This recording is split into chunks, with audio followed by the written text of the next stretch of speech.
O te whatalo whāturu nei tai au fau wha amano o wharau manuia, whaftai le tua lana tausinga wa ulia le tai au le asong fua, le aso surfito o Februari lua whelua sifuru male lima.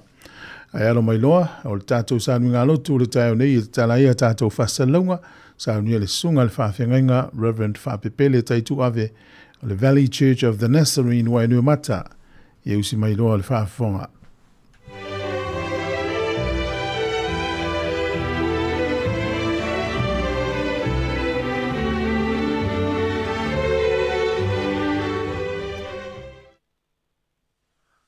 Manuia ile alofa male anga le lei sili ese o lo tātou o tua mo i tātou whata alofa atu ile pa ia o lo tātou o tonu o mwhaiona maua maile nei whaasala launga le nei tae ao whata alofa fo ile pūlenga ole si ufonga o lau mua lato ngaluenga whai le aso ma le aso whata alofa atu i nai o tātou tua asina sina ai o tātou mātua.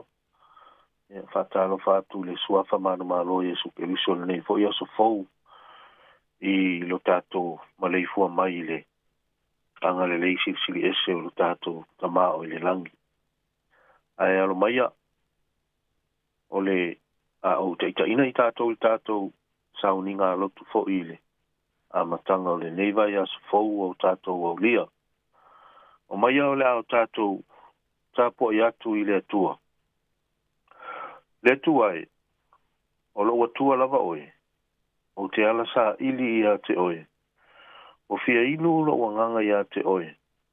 O au matua nau atu i a te oe, i le nuu nau mati. E la iloa ai, e le aini vai. Se i o tātou te talo. Anganga pa i ailo mātou soa ni sili. A fio maia tātou mafuta ma oe e ala i le whaatino ina o le mātou tāpua inga whaatasi ma lo o tunuu i le nei tai au fō. O lau whasoasoani e pa ia ai ma tonu masao le anganga o mātou tāpua inga i lau o fio. Ma ia maua lunga lovi inga tama. Ona o Jesu le li ma le whaaola. Amen. Lao tātou vivi i atu i le atua i le pese ua saunia.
whaitau ina o le a whionga pa ia le atua mo i tātou.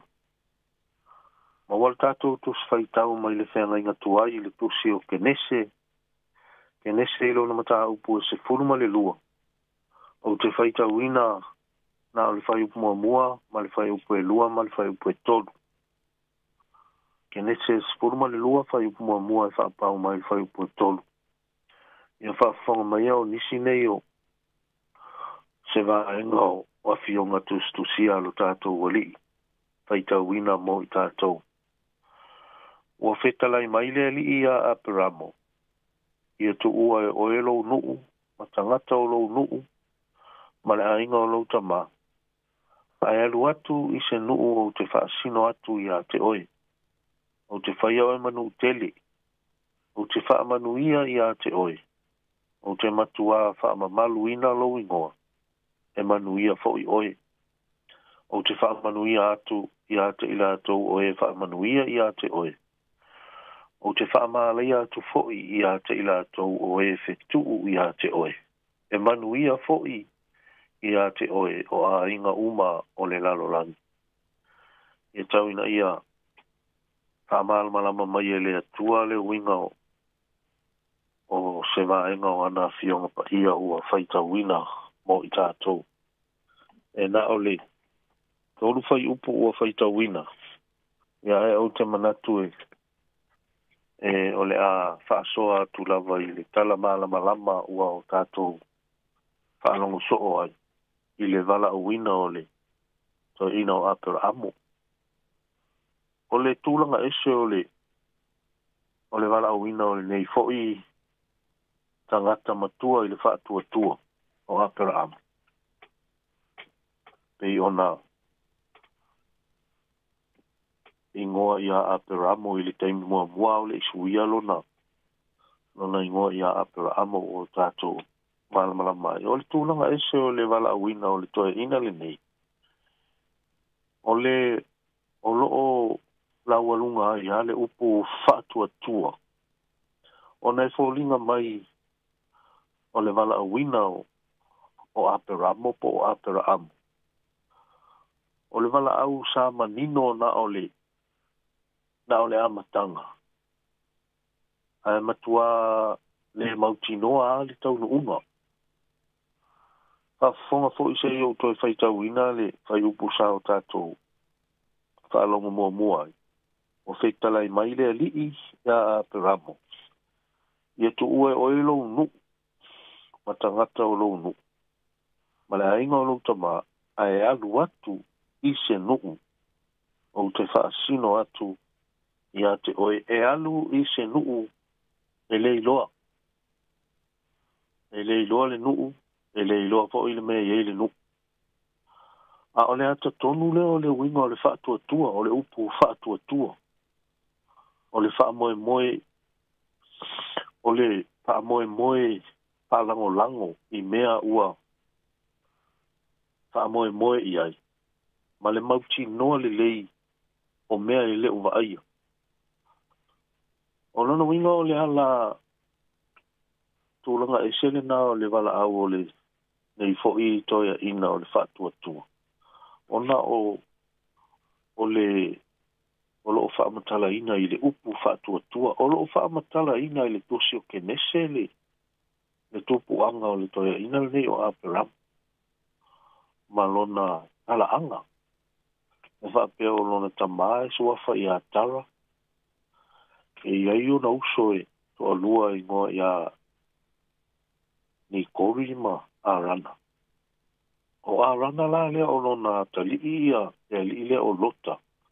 Lota la lea le sa telea i na vaai a peramo ma lona tama ona e whaapea le manatu na maliu a rana le tama o lota o la ititi lota. Mai le whamatalanga al kenesi. Au le maliu le toia ina o tara. Na a mata le toia ina le malanga nga i kanana. Mai na ave le toia ina o tara lo na tali o aperamo, masarai, lon to o lua. Ia whaatasi ai ma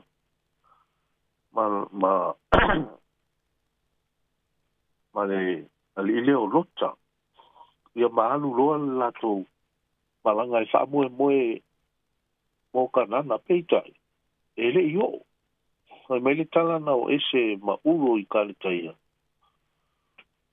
o lo lato no umoni le na wha moe le toe ina o tara mo kanana ai o atu I karana poloka hai ina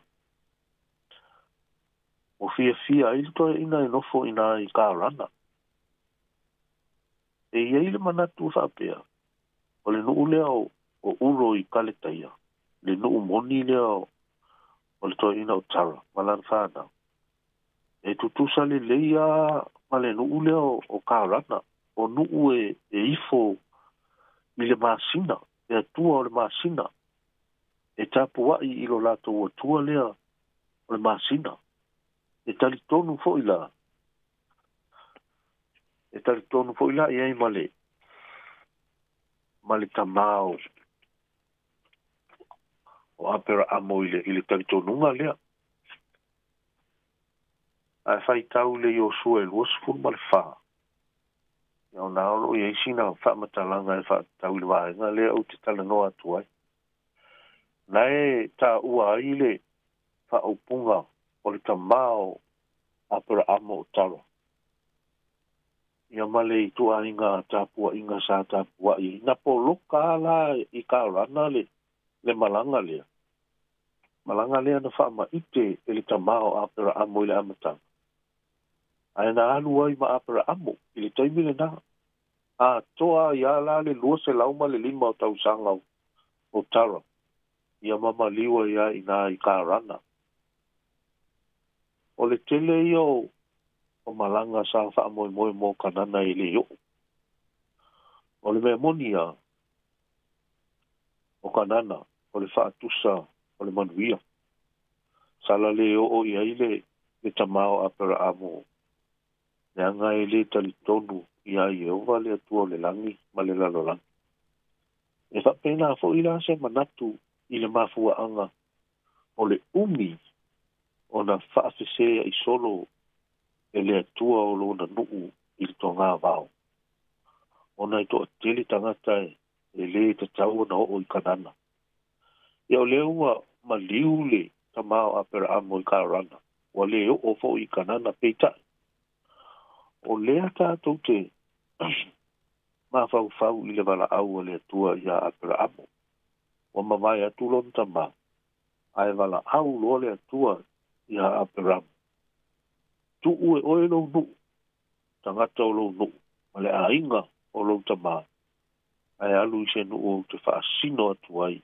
ia te oi o le winga leo le whaatua tua o le wala au e alu ese mai I mea sa maa sangi ai ma fia ai o le wala au e alu ese mai I le mea sa soifua maola ai alu I se mea e tele I loa o lona winga e te alu e su ese mea e tele I loa mua o le winga lea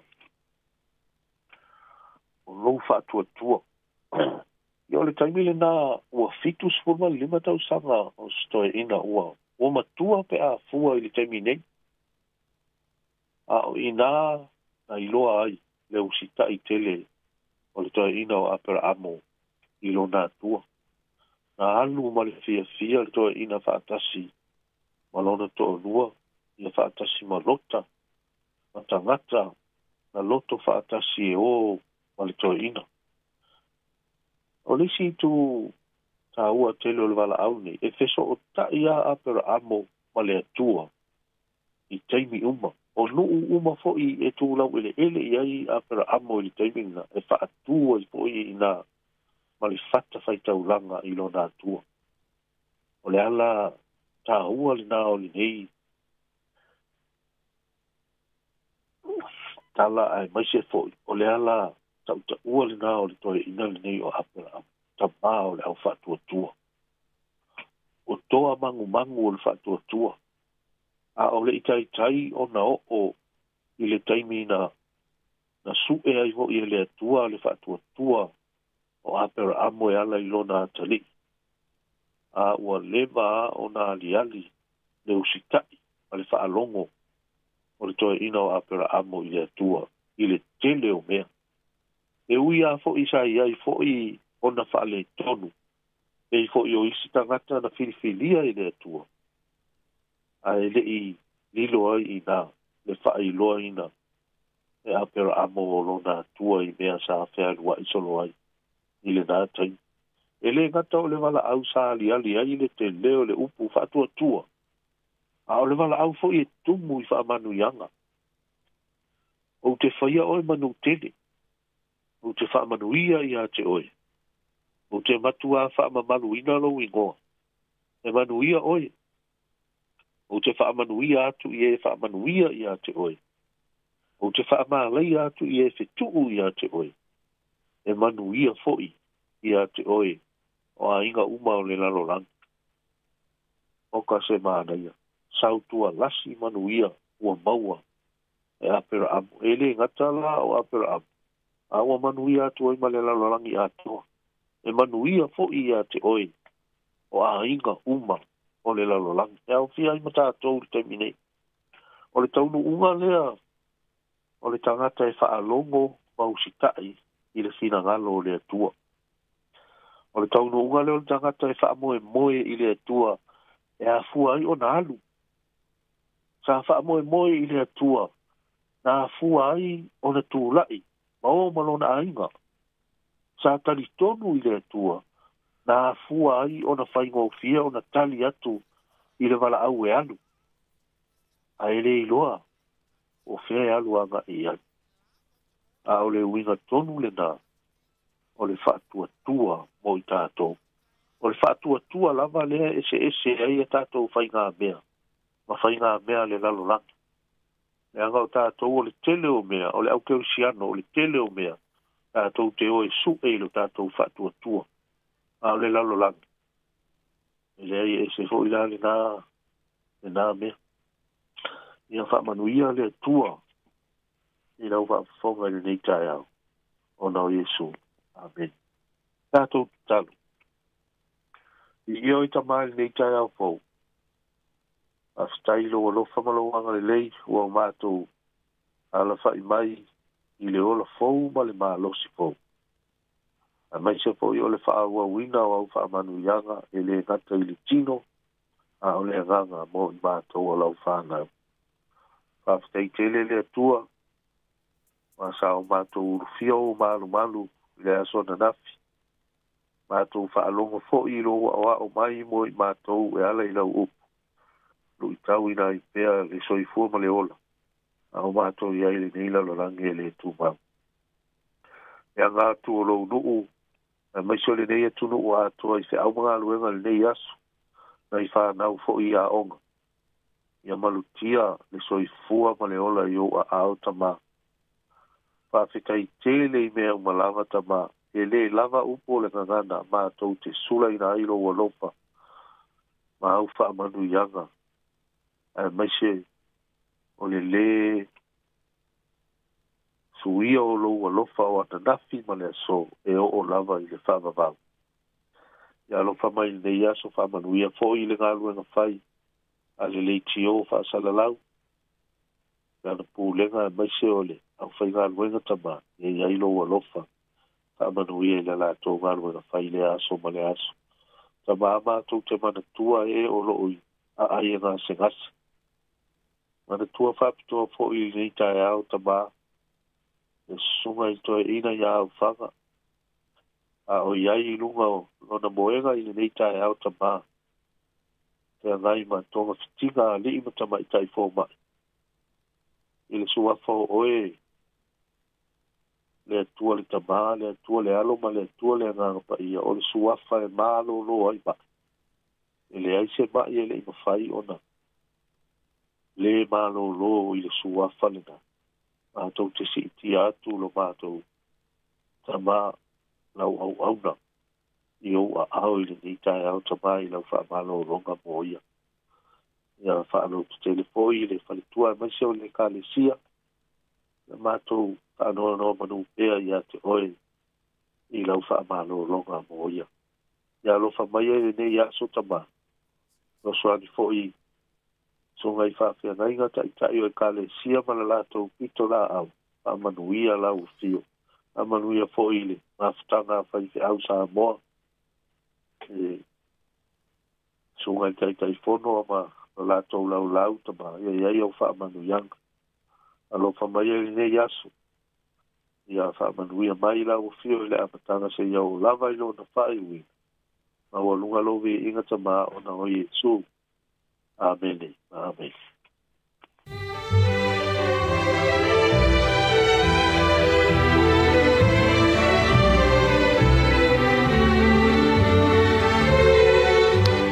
O le nā ua whaafonga le tino i le tātou sānunga notu o le tau nei na teita ia le sunga le whaafengainga Reverend FEB Pele taitu ave mai le Valley Church of the Nazarene Wainui o Mata. Whamanota pena whaaftai mo le ufolfona le tua, whaaftai mo le tātou sānunga notu, angan leile tua ma whaaminu atu, manuia tele ne yaso mfuafuanga o le awhenga iai, tai fo i whatua no whaano mo le tāpo inga le kāne sia whaaftai lava. Ua luas fultolu minute ua te ainei le fitu, Afar fitu le tātou porkalame o le ata o le tāiau, tā alofa lava. Mai alvi ingo le tua, mai le kālesia Nazareta Sāmoa, ian whaafonga no lea i le tātou porkalame o le ata o le tāiau, tā alofa lava. Sāmoa.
O le tautua le si ufafonga o le laumua o lo iai fo i le lango a le New Zealand On Air. Hi Sāmoa, it's Auntie Talang here. Instead of Fifi Falo, ile atau le tayao. Laugh of the morning. Amat sa may apple feet to the paveao, su fonga lo mua, atau le tayao.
Le programa le ata le tai ao wa am tari foi ia le tautua fa o pela wala leo lungo penga te pailangi le si fonga la mua I Wellington I la le tio fa longo le tasi ono tesi ma le tasi fa mo talo fa Sāmoa ma lo so fumonia ma lo fo lau le o tato ia le asonga fua se fulu ma le fitu ma sina o February o le tato fo launga o le lua fe lua se fulu ma le fa ia I swa fa manu ma lo le tato ri fa o le Yesu Keriso talofa lava ma lo so fumonia Voi, malo la valeusu.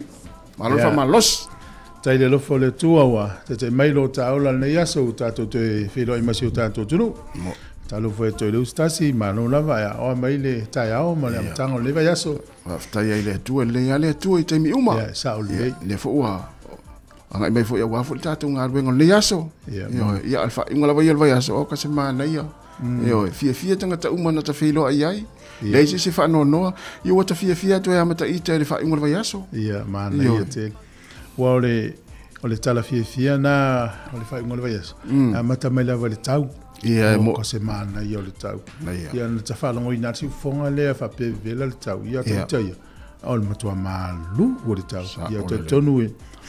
To tele ni se tato tunu ia fa ina fo la to se fu mano no ina. Ia pe vela le tau ia mano lava lon sa ina e. E maluruna I tono fale equipe a vela. Ia le fu ta filo in lita ia ta tono na o vai atua. Susu ia ta vale le moli mai oi. Mia piano ta o lista ia. Mele le lo fangia tangata. A fa tu ta vale ta fa ta vale po ia tu o ia tu. Ia moni le ia. Ia mai le ta fu mai le fa ngol vai aso. Ia manuia ole ta ole fa ngai vai aso ta me le ainga. Ia. Maftanga fa le kalesia. Ia maftanga fa le wo pe tato velo le fa ngol vai aso ia. Pe ole tulanga na ia me se ona ta longa. Nei fa malustino ia mata fo TV nei ta longa sa. Ma na ia tene. Ia sa ole le ia. Ia ole fu amata super kapi. Ia sa. Ta fu mai matua le tono ainga le aso ma le aso. Se sui fu se mai mo ia le fa ngol vai aso la to. Ia moni. Ia ole ana mo foi la tu le ungo ta longa sa ia fa ngol vai aso na wo lungo mo le Facebook sa mo Capital Radio ia ta longa uma lava. Sa iai ia ole ta ole ia le foi la ta pena nei fa na wo la onga. Ia e fa mna to tu la foi ngalunga ile sia sama lo va sol nei. Ia. E pe o masen ia in menel su sama lo. Ele está to sama lo mole. Amalosi mai.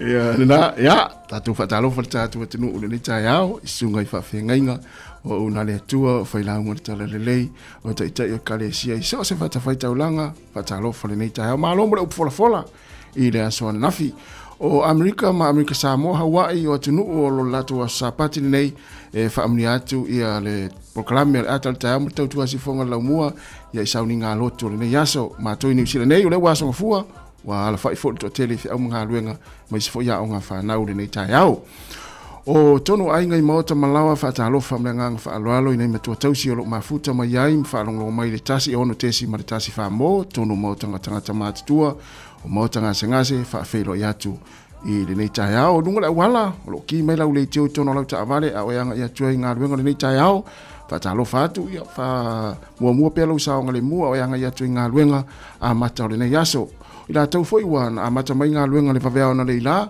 o lo mafuta mai dungo tātou pingat whailangi e si whonga lau mua Wellingtone le Facebook ma le tātou YouTube ma le app whatalo whātu ma lo le usu ma lo le ona sai ia na whamanatu pēr i lau langolango fo i tātou tautua ma le proklame atara tai au whasoa le tātou Facebook ia e te mai moa iai o uainga ia o uo ia mai pele ia te oe ia ma tātou mafuta i lau fo ia i le aso ma le aso e ala le tautua le si whonga lau mua ona ia inga fo i ua hawhia fo i ona whaanoanoanga malanga le molimu le oti whaamawhanawhana le tātou proklame ia loto te repea mwhātua tua i le tua. Ia ole a tātou wōr whawhianga nei mai a sangone ia i ona whangasore leo le tātou proklame o le nei tai au tā lofa lava.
E tala falava smel fa fonga le tatou tala o le tau mo le nei tai ao.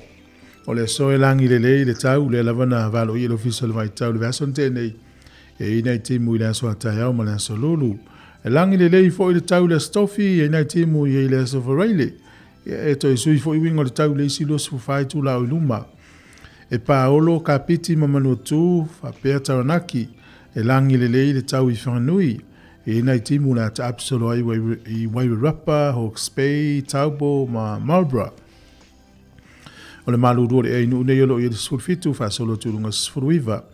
E a mawhanwhana lufulwhanga i tulunga le lua lufulvalu le i a whanganui.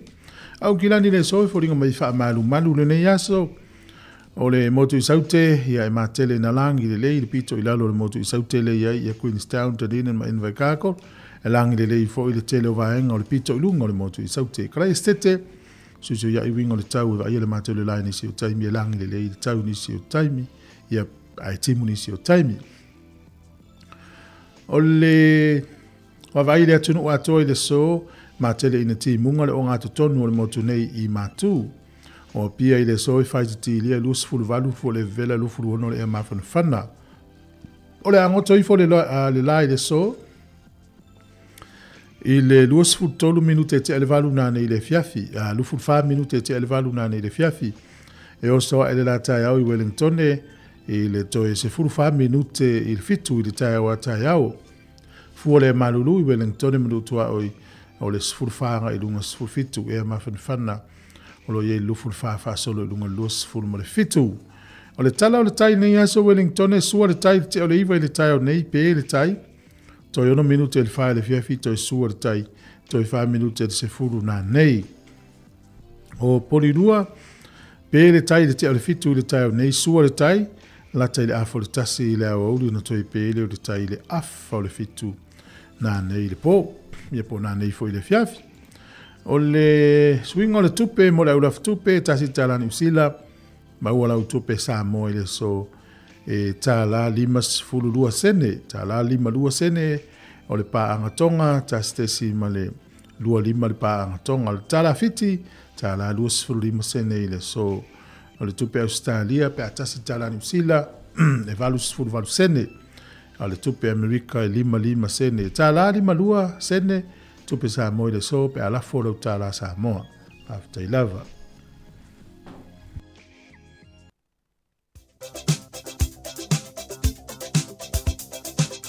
O whamrianga o aso whanau, tātou i meri masani aso whanau at samoacapitalradio.co.nz. Ne aso sfrufitu le masino o Februari. Whamria le atua o tau waso soifua, ia matoe whaopopo ni stau sanga stele mo tau, fo i pere malosi, a wāre whianga iai whi au mga aduenga. Ai o le tusi whai tau mo mai le Iakopo lo na mata upu e tolu, a lona whai upu e se fulu ma le valu. Walulu ina fo i le fua o le ami o tonu ma le file mu. E i lātou o e whaatupuina le file mu. Iakopo e tolu, whai upu e se fulu ma le valu. Walulu ina fo i le fua o le ami o tonu ma le file mu. E i lātou o e whaatupuina le file mu. Manuia tere o tau wa soifua, pese nei, mai le teru sainga.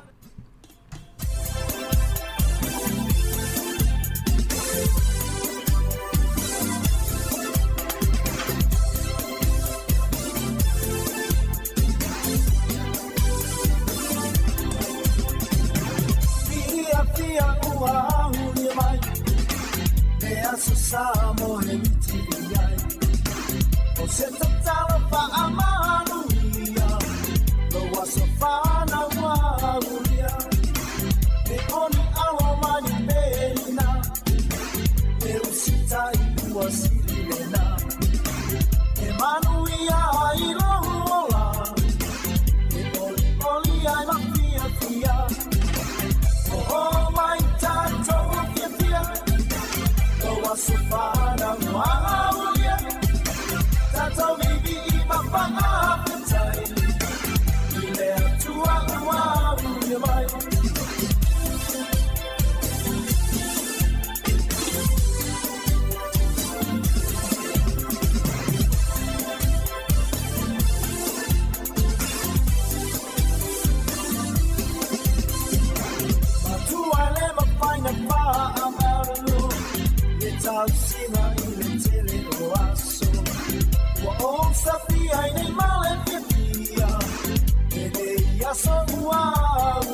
Whakaoa tu tauro maosi, tau tua male maoni.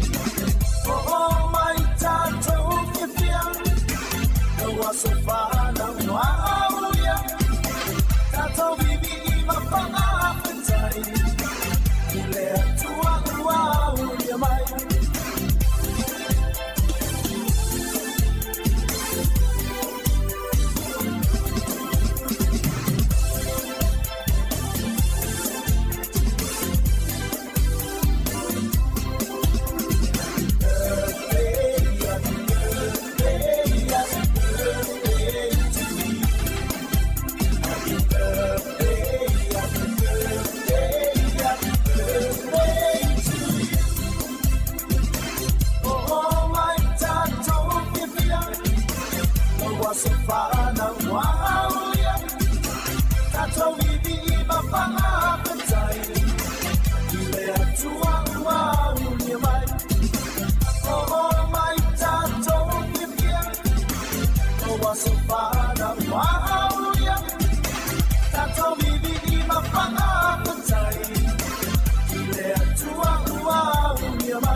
Tala tino fa malo atu tala mena tupu la langi ni aso tato lia le aso sfurmo fitu February o le soltu sanga e tasi iva tolu ya na fatwa mawale newspaper le ta ole US Magazine Newsweek ava pela te fai tau ele magazine na le Newsweek o le sona mawai pena lo mia mo tai mo to sanga tasi iva tolu o le aso nei tau sanga fo tasi iva tolu na fa le ngai na tu la fo no America le fa sa yo na fa tau le ava malo si mo tanga tele tele ia peila o le aso fia le nei ia mo America me se la unu ava ina wa fa tanga tu la fo no fa tau tu la ava malo si so tangata ia po tanga tele tele po no fo ngana telefone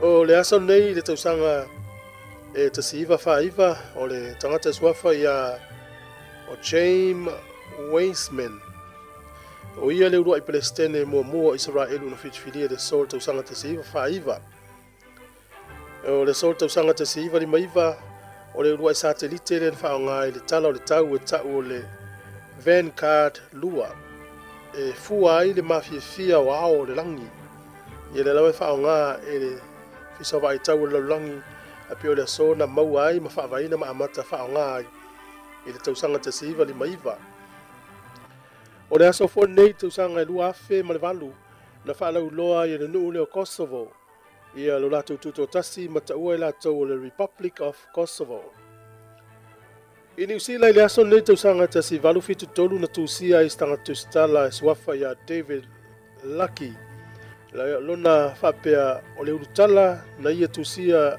i se tusi e fa pea the Russians are coming fa pea le vai tau lea o lo ngale ave o tala o Rusia ia mapere tania e peo laeta amilo so le sueni no voila to te fa kolone ina ia na lapta ia ila tangata nei o David Lucky ia na tu singa I se pepa ia kilani po New Zealand fa pea wa ia vavalo o le au mai Lucia e pulea au kilani o le aso nei na ia tu sia ila na tala te usanga te si valu fitu tolu I Sāmoa le sol te usanga te si valu fitu o Honorable John E. Bush ia o ia lea se tasi o minister whainga malo a King Kalakaua o Hawaii na la sainia I le so se whengainga mamali e toa lau pepa le tupu o Sāmoa na vai tau le Treaty of Confederation e whapea la whamtalanga na umalo le saininga o le whengainga o na whaia lolo se poula o le poula la le na whaia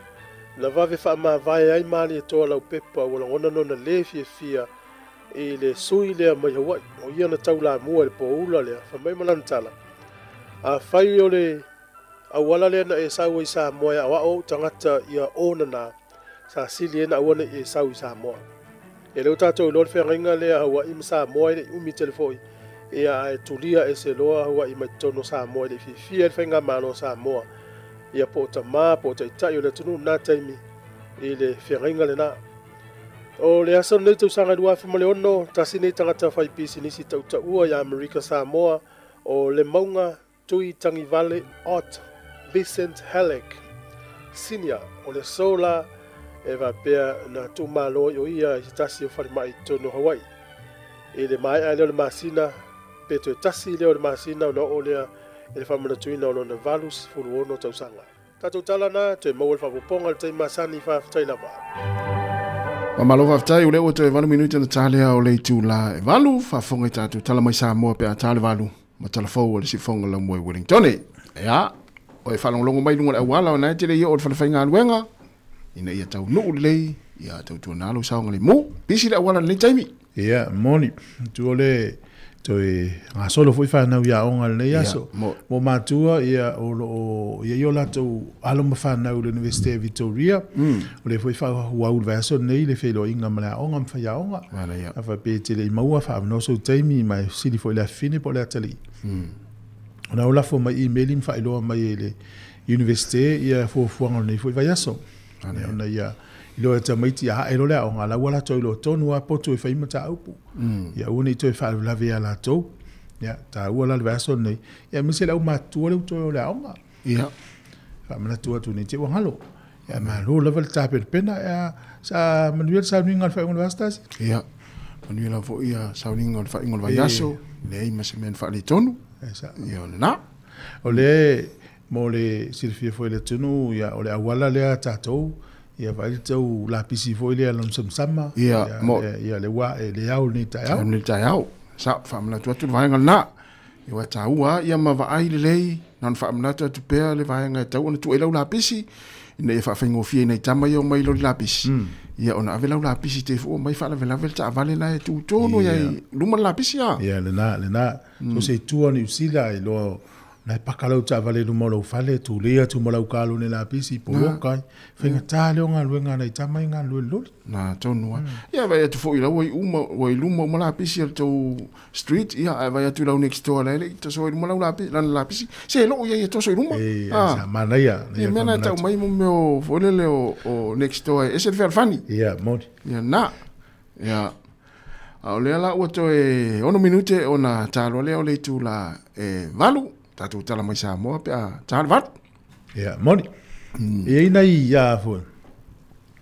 Nei ata video na ese uma tatu telefone tai ona luatu le ngole ia. Ia.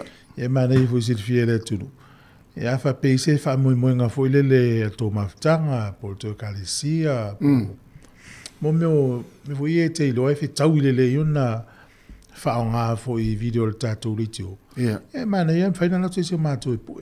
Po e ia na mai le fa nga tu lunga le tatu litio nei ia le na e pe fa pe te fina nga lo fa nga ia na ai mo le fia e le fa nga ina na le leo na le video a umala tatu telefone tayo ia mo tu fu tasi ia tonga la ina le maftanga tina sio mato kalisia ia tu sala o le finga la le fa pe yo le fa lua le ona fa yo le harvest por se le ai o aso umala e o tua ia tangata o le kalisia e ave me mana o ila tau fo i e wha ngai whaita kapisi ia masiari mo tamato o taimi nei la tele ai pe na walu fo ile le po na video e mana ia fo nga e silsila i fo i al tatu tunu mana ia o i fo inisi kalisia maftanga tina ia faina la tau fo i mana ia nei va ngai na mana ia na fa tu pe la to ma fa ia la to i fa nga ila tu taimi mal malosi e na la ia ma le faingo le vai su mo ni se le si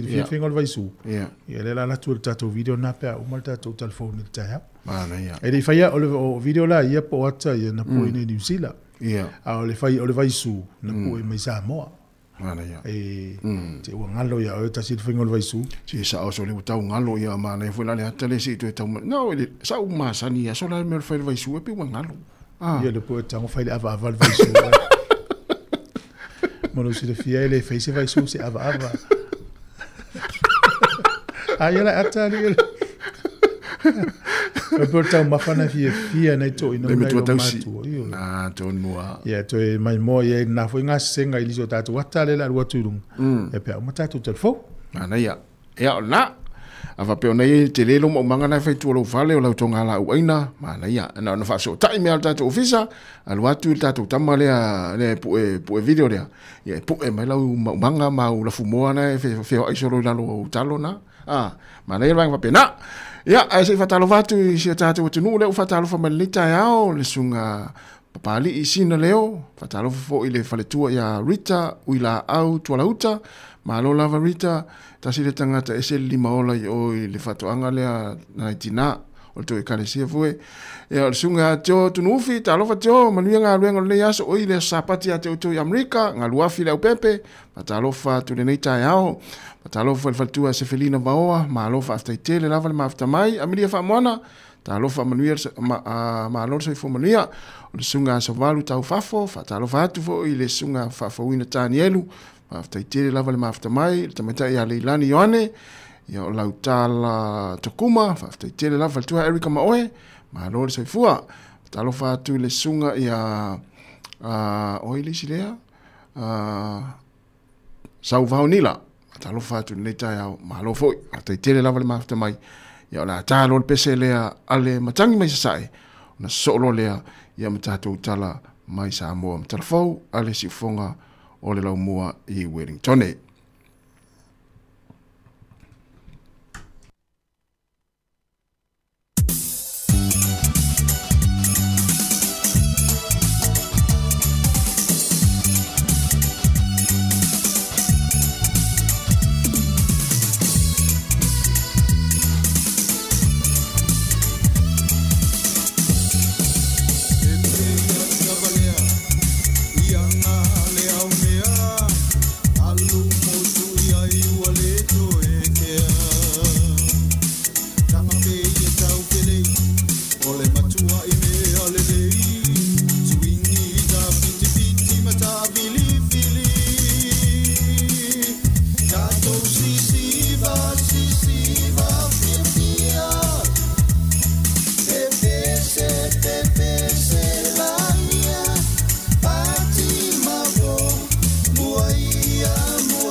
If you love it, fatal fatulu tatu tunu la matangol neva yaso, o mai se fa opoponga telefon me Sāmoa usi mai el fa fonga.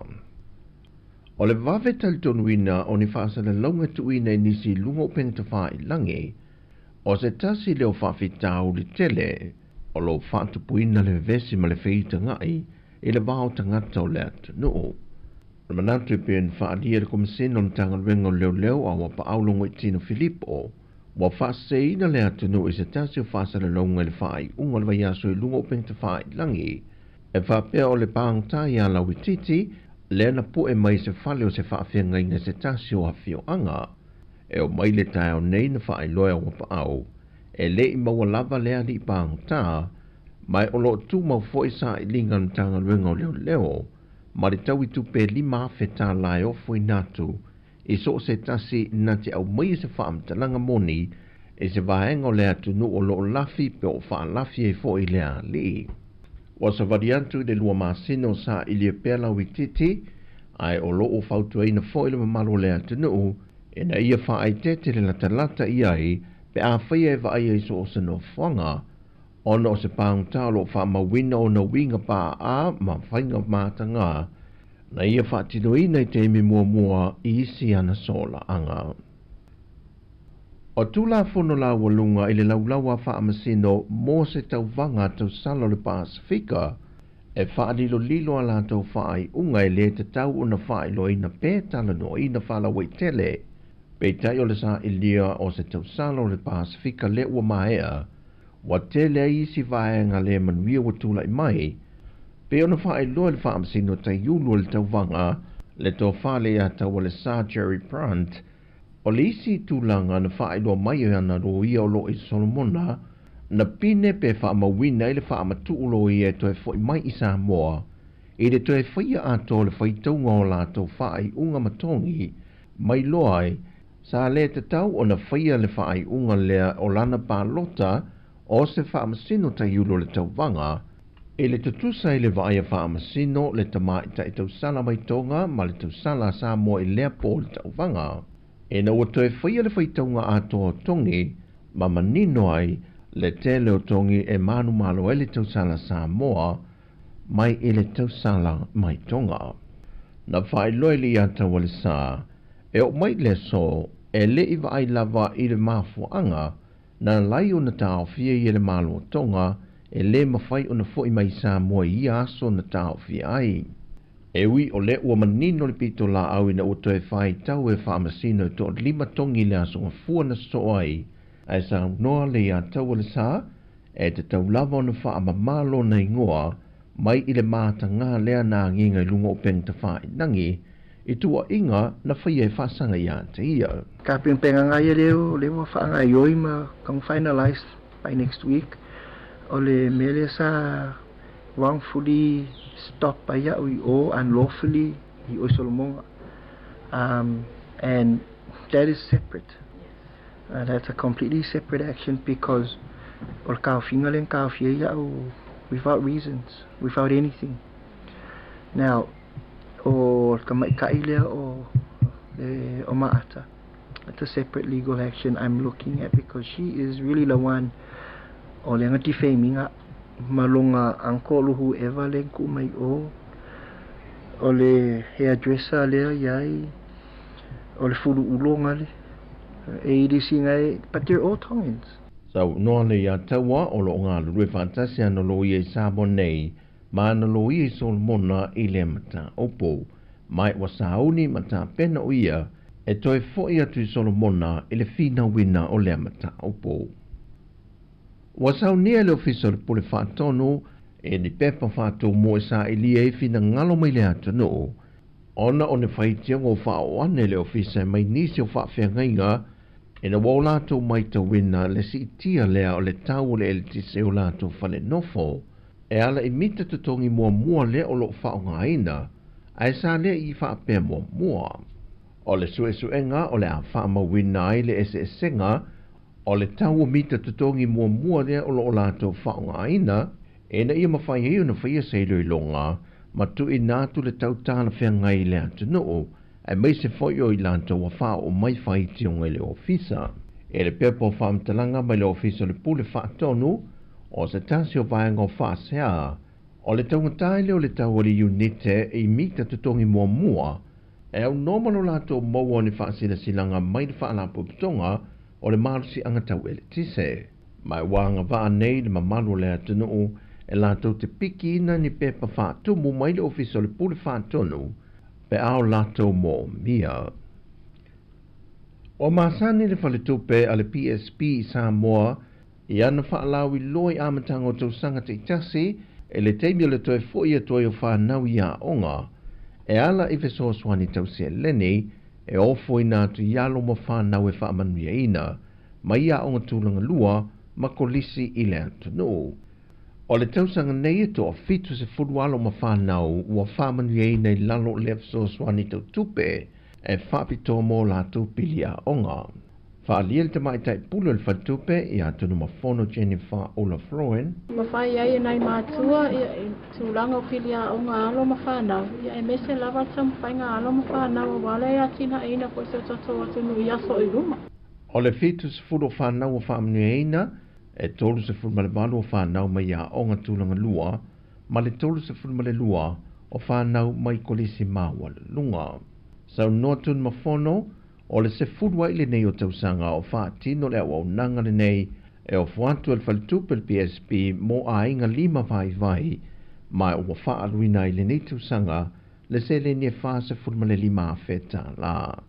O tala fōia mai Sāmoa manuia le amataho le nei vai aso si o tātou o tunu whaasoifoia.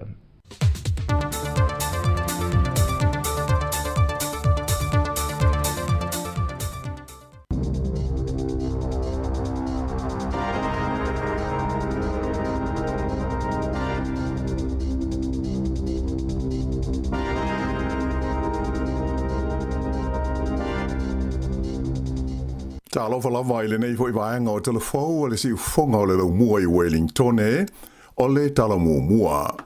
E whaitau se lau la whaai o insinia wha apitoa o le aini ngā ruenga mai ua malanga ese atu mai New Zealand ona ua toa matuai le whaatino ina o ni ngā ruenga te tele sa fuafua e a awhia ai.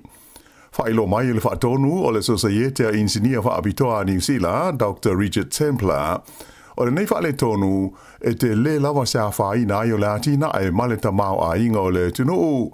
Ta ua le li whaatonu o le teimi nei, ua le aini ngā ruenga te tele o mawhai o na whaatino ina.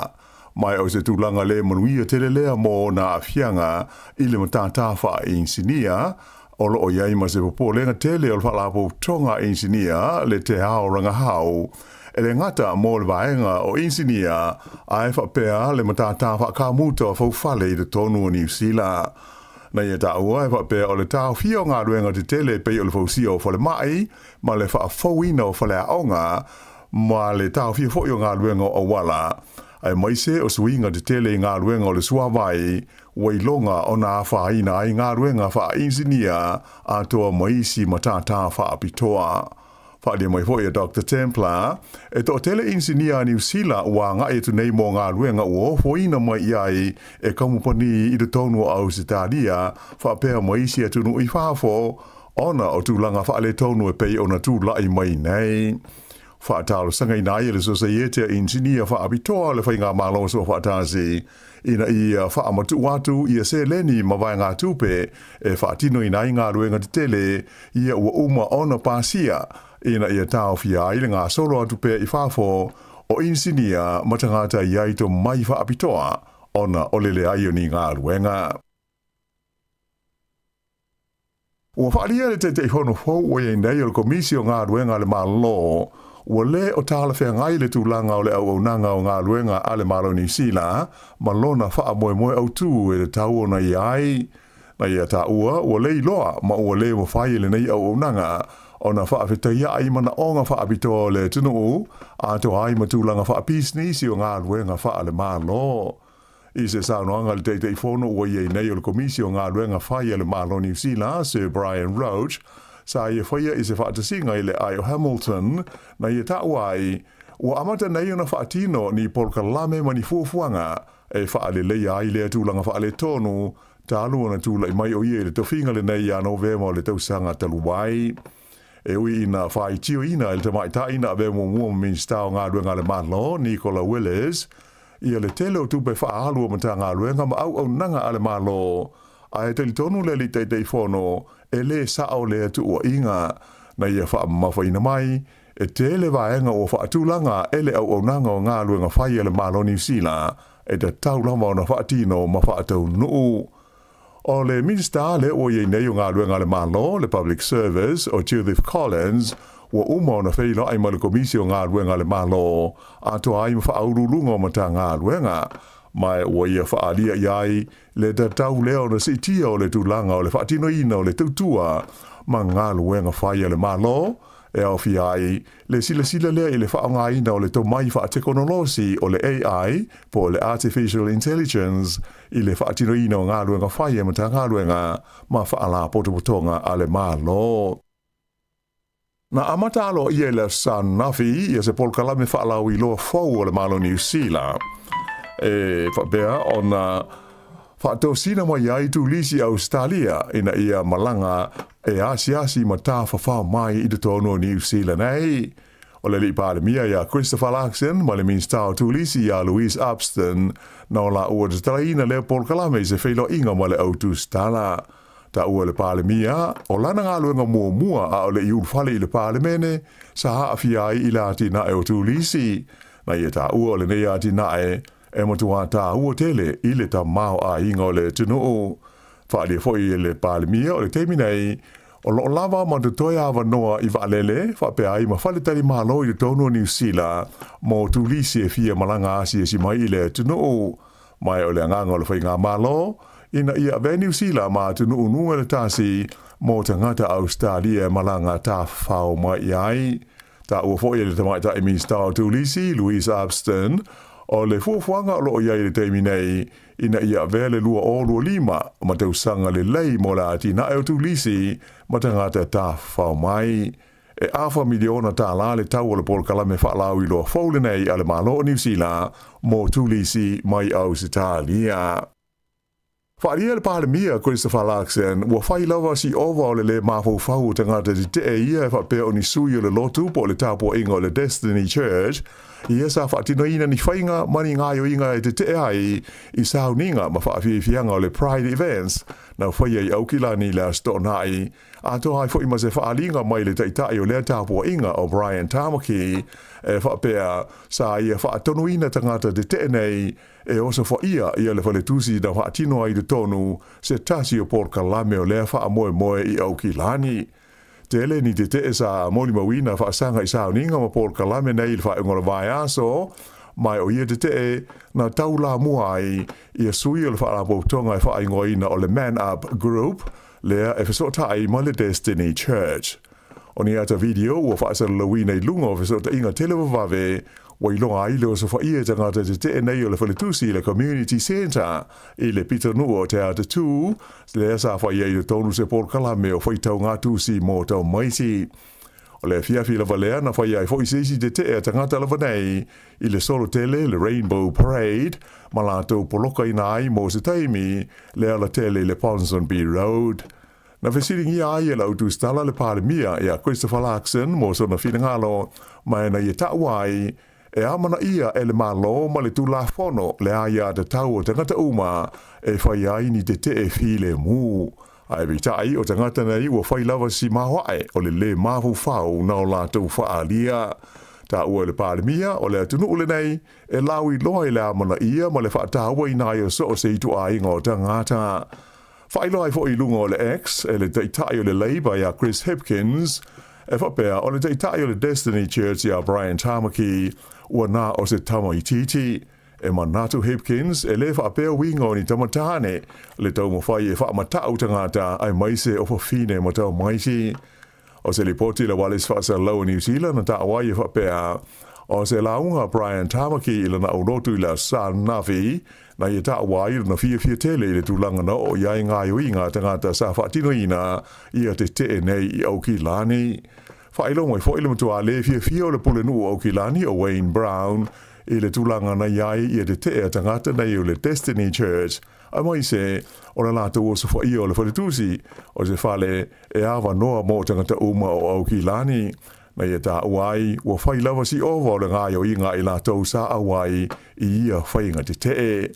O ia la te a le Destiny Church, ua whai ane iai ia suenga a le ofisa o leo. E le aise tasi na maliu i le mū lea na awhi aise whale tele e mau te tongi ei tangata i le lau mua i Wellington i le awa uri le San Nafi. Whaelo mai le pulenga o mū whaarau lau whaafosei i le fans.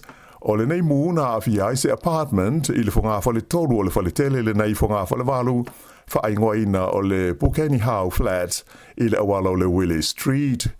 Whailo mai e le teitai o le fans o Matt Franklin, sa mawhai o na avese umo I whafo I a tangata ino nofo ai I apartments nei whale mai sa Ilia, I a poto umai la uwhenga roenga ina I a mauti no ai e leise tasi na totoia I to tonu, na I a ta ua na umi sa taimi o ngā rurue le au fuimu I le tongo fiti o le asu na a fia ai le nei whale ona o le mu, ma I ele tele tulunga o le ofisa e le iai stasi na whaina pena maliwai I lea whaalave lave.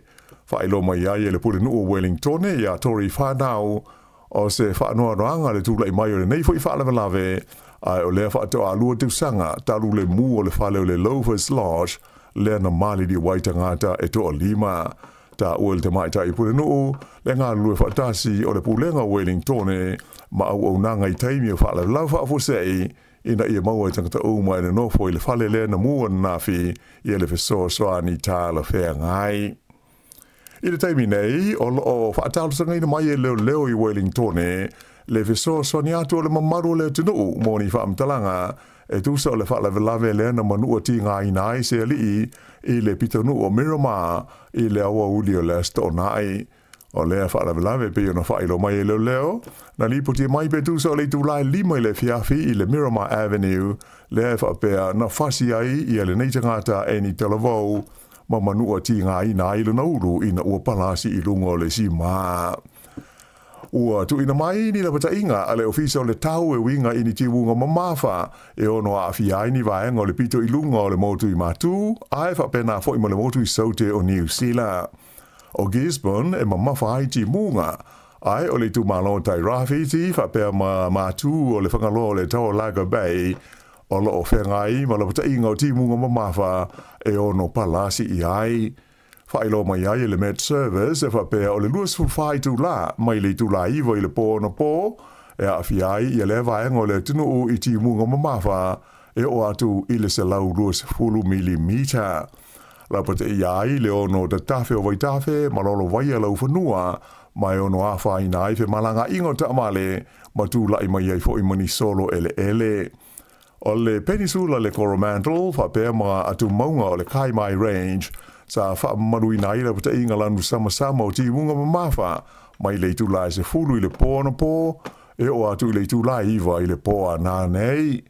Ai le motu saute o matu sifo le nu o motu weka I le tu malo ta se mane valo ia le mamafa I ti munga mai le tu la se fulu no po e o tu la I le tu la e valo I le tai au na le la pe tai la sa fa ilo mai le ofisa o so enga le vai ma le se manga po le niwa o ti munga o lo valo I mai mo na ya so o luma nei e le la vea I pe le lava lea e fo I ai I le tūlanga mangumangu lau whanua e pe o na awhia ai I nisi vahenga o New Zealand nei taimi. Whailo mai e le awa ai tau o le tūlangi sisifo le motu I mātū o loo pito I silio na mangumangu ai lau whanua I le tau mawhana whana o loo iei nei. Ai mai se lava I nisi vahenga o le Waikato, whapele tu malo taunaki, ma vahenga mau lunga I le onga tonu o le motu. Ta ua o le a lea a fia vaenga nei o le tunu I ti munga mamafa e pei o na valo ia mai. I le motu saute o se vaenga I sifo o Otago, whapea Haas, ma le West Coast, o lo o pito silio na mangumangu I le neitaimi ia tu langa o le tau o loa a fia ai. I tā alonga, o lea ua amata le taʻamalusanga le kapi supa le Pasifika I le nei tu sanga, mai sa moli mawina I le whaunga le vai aso ni tā alonga mata ina ma le tau whao.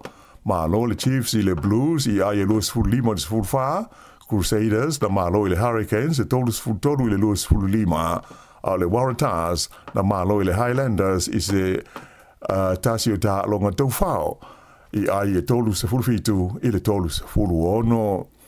O le au fiti le drua na whaia ina I le Brumbies, tolu sfulu ono le tolu sfulu lua, ai pei o le tālonga zafa atali I le totele, o le tālonga lea le moana Pasifika ma le au o le Forza Australia, ona o le uru ai tālonga lea le lato kapiteni fau o ienei o Adi Savea, tālu ona se atu iai mai le au o le Hurricanes. Ea mai pei ona sisila ma mai mo iai, e tasi ale ai lea na whaia I nai le moana Pasifika, whaas fulwha I le whaas fulurima ale Forza. I la kapi liki, o le malo ai o le Warriors, i le au malo si le Melbourne Storm, i le whae ngona mai aso, i ai e tolu sfurono le sfururua, o rona lua i leo la tu ta'alonga wha sama noa, e ta pena, ma sa uni ai mo le amataina o le ta'unisanga le NRL o le NATO sanga, vai aso taluaina, tu tusa le la tu ta'alonga ma le au o le Cronulla Sharks, whaelo mai e whaia onga le Warriors, o loo tūlanga le lei, la tu tāpenanga, mo le amatali o le ta'unisanga i le lua vai aso o luma nei. O le ta'alonga mua le Warriors, o le ta'unisanga, o le whetaui ai ma le au o le Canberra Raiders, i le ai o Las Vegas i Amerika. I ta'alonga te nisi wha ale vāo mā lo, toru māsina le o whaasala i nā ile numa le tasi le lolorangi, i le ta'alonga te nisi le vāengo o li, ona o ni mata upu se lua, na wha māo ni a ilo na wha o ngā ina o se waila au whaasa ina i le tausanga na te nei. O le li Italia le nei, o ia Nick Sinner, luas fultolu tausanga le matua, le ana siampini le ta'unisanga o le Australian Open, i le māsina na te nei.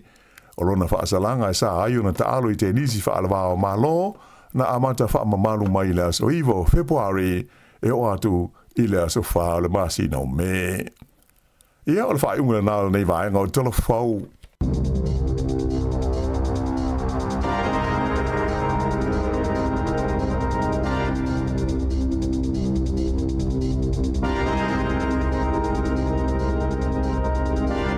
O na nau whaafonga le atinu i tātou tala mai Sāmoa pe ona tuina mai le sunga a tāse Salem Sam te whaafonga i le tula iwa e mai se o tātou telefon whaaponga mua mai le fionga i ala wano ati lawa te whaafonga i le tula iwa i le tau nei i le whaaponga lona lua. Luas fulua minute, leo luas fultoro minute te nei le valu. Salo na wailungo le awala nei whanau. Ia, moni. Tama vale, nisi whanau na ua ona i mātua e sāwa vali e momori o i le onga. E whamanatu nei awita vale tautua nā le ho opisi le awala nei aso. Mana ia. E tautua nā mātātou nei whanau. Ia o tamaiti ai e selfie fia. Ia. Whaingola vai aso i nei a ingana mau te tua o ia fie mana fitas. E sel mana ia o lau whalongonongo i leo tamaiti a. Ia. E vai tu o mani mātou tua nafi o whalongo tua i mako tua, mato tua oi. I.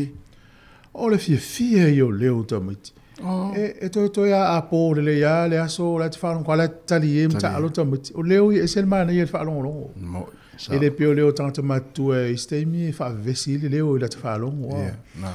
Ia alfo ila lea onga i aswa pene, i pia whapea e ne te awanoa. E la tu le mori lo walo, misi a onga i a primary school, intermediate. Ia. E te ala tu aina whanofo i lea onga mai whalongolongo i le fia o tamati u whiloa i mana tau o le tai au. Ia. Mo. Ono whale ma whau whapea. Ia, mo tamaiti. Sa ta whapea fo. E le ima se popole pe ma whau i mea le whai o le vai aso. Mo. E i mea le ma mawhai mātua, o long, mo kesi. Ia. Ia tongi o whale, o i tālafu, mga luenga, fuanga le kālesia, o a inga, o nuu. Au tamaiti, a fia mea le moa. Ia. Ia ava pela o e whanua noa, tasina anu fuanga mana i te mori fia o lo walu se a onga. Ia. A onga tamiti lai, te whalongolongo i leo tamiti, e sel mana ia. Ia. Me wana tom whai e whalatalata o e mei tamiti a e ua. E sel mele wa ia. Ia mana ia foi ia fala talata i mita miti. Ia foi le me foi le ia foi vaenga i le tau ona sala fala talata ti ta miti. Ia. Wala nga sa wele fale a mi fata miti. Ia. Fi watina la inga se sa. Fi watina la inga va mai se le mo va le ile ta fam ta miti. Ia de me la fata miti ti. Tamaiti mo via tele to wa onga le yaso. Ia. Tamalem tene le am file message silly. Ia nei mātua le fo yo e whenga luenga, ia maluia tele, ia utou ngā luenga, ia nei mātua la e no fale ma tapo i mai, ia lo tele atut por kalame mo utou, ia mo pe utou fia le nei aso. Ia po kalame si ufonga la mua tau le tasi fasa longa nei New Zealand, ia tale tasi anga di tolu, ia ona sui leo tato fasa longa i Sāmoa. Ia tau tua mele sunga ta sesa. Ai mo le silifia le tunu o le tele o tato talafou, o tato tala fo ia mai Sāmoa na wei lunga o Facebook ma le YouTube pa Sāmoa Capital Radio mo i lātou e mawhaina whaitau na wa umana tāle le ilalo ia mo lātou i le mawhaina whaitau na alwhalongo na fo i le audio po le leo mawhaina tau whaafonga i tātou telefon mana ia na wei lunga o Facebook ma le YouTube Ia la vai foi stato pese. Ia. Ona tātou tal no foi lea. Ia I vai ngai pe ona. Tau foi on tātou tal no li tai amna I whamanatu. Ia mo I la tau ele I mau mai le wharinga le lani sine o ata o le se lenga foi o nai tonga la au na inisi o tina. Ia mana I foi lo mai mo ia. Mai se o le whainga o le vaisu o tu le tātou video na staim. Pia na whai atu ai foi ni ata wha pe te mana o whalatu nungo le tātou tautua ai e leila ni leo e maua na video ia mana e lo so tai mai pia ia na so leo po o se jo mato e no te mina e maua na video na e mai moile tudo ia us mai la mai mos mai fa fonga fa fianga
Ele fai ngo fiele toi fo ya tu le whanau ia onga ona o le taunga tau le soi fuanga wo ye nei. Ai ua te pena ina le teacher sound se wha pitoa. E te ono manu malo ai i wha ilonga ta i lima se lau tala cash se fulu. O le ase ina ia so for rate ta itasi. E lima wha ilonga ta i lima se lau tala mo niusila. E lima fo i wha ilonga ta i lima se lau tala mo au se talia. Lafo nei loa sau top up luas fulu tala pe silia tu fo i mo soa vanoa te manu malo ai. E te anga vaa fo i pe a e wha onga ina le waunanga le ClickX. E lafo ai lau se leni le mai cash al tiji sao li Sāmoa fiti tonga ma Vanuatu. E iai ona ia inga wha pitoa. Mo nisi wha mtalanga asiasi i le www.digicelpacific.com. Seki ya Digicel.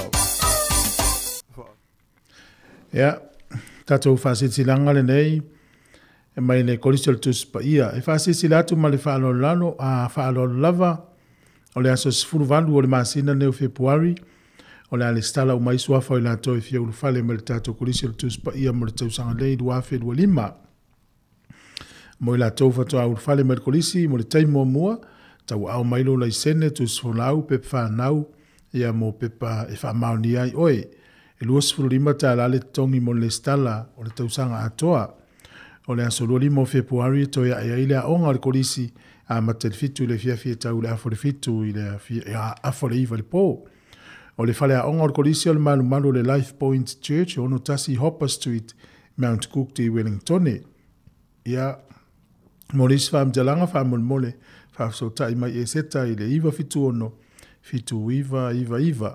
Iwa fitu ono, fitu iwa, ia pole olua tasi fitu valu.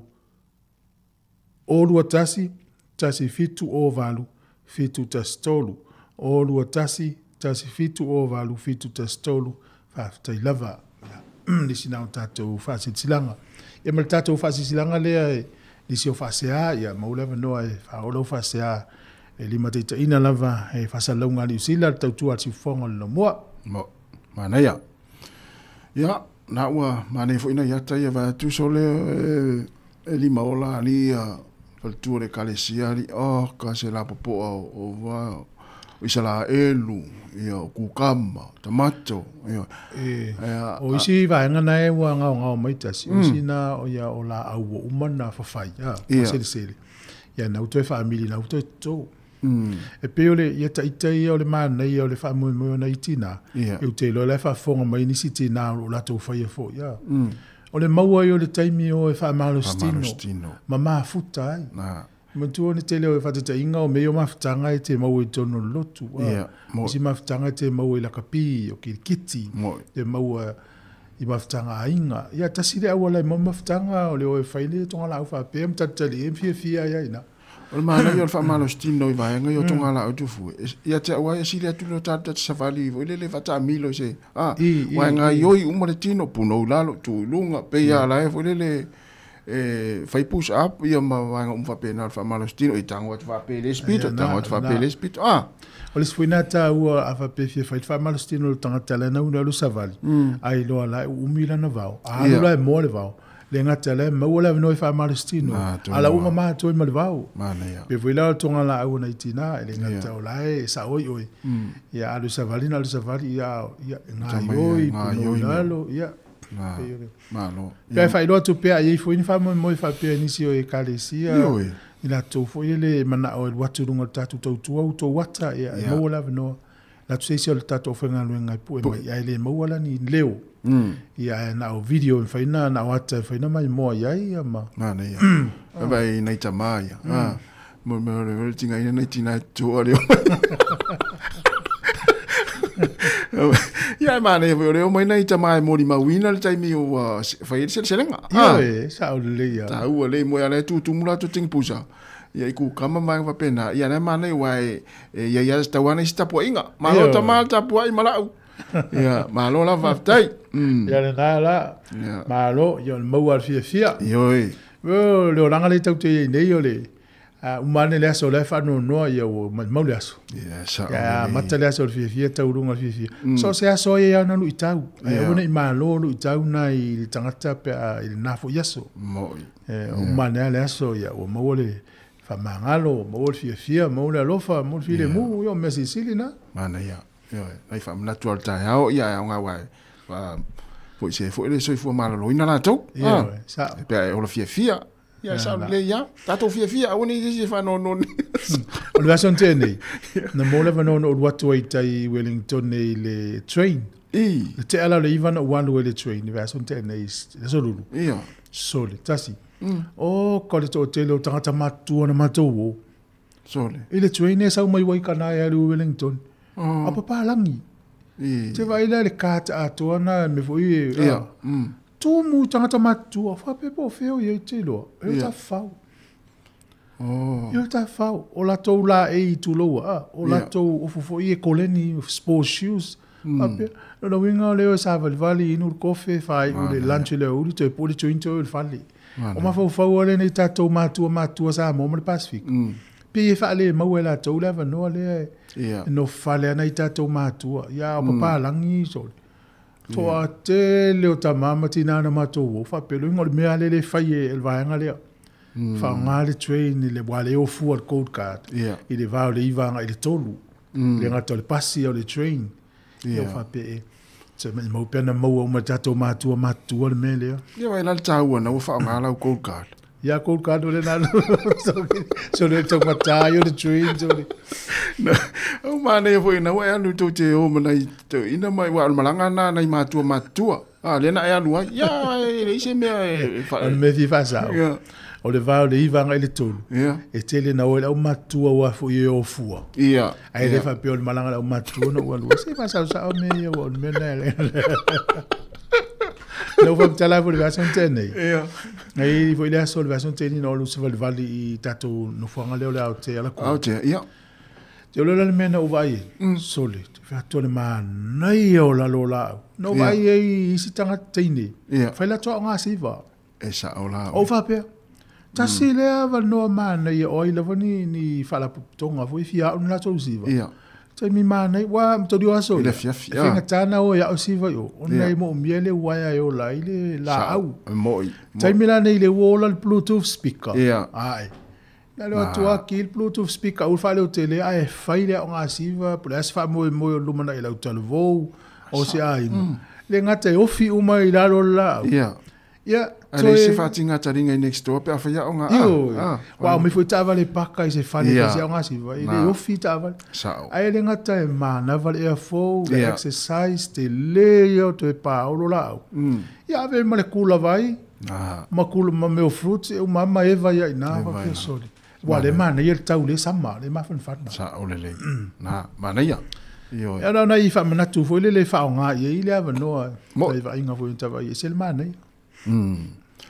Ia ona ia dana whanau manuia onga nei aso tama leima teine lei o le aonga mo stai whai aonga ia na o le natala no le fionga la wano nei o le au uso le apo le kalesia le Destiny Church pio la taua le o lo wha le o lo la taua tunga lu i le tau mawhai al wha la puputonga le au wha tama wha teine ia e whaia lato ngā luenga, tau ngā luenga lei au tuai, ia i tamaiti a, e te lea ia sunga le whaiwhi au ma le kalesia. Ia ona e le mana o lato e awa o el vaenga lea tamaiti ma whaelo atu.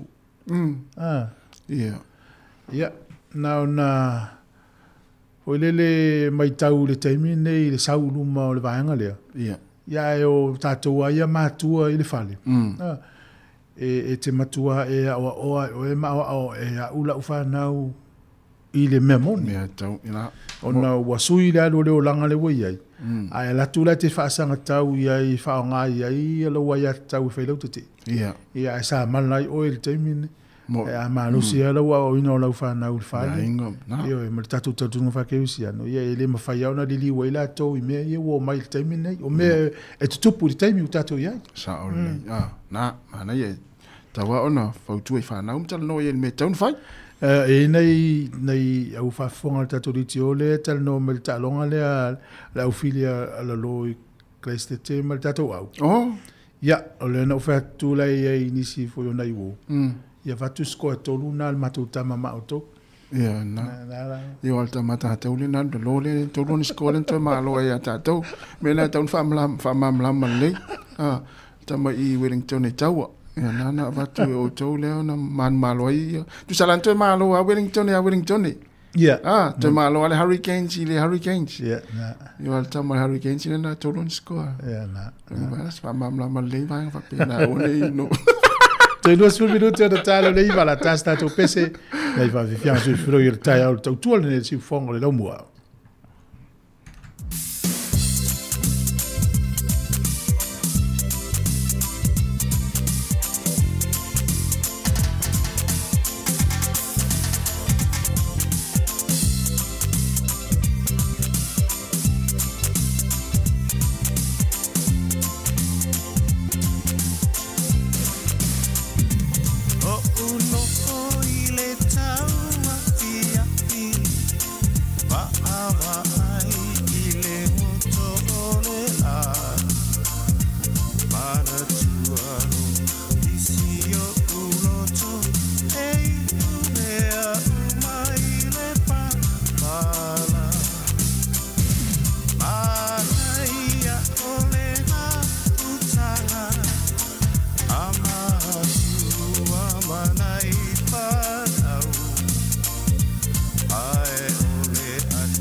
Te pepe se ai ma oli oli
Whawhianga mara whapea le matangi mai saino o toi se fulu tolu minuti na tāle au le iwa. Si whango la mua mpuranga le ata le tai au. Ioe. Matamata atu wha awa wata lo matamata I tonga la au le tufu. O iei se la au vole I ta simia I so solo te le la o le meleni. E lo iela se meleni. E se meleni o le maukeni. Ai ono e so solo. Sa oi pena ku kama mai si la au na ia. Lo iela tama na tas. Yo na o fole wa tauro ma faula o fa taunga meleni le vaso tele. No walu le fale le fale fala wa ina le ia tato. La sa oka te vai tu fuele stanga ta sa fa fo ala iti meleni tanga ta mai fa fo le todo. Fa. Taungo fi. Ia taungo fi meleni. E yo no ma o le vela le tau mai ave tu. Mai fa to anga Oi no la picking al meleni somali. Le I fa fenga piki. Te loa le meleni, pe mea mata I mana I tosina pe papai. Ai lola I vaenga na pe papai lanu sama-sama. Tama somaliela na. Mtorie, I papai, lanu mea mata. Toa ia na I mea na sama-sama. Ai vai tu lola I vaenga papai na sama-sama. O le meleni somaliela na. O le sa ola. Wai meleni na lanu mea mata fa solo atoa. Au mana iala so le fatu e pe ai sa futonga mele no matamata le news ala foi fatu anga ia le au to melen ala to fa matala mai ai lu piki fa lo lon melen va ai ia to le ia na me papa e vui pin fa fa nua na fe filo I malanu me mat sa vai to lo sama ia me na I lo melen so malien to ala tamana sa wala la piki le asofa raile e lima o meleni na mai tamala na tustusi na pe fa sama la iti vene fela pala yo meleni fela pala ana fa nga le sto nai ya lu man nafi mana ya mo fo ina ila meleni tu loan le tayao ya ele ita pala afale ono ya sa unu sa nga wen on malu ali Vai, mais olha o malulu, meio tá tu a famo mua so fo malolo ina pitasi. To anga to sami meleni. Yo le tele te mil nei. Na, ole o ile tu sa le fo fama wina I tal fa sol pito a New Zealand.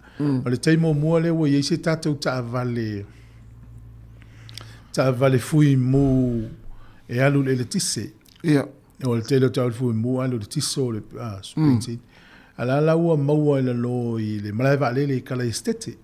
Le ufa nga te mine ya va ua sui ale olang.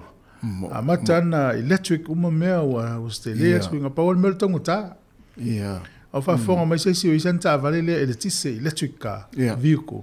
Mana fa ya mai vili mai fam tala mai ni tu le mani tu I lo ele tunu ya ni te wa nga I fa tau ya mana ya la o fa tau va lima o fa tas. Mana ia. Am tala mai ai oe pe la sa usilsila o ani tu e mana ia o ani tu e lu ia le foto e ngata vale.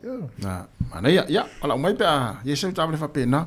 Ti lo pena mata le fa ingol vai aso le atale na mai dunga le fa salau le CNN. Le ai. Ye stama malona tali na o e alo la va afone le calle. Oi, no vai e la lungo le TV. Ia, le na follow le tafola. Le tafola le tali ia. O fa pe sole. Le tio fu ile sa wala tala ya yon. Ate lo tal fie third wave. Ya, esa. Ele a 12 minute sa follow el tafola. Eto third wave fustam. Oh, na mata le se interview le ile. Ioi. La sana tala. Fa mai na tele ilo. Fa pe ya fa longa tu ngolo. A pe na ye se ngalu. Se ngalu la sa una tu fu le. A o te ia le fu le ilona le ilo se me. Ia. Ave mai la le tonu fa longa tu malulu ina lona ala fau e tau le mo le me fo le lime va le oi mo le ping fa ua na ping fa ua e malulu ina lona ala fau ia o lona manatu wa fo le wa what is to low ia o te ia le toe le toe wa fa mai na follow ia ave ye lalo ningo na lu o to tonu na vole So tono o te lo ele yalu te le tonu. Pena lu atu a po le tu ngatal fa I. Ai wale o filanga te le ba wale le na. Wana folo ato amle ba. Ya folo ba sa. Ilo pole mena na to il wai mai fafu. Ai wa fi walta fola e tau folo. Ai wa po la vela tu lo le ia le va le ia stamale le fa I. Nana mva fu ina to il wai mai fafu. Ole matua I va venga le. Ole matua I va venga sole. Talo. Ia ole le sona fo I lea mo tato. Ole ia le tafola. Pisi wo tangata I o ngā sami loto. Ia mo. Ole pole mea nana saure ia ta alo a. Ia ile se fia ta alo I me ia li. Sole. Fa fetai na to rua I mai fa fosta. Ina le chili ia. Ia stam. Ale mana ia foi la. Ole pu ele video. Ia. Wana le pu ese video. Ese ata. E fiu stamale fa ilon mo mau ele se taltonu. Sa ole le. Fonu sa ufa matala na follow up ta follow. Ia. Fiulon ta mai le taltonu se. Ale ala ua sa ola. Na. Pe sole ai fo ngia fo ia to inga sole. Sole o le va venga. Ya lele. O le fieta no tu le sunga la pepe a tal pese. Il tato proclame ia fa la ulo forta tu te chisa. Ma no la sti fonga no la mo.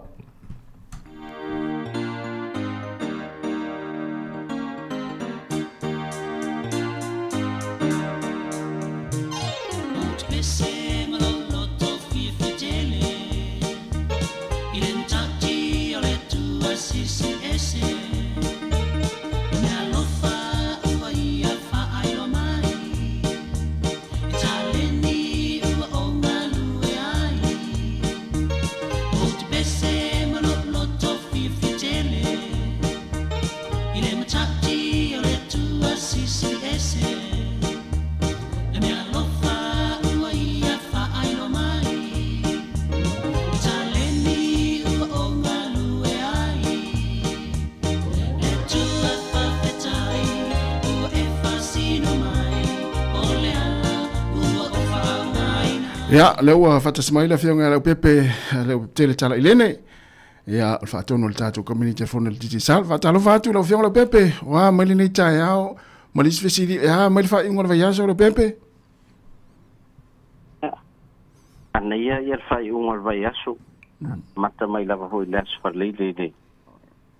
Tato fo ita longa ra o do. Fa tolo mai foi le matu talonga. Ia wa ti di mana ia lava. Pen faya tatu talan nita ya. Ma lo va tai ia me silina man via mai le fa ingol va yaso ia ai ole ia ol tulanga ia mana foi fa te amel tatu au nanga ia tata tanoi foi le I va nga muli muli ta longa fa ingol va yaso le pepe pa tu ai mo lo fingal. La to ia len fa manwe ina tatu sei ilas for violent nei va ila to lo la foto pa tai duas futa la pesiliatu anga te fonti ti Sāmoa mai se tunu Pacifica tonga foi tau tu ale click se la foi se leni anga numero ti Sāmoa na van watu Papua e tato nu entry se liman se ina mo New Zealand e lua tato fai longa mo Sāmoa top up sa patau online malafo ile numero fitu tolu valu o valu lima e email le star ile accounts le online botanwasa.hana@email.com wasa.hana@email.com mawa lima salautala New Zealand sia tatu fai longa o le seleni sa fanga click exala fo ile fitu ono o ota si lima fitu ono lua ota si lima o le suafa lo le sitarai o tu mema loma fayoso therefore e manu malo le lima se lautala New Zealand to entry Australia sa whamanueina sa whatau online o le email o le starai o lupe mautinoa lufutolu gmail.com lupe mautinoa luatolu@gmail.com le numero sa la foi le top up online le o le fitu luatolu le matolu iva fitu luatolu matolu iva ya wa to amatalia foi la ia tatu tuisol neiva yaso ata foi le a fola stofi ya ona se ina foi le las forele ma tātou whailonga tai lima se lau mo New Zealand. Ma fo ia tātou whailonga tai lima se lau mo Australia. Mo isi fo i tautua tātou lo whanga solo, ia pe ona iai tātou tālo whabauta, o le nā ua whaupopo fo i le tele o nei whaloloa, ia e sosoani lava fo i whaingoa tātou whatau. Ia awani tau o mamau, ia pe ona i whaupopo i no whaloloa Frankies, na ufa o ngale Frankie laulii, fo i pia, Frankie si vai tele, au tua lii, ia, ma le Frankie si naitan malala. Po i la o mo Frankie se lua i sala fai. Au mwhai ana la fo i le vata, ia i fotu ainga, e fai ala tu whatau. Ia, mo nisi vaenga umar tautua tātou Tiki Sal, e mes fo tātou Pacific 40, ia lea whapsota i meile tātou numera o lua tasi, lima ono tolu whawha.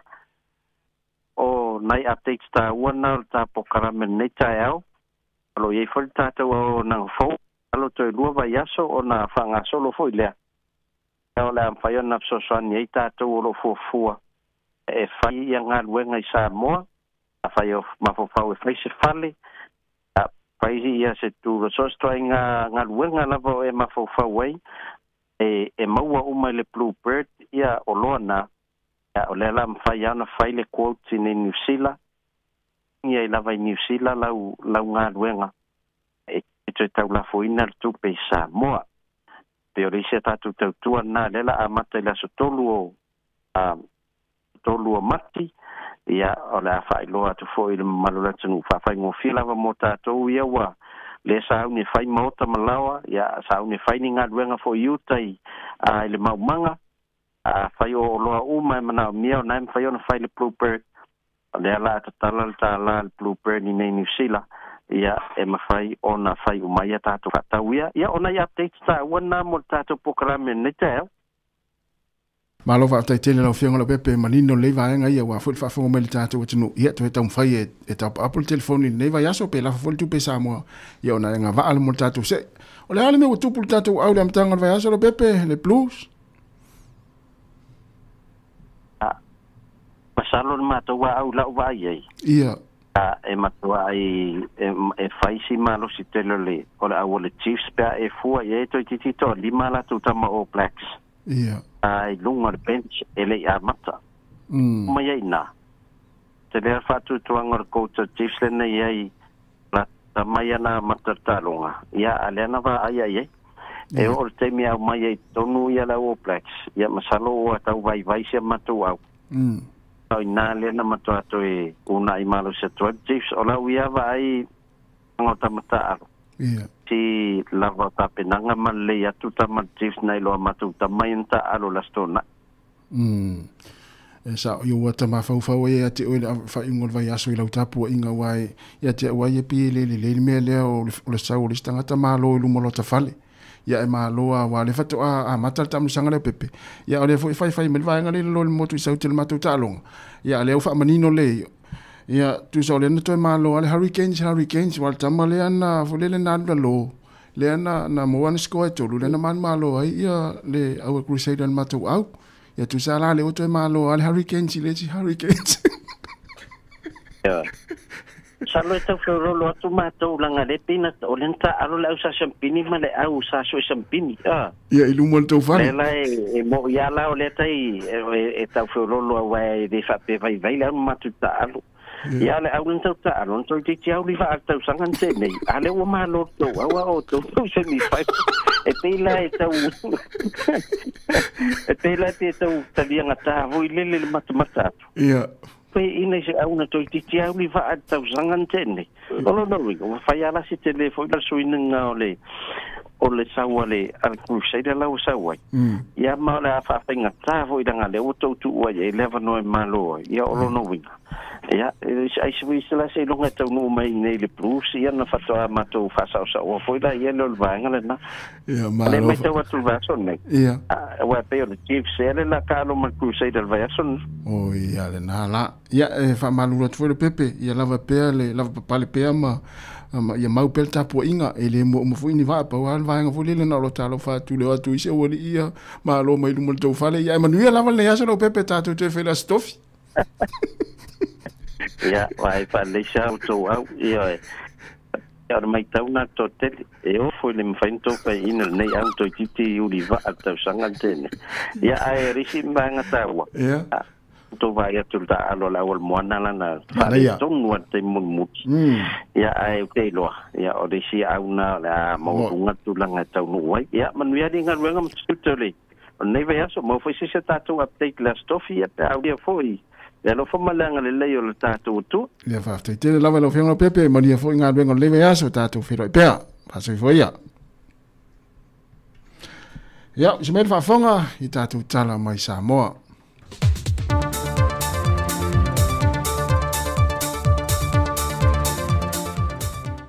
FEB lava te whātala whāturu tātua tunu le amatango le neiva yaso, o mai se whaopoponga tala whau mai Sāmoa usi mai le whaafonga. O le wawe tali tonuina o ni whaasala launga tuina i nisi lunga o penta wha i langi, o se tasi leo whaafitau le tele, o lo whaatupuina le vesi ma le whiita ngai, i le wao tangata o le atunu. O le manatu i pēn whaadia le komisina o le tanga wengo leo a wapa aulungo i tino Filipo, wa whaaseina le atunu i se tasi o whaasala launga le whaai unga le vaiaso i lunga o penta wha i langi, e whapea o le pāngtai a lau i titi, le na pu e mai se fale o se whaafenga ina se tasi o hawhio anga, e o mai le tae o nei na whaai loa wapa au, e le i maua lava lea li pāngta, mai o lo tu mau foi sa i linga na tanga luenga o leo, ma le tau i tupe lima awheta lai o foi natu, i so se tasi na te au mai se whaamtalanga moni, e se vahenga o lea tunu o lo lafi pe o wha lafi e fo i lea li. Wa sa variantu de lua masino sa ilia pela wititi, ai o lo o fautu aina fo ili mamalo lea tunu, e na ia wha ai tete le latalata iai, pe a whaia e wa ai so o se no whanga, ona o se pāngtau lo wha mawina o na winga pā a ma whainga mātanga, na ia wha tinoina i te imi mua i isi ana sola anga. O tūla whono la walunga i le laulaua wha amasino mō se tau wanga tau salo le Pasifika, e wha alilo lilo ala tau wha ai unga i le te tau una wha ilo ina pētala no ina wha la waitele, pe tai o le sa ilia o se tau salo le Pasifika le ua maea, wa tele a isi vaenga le manuia wa tūla i mai, pe ona wha ilo le wha amasino tai yulu le tau wanga, le tō wha le a tau le Sir Jerry Brandt, o le isi tūlanga na wha ilo mai ana ro ia o lo i Solomona, na pine pe wha mawina i le wha amatuulo i e toi foi mai i Sāmoa, i le toi whaia ato le whaitaunga o la tau wha i unga matongi, mai loai, sa le te tau o na whaia le wha i unga lea o lana pālota, o se wha amasino ta yulo le tau wanga, e le tutusa i le vaia wha amasino le tamaita i tau sala mai tonga, ma le tau sala Sāmoa i lea po le tau wanga, e na ua toe whaia le whaitaunga ato o tongi, ma manino ai, le tele o tongi e manu malo e le tausala Sāmoa, mai e le tausala mai tonga. Na whai loe li ata wale sā, e o mai le so, e le iwa ai lava i le mafuanga, na lai o na tau fia o ye Solomona, e le mawhai o na fo i mai Sāmoa i aso na tau fia ai. E ui o le ua manino le pito la au ina uto e whai tau e whaamasino to lima tongi le aso ngafua na so ai, ai sa noa le a tau le sa, e te tau lava na wha amamalo na ingoa, mai i le māta ngā lea nā nginga i lunga o penta wha i nangi, i tua inga na whai e whasanga i ata ia. Ka penga ngai leo, le wa wha ngai oi ma kong finalized by next week, o le mele sa wrongfully stopped by Yahweh or unlawfully he also and that is separate. That's a completely separate action because without reasons, without anything. Now, or that's a separate legal action I'm looking at because she is really the one or defaming malonga angkolo whoever len ku mai o le hairdresser le yai o le fulu ulonga le e disi ngai but they're all Tongans. So no le ya tawa o lo nga lu fantasia no lo ye sabonei ma no lo ye Solomona i le mata opo mai wa sauni mata pena o ia e toi fo'i atu i Solomona i le fina wina o lea mata upo. Wa saunia le ofiso le pule whaatonu e ni pepa whātou mo e sa ili e fina ngalo mai le atanu. Ona o ne whaitia ngō whaoane le ofisa mai nisi o whaafeangainga e na wau lātou mai ta wina le si itia lea o le tau le elitise o lātou whale nofo e ala i mita tutongi mua le o lo whaongaina ai sa le i whaapea mua. O le suenga o le a whaamawina ai le esenga o le tau o mita tutongi mua le o lo lātou whaongaina e na ia mawhai heo na whaia seilo i longa ma tu i nātu le tau tāna whengai le atunu ai mai se foi o i lātou a wha o mai whai tionga le ofisa. E le pepo whaamtalanga mai le ofisa le pule whaatonu o se tasi o vaenga o whaasea o le taungatai leo le tau o le unite e mita tutongi mua e au nomano lātou maua ni whaasila silanga mai le whaalapu pitonga o le marusi angatau ele tise. Mai wanga waa nei le mamalu le atunu e lātou te piki ina ni pepa whaatumu mai le ofisa le pule whaatonu pe ao lātou mo mia. O masani le whaletupe a le PSP Sāmoa i ana whaalawi loi amatango tau sanga te itasi e le teimio le toe fo ia toi o whanau i a onga e ala i feso swani tau se leni e ofo i nātu i alo mo whanau e whaamanuia ina ma i a onga tūlanga lua ma kolisi i le atunu. O le tausanga nei e toa fitu se furualo ma whanau ua whaamanuia ina i lalo le feso swani tau tupe e whapito mo lātou pili a onga. Whaalia le tamaitai pulu le whatupe i atunu ma whono Jennifer Olafroen. Mawhai ai nai mātua i tūlanga o pili a onga alo ma whanau. Ia e mese lava tamu whainga alo ma whanau o wale ia tina eina koe se tatou atunu i aso i ruma. O le fitu se furu o whanau o whaamanuia eina e tolu se furu male walu o whanau mai a onga tūlanga lua ma le tolu se furu male lua o whanau mai kolisi maua le lunga. Sau notun ma whono o le se furua ile nei o tausanga o whaatino le au nanga le nei e o whantu al whaltupe le PSP mo a inga 5 vai mai o whaaluina ile nei tausanga le se le ne wha se furma le 5 feta la. O tala fowia mai Sāmoa manuia le amatango le nei vai aso si o tātou tanu whaasoifoia.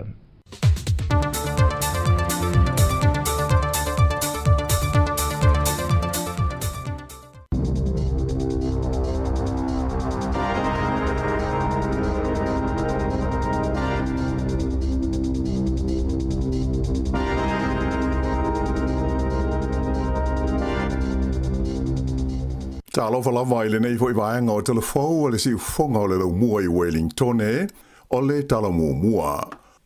O whaalia le minstawa onga o Erica Stanford ua ova le oso vale o le li minsta lango ia David Sāmoa ma lana whaalinga e whapea o le a leto e whaia ni aso whaapitoa mo whaia onga i to tonu o New Zealand. Se te mo le tausanga na tenei le sa whaia se whaalinga a le li minsta lango o a onga o David Sāmoa. E whapea, o se vaenga o tau mwhainga i si tia la o whai to maiti e o atu ia onga, o le atao fia ai, i le whaia leo aso whaapitoa mo whaia onga. Peita ai, i se tala noanga i le porkalame o vesiri matalia le TV New Zealand i le San Nafi, na whaalia manino ai le tamaita i minstawa onga o Erica Stanford, e le o se mata whaioi lea Sāmoa, mai sa le te tau ona i whaia lea whaaringa, ta ua le tamaita i minsta, e iai aso whaapitoa na o whaia onga e whei loa iai i le taimi o lo whaanga solo se kuata onga. O le tausanga le nei, e lua i aso whaapitoa o whaia onga ia o whaatulanga ina, ato ai maisi aso e lua, e mawhai e komiti whaafoe o a onga uma, o na whaonga moni wheilo inga ma le vasenga o whaia onga. Na whaamawhaina fo i le minsta, e ta ua i aso nei mo whaia onga, e te tau na sila fia le lei e le mamalu o mātua, o nei aso e whaonga e sila te toa i whaia onga i le tūlanga o loo ia i le whaanga so longa o mata upu e awa o ina i le whanau i le tōngnu o a onga te itasi. Ta o fo i le minsta, o umona i e talanoa i a David Sāmoa e tūsa o le nei mata upu, mai o aso whaapitona i o whaia onga o le a wha waupea e le tau fia. E manatu le tamai ta ina ve mo pale mi o New Zealand o Helen Clark, sa de tau i le malo le te kuki o na tala no mo mai i le malo New Zealand, au le isai nia le la whenga inga male malo tele o saina. Whaalia mai Helen Clark e fōlinga mai na sei nia le nei whenga inga le pale mi o le te kuki po le Cook Islands o Mark Brown, e au noa ma se sila fia i tangata o le te kuki, ai whapena ai male malo o New Zealand. Pei ta ilana whailo mai e le pale mia o Mark Brown, o le whenga inga masaina, e le o sui ai le wāwhea ngai o le atukuki ma New Zealand, ai o le ade tau o na wha malo si ai. E le i wha ai loa ina mai whala o tele le teiminei, le au ililinga o le whenga inga le nei saina ma le Cook Islands. E whaitau se lau la whaai o insinia wha apitoa o le aini ngā ruenga, mai ua malanga ese atu mai New Zealand nei, ona ua toa matuai le whaatino ina o ni ngā ruenga te tele sa fuafua e a fia ai. Whailo mai le whaatonu o le Societe Insinia Whaapitoa New Zealand, Dr. Richard Templar, o le nei whaale tonu e te le lawa sa whaina ai o le atina e male tamau a inga o le tunuu. Ta ua e le li whaatonu o le teimi nei, ua le aini ngā ruenga te tele o mawhai o na whaatino ina, mai o se tūlanga le manuia tele lea mō na afianga i le matata wha insinia, o lo o iai ma se popo lenga tele o le whalapo tonga insinia le te hao rangahau, e le ngata mō le vaenga o insinia ai whapea le matata wha ka muta o whauwhale i le tonu o New Zealand. Na ia ta ua e whapea o le tau fio ngā ruenga te tele pei o le whausio o whale mai, ma le whaafauina o whale aonga, ma le tau fio fo o ngā ruenga o wala. Ai maise o suinga te tele ngā ruenga o le suawai, wailonga o nā whaina ai ngā ruenga wha insinia a toa maisi matata wha apitoa. Whaile mai fo ia Dr. Templar, e to tele insinia New Zealand ua ngā e tu nei mō ngā ruenga o foina mai iai e kamupani i te tonu au se tādia, wha pēr maisi e tunu i whāfo, ona o tūlanga whaale tonu e pei o na tūlai mai nei. Whaatalo sanga ina ia le Societe Insinia Whaapitoa le whainga malo so whaatasi, ina ia whaamatu watu ia se leni ma vai ngā tupe e whaatino ina i ngā ruenga te tele ia ua uma ona pāsia, ina ia tau fia i le ngā solo atu pe i whafo o insinia matangata i aito mai Whaapitoa ona olele ai o ni ngā ruenga. Ua whaalia le te hono fau o ia nei o le komisio ngā ruenga le malo, ua le o tāla whea ngai le tūlanga o le au nanga o ngā ruenga ale malo New Zealand, ma lona wha moe moe au tū e le tau o na iai. Na ia tā ua le iloa, ma ua le mo whai le nei au nanga, o na wha awhitaia ai mana o ngā wha abitoa le tunu, a to ai ma tūlanga wha apisnisi o ngā ruenga wha ale malo. I se saunoanga le teitei whono ua iei nei o le komisio ngā ruenga whai ale malo New Zealand, Sir Brian Roach, sa ia whaia i se whaatasinga i le ai o Hamilton, na ia tauai, ua amata nei o na whaatino ni polka lame mani fuafuanga, e whaale leia ai lea tūlanga whaale tonu, ta alua na tūla i mai o ie le tawhinga le nei a novema o le tausanga taluwai. E ui ina whai tio ina il tamai ta ina ave mua minstao ngā ruenga le malo, Nicola Willis, ia le tele o tupe wha alua mata ngā ruenga ma au nanga ale malo, a e tali tonu le li teitei whono, e le sao le atu o inga, na ia wha mawhaina mai, e te le vaenga o wha atulanga e le au nanga o ngā luenga whai le malo New Zealand, e te taulama o na wha atino ma wha atau nuu. O le minsta le o iei nei o ngā luenga le malo, le Public Service, o Judith Collins, ua uma o na whaila ai ma le komisi o ngā luenga le malo, a toa ai ma wha aurulunga o mata ngā luenga, mai ua ia whaalia iai le tau leo na sitia o le tūlanga o le whaatino ina o le tautua ma ngā luenga whaia le malo, e au fiai le sila lea i le whaonga ina o le tau mai whaatekonolosi o le AI po le Artificial Intelligence i le whaatino ina o ngā luenga whaia ma ta ngā luenga ma whaala potopotonga a le malo. Na amata alo ia le San Nafi ia se polkalame whaalau i loa fau o le malo New Zealand. E whabea o na whaatosina mai ai tu lisi Australia ina ia malanga e asi ma tā whawha mai i te tono New Zealand ei. O le li pālemia ia Christopher Larkson ma le minstao tu lisi ia Louise Upston na o la ua te taraina le polkalame se whailo inga ma le autu stala. ta ua le palemia, o lana ngā luenga mua a o le iul fale i le palemene, sa haa fia i la tina e o tūlisi, na ia ta ua o le nei tina e motua ta ua tele i le ta mao a inga o le tunu o, whaalia foi i le palemia o le teminei, o lo lava ma te toi awa noa i waalele, whapea ai ma whale tari malo i le tono New Zealand, mo tūlisi e fia malanga asia si mai i le tunu o, mai o le nganga o le whai ngā malo, ina ia ve New Zealand ma tunu unua le tasi mo te ngata Australia malanga ta whao mai ai. Ta ua fo ia le tamai ta emi stau tūlisi, Louise Abston, o le fuafuanga o lo iai le teimi nei, ina ia ve le lua o lua lima, ma te usanga le lei mo la atina e o tūlisi, ma te ngata ta whao mai. E awha miliona ta la le tau o le polkalame whaalau i loa fau le nei a le malo o New Zealand, mo tūlisi mai Australia.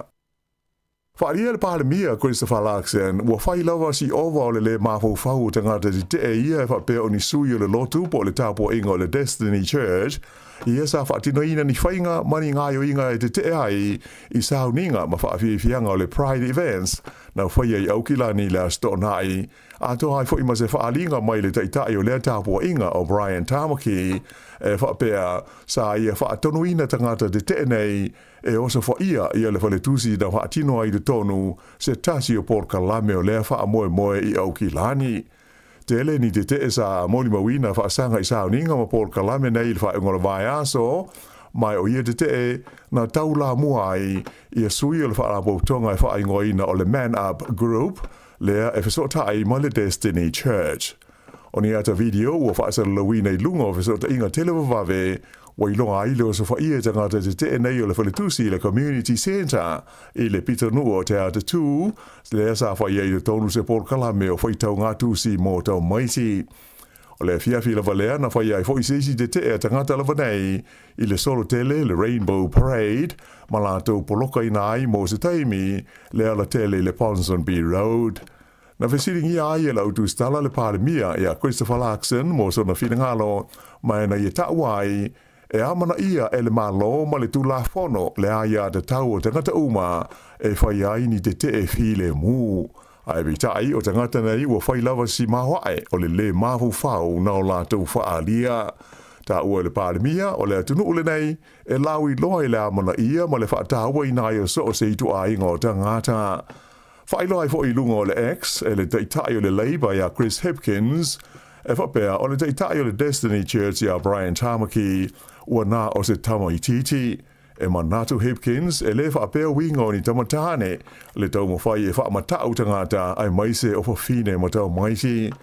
O se li poti la walis whaasa lau New Zealand na ta awai e whapea, o se launga Brian Tamaki i lana urotu i la Sānavi, na i ta awai na fia tele i le tūlanga na o iai ngā iuinga tangata sa whaatino ina i a te te nei i Aukilani.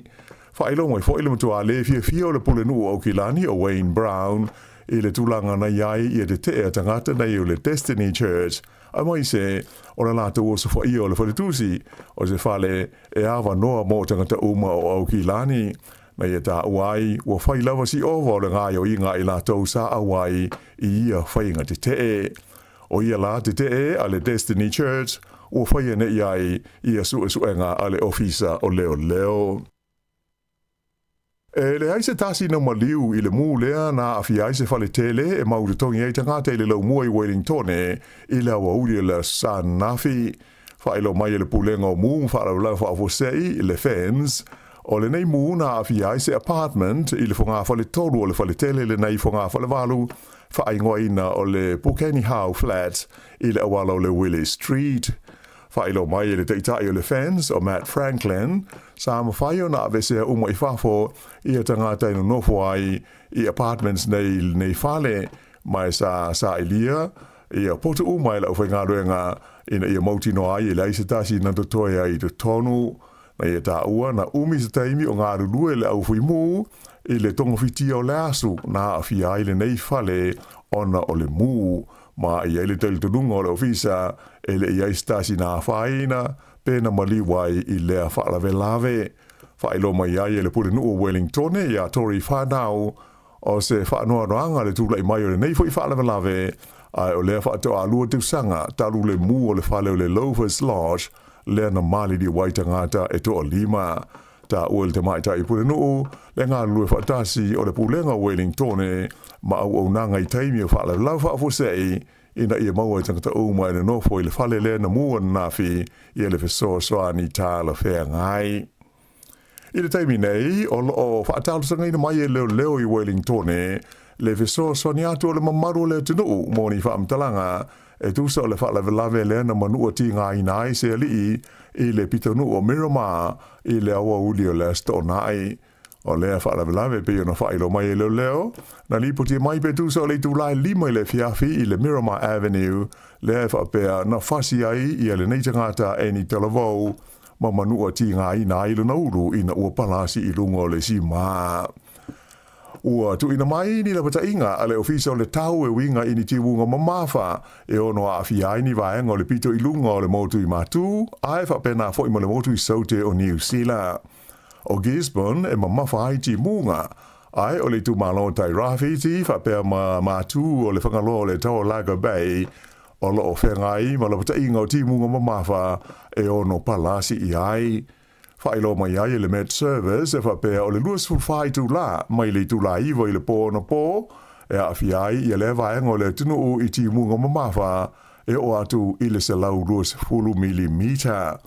La pate i ai le ono da tafe o vai tafe, malolo vai a lau whanua, mai ono a whai na i fe malanga ingo ta amale, ma tu lai mai ai fo i mani solo ele. O le peninsula le Coromandel, whapea mga atu maunga o le Kaimai Range, sa whaamaru i nai la pata inga lanu sama o ti munga mamafa, mai le tu lai se fulu i le pō na pō, e o atu i le tu lai iwa i le pō a nā nei. Ai le motu i saute o mātu sifo le nu o motu weka i le tu malo tā se mane, valo i ai a le mamafa i o ti munga mai le tu lai se fulu na pō, e o atu lawa i le tu la e valu i le tai awa na le la. Pei tai la sa whailo mai le ofisa o suesuenga o le vai ma le siusi manga po le niwa, o ti munga o lo valo i mai mo na yaso o luma nei e le la vea ai pe le lava lea e fo i ai i le tūlanga mangumangu lau whanua e pe o na awhi ai i nisi vahenga o New Zealand nei taimi. Whailo mai e le awa ai tau o le tūlangi sisifo le motu i mātū o loo pito i silio na mangumangu ai lau whanua i le tau mawhana whana o loo i nei. Ai mai se lava i nisi vaenga o le Waikato, whapele tu malo taunaki, ma vaenga mau lunga i le onga tonu o le motu. Ta ua o le a lea a fia vaenga nei o le tunu i ti munga mamafa e pei o na valo ia mai. I le motu saute o se vaenga i sifo o Otago, whapea Haas, ma le West Coast, o lo pito silio na mangumangu i le neitaimi i a tūlanga o le tau o loa a fia ai. I tā alonga, o lea ua amata le taʻamalisanga le kapi supa le Pasifika i le nei tau sanga, mai sa moli mawina i le whaingo le vai aso ni tā alonga mata ina ma le tau whao. Malo le Chiefs i le Blues i aia luas fulima le sfulwha, Crusaders na malo i le Hurricanes e tolus fultoru i le luas fulima, a le Waratahs na malo i le Highlanders i se tasio tā alonga tau whao, i aia tolus fulfitu i le tolus fuluono. O le au fiti le drua na whaia ina i le Brumbies, tolus fulono le tolus fulua. Ai pei o le tālonga zafa atali i le totele, o le tālonga lea le moana Pasifika ma le au o le Forza Australia, ona o le ulu ai tālonga lea le lato kapiteni fau o i nei o Adi Savea, tālu ona sea tu iai mai le au o le Hurricanes.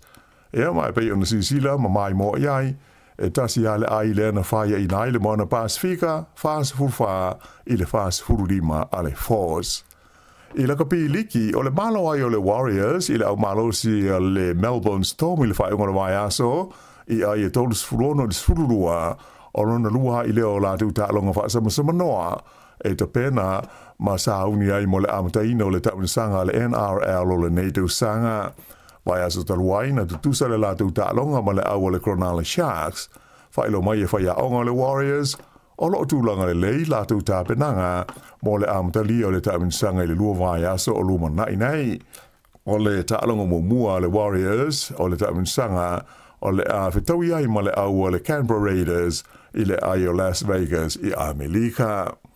I ta'alonga te nisi fa ale vao ma lo, toru masina le o fa asala ina ile no mele tasi le lololangi, i le ta'alonga te nisi le vaengo li, ona oni mata upu se lua, na fa mau ni ailo na fa nga ina se vaila au fa sa ina i le tausanga na te nei, o le li Italia le nei, o ya Nick Sinner, luas fultolu tausanga le mutua, le ana siampini le ta'amisanga o le Australian Open, i le masina na te nei, o lona whaasalanga e sa aio na taalo I te nisi whaalawao malo na amata whaamamalu mai le aso iwo February e o atu I le aso wha le masina o me. Ia o le whaaiunga na nei vaenga o tala whau.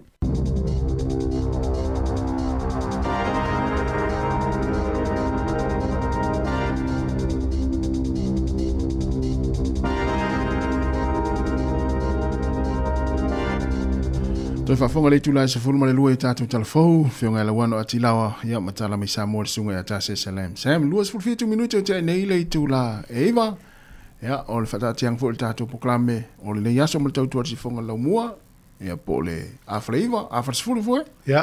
O le tunatu le poklame masani ai o tala la unungo le yaso. Vai le nei fa fianga o pese, ia tāpena I tātou talafou le au.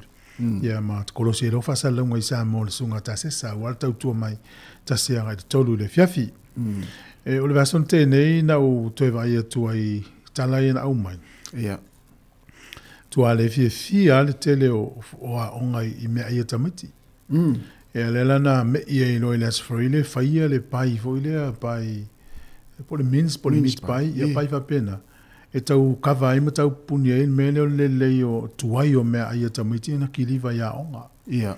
Sala le ufea ngai nei e le napor kalame malo I tau du teimil nei.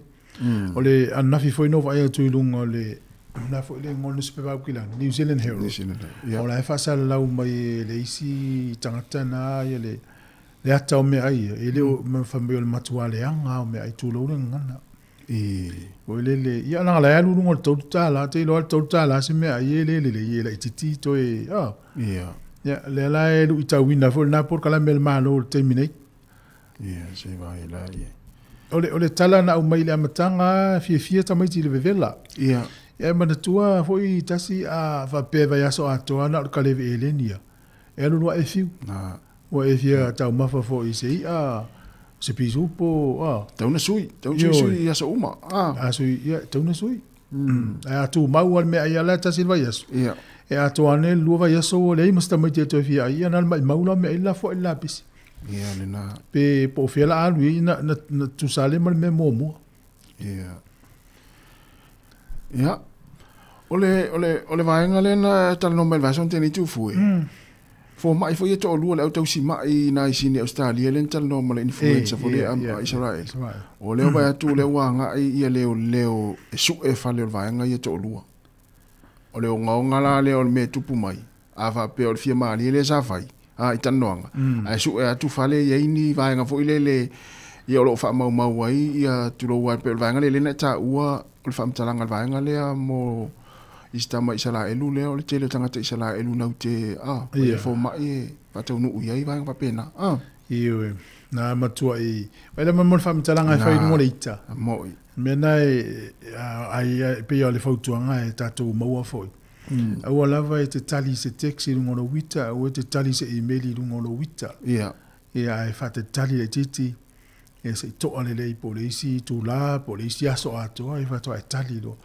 e wa watu tali mto ale fitau e melana le maua e sa tali me la tonga venga le fa fa si o tio mai Israel pa tu fa am te le fa le to ia asu e tu nei la fa le to lua le o la mo wa infa mo fo le o la fa so ta inisi fa le mai ia na te le ala yo mata inisi tanga ta fo ile le o la tu tala no tua le na sa o le ia e tarusia ia wone ini mea fa pe na tupu le tuana ia tau te leilo ia tarusia no usa mo le termina o fai tau lunga station newspaper la Sāmoa e le tu laula le na o le world le lalang ia no tau ai se tala o le matoria la o tu newspaper le tu mai tala mai newspaper na lo lomi le no tau ai le tala I se le fo mai tau uai pe le tani el tele tu sanga mo vai ia o le fa tua ina ia o le fo mai oi o le fa tua ina le fo mai tala no ai tanga tole no le ai pe tani el fo mai le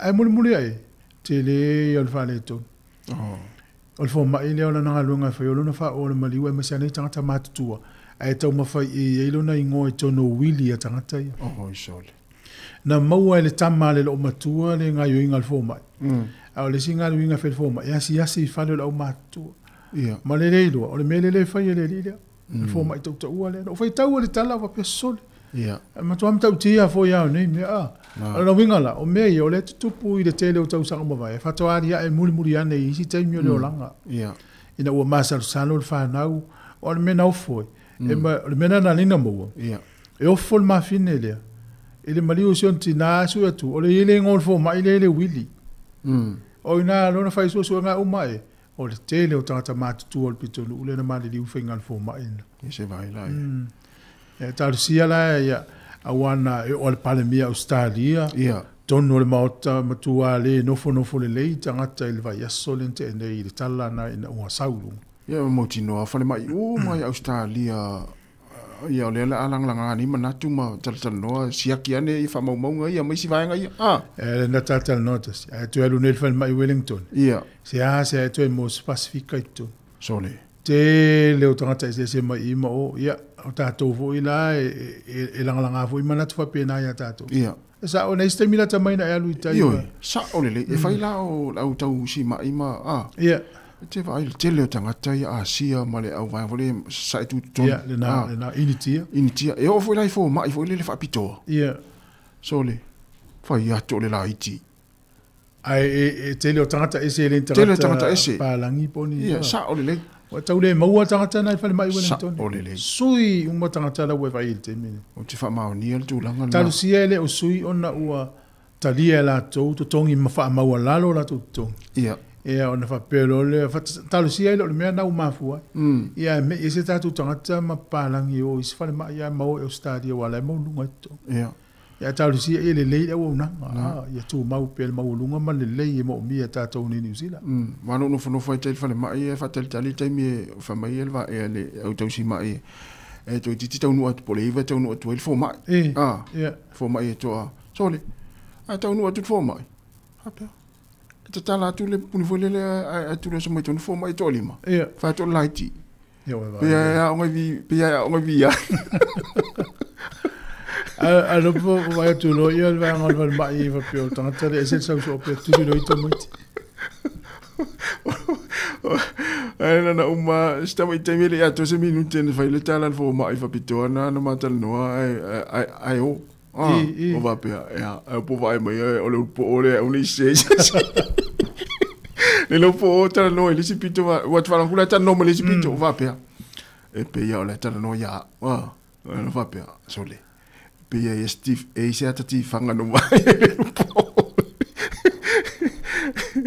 le fai mo e pula vole le pe te pula tau fa fefe e tama ya pe wa tu ya e va vena wes ele mo fai tau fa mo pe pe se fa le ta fa mai dali i sau mai aso uma sau ai e ma lo na sai fai ma sia ki fo mai ma vai e fala au na le voi sa va tu tanto di tio ai si fiu e vili se appointi le fo mai ona mafuanga e vili mai foi le fa ma o tanto di tio o le na fai lo to le fiong le pule o le aso tona nei la lo te rubber arena o le il fa mo o le afei lo ia pacifica vai nga uma pacifica le fa sa la u la le le ve la mal tanto ia ma moto pacific e watu e fei lo i tu langa tau tatano le vai nga tau so fo ma loina ia o le la stai mel nei so ia na mautu lo le pepana me fa sa la watu ia fa pete malanga e te awai le so ia watu uma tata o fenga luenga Wellington e ato fue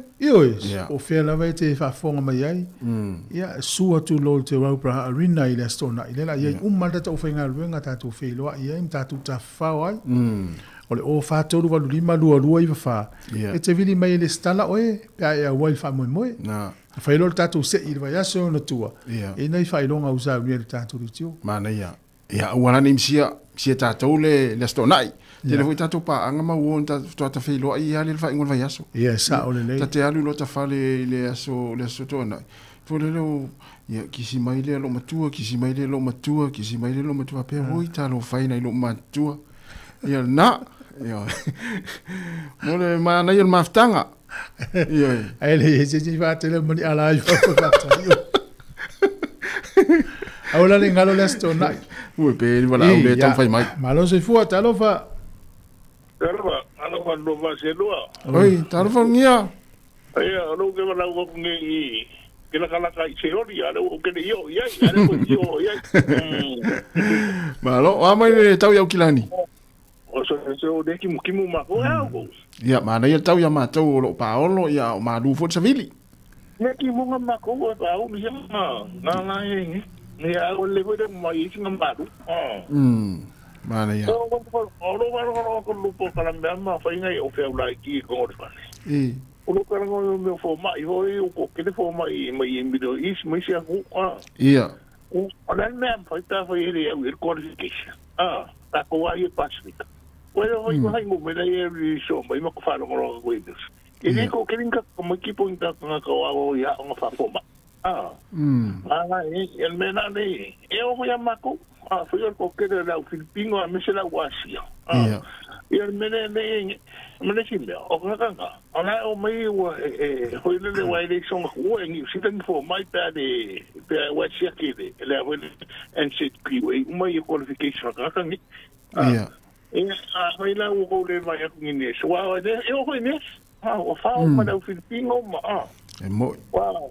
Le mene le wow, que usa fue la cabale de aquí hoile yo que veía que la tiki me si inesa ingai le si resto al palang si lo mo ya o fa ko lo de si lo mo no e ko me ni po me quiero o si o ka ko sa mo da wa le fonda o le che na publique lo masis la le ko va tal si ne si palang ni de so se suia de ya wa de venga ko de si lo mo le men me quiero ele lei no meu mai kango mai nanga mai kele lei o nes mai Filipino yang o apa le kiwa au mai ni sida yo ya o apa tu ero lo kia dengan lo nga video la ala pa kan mai pela le kala do ke manga ko ya wa vai ni fa mai ya pa ko ya sia sa ko vai si sa bo o vi o la Filipino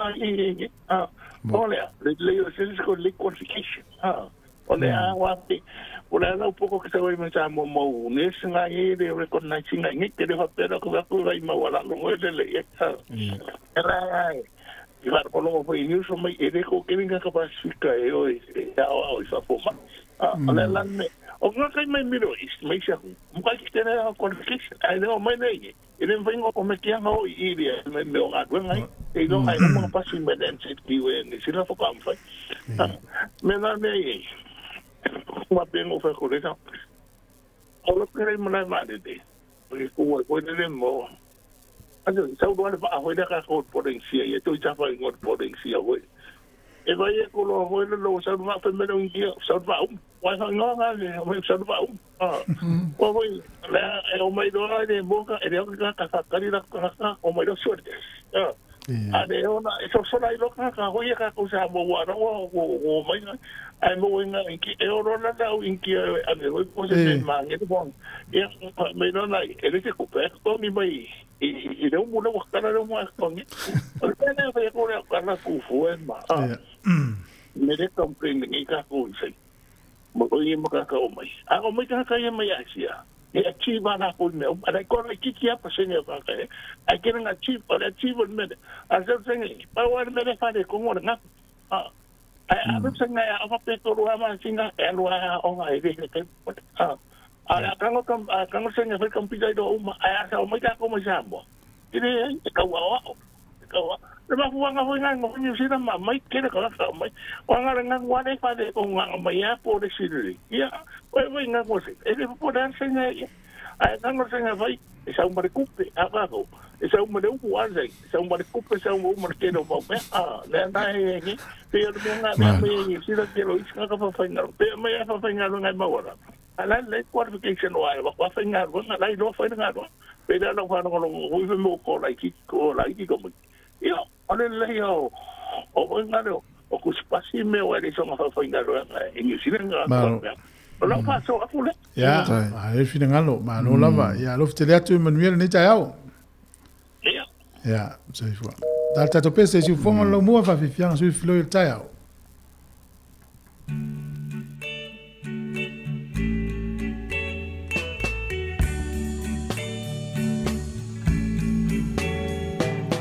Tele madu oleva oma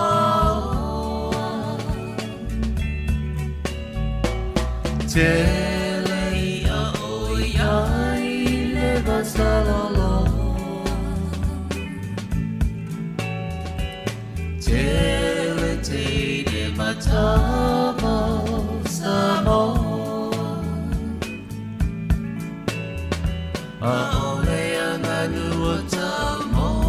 to live all alone.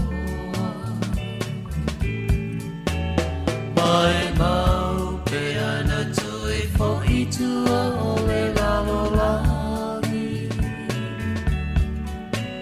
Toy te patasi Sāmoa ilana masali. Alo falenta si ileta si fela hola goma. Alava male fa'ali fusia na tausami Siau ti lava ile tae au fa'ima alili Lea ini falawa mani pata poni pulini Lao si pepe Iai possibility Se coco samo pose la moli e fa suiti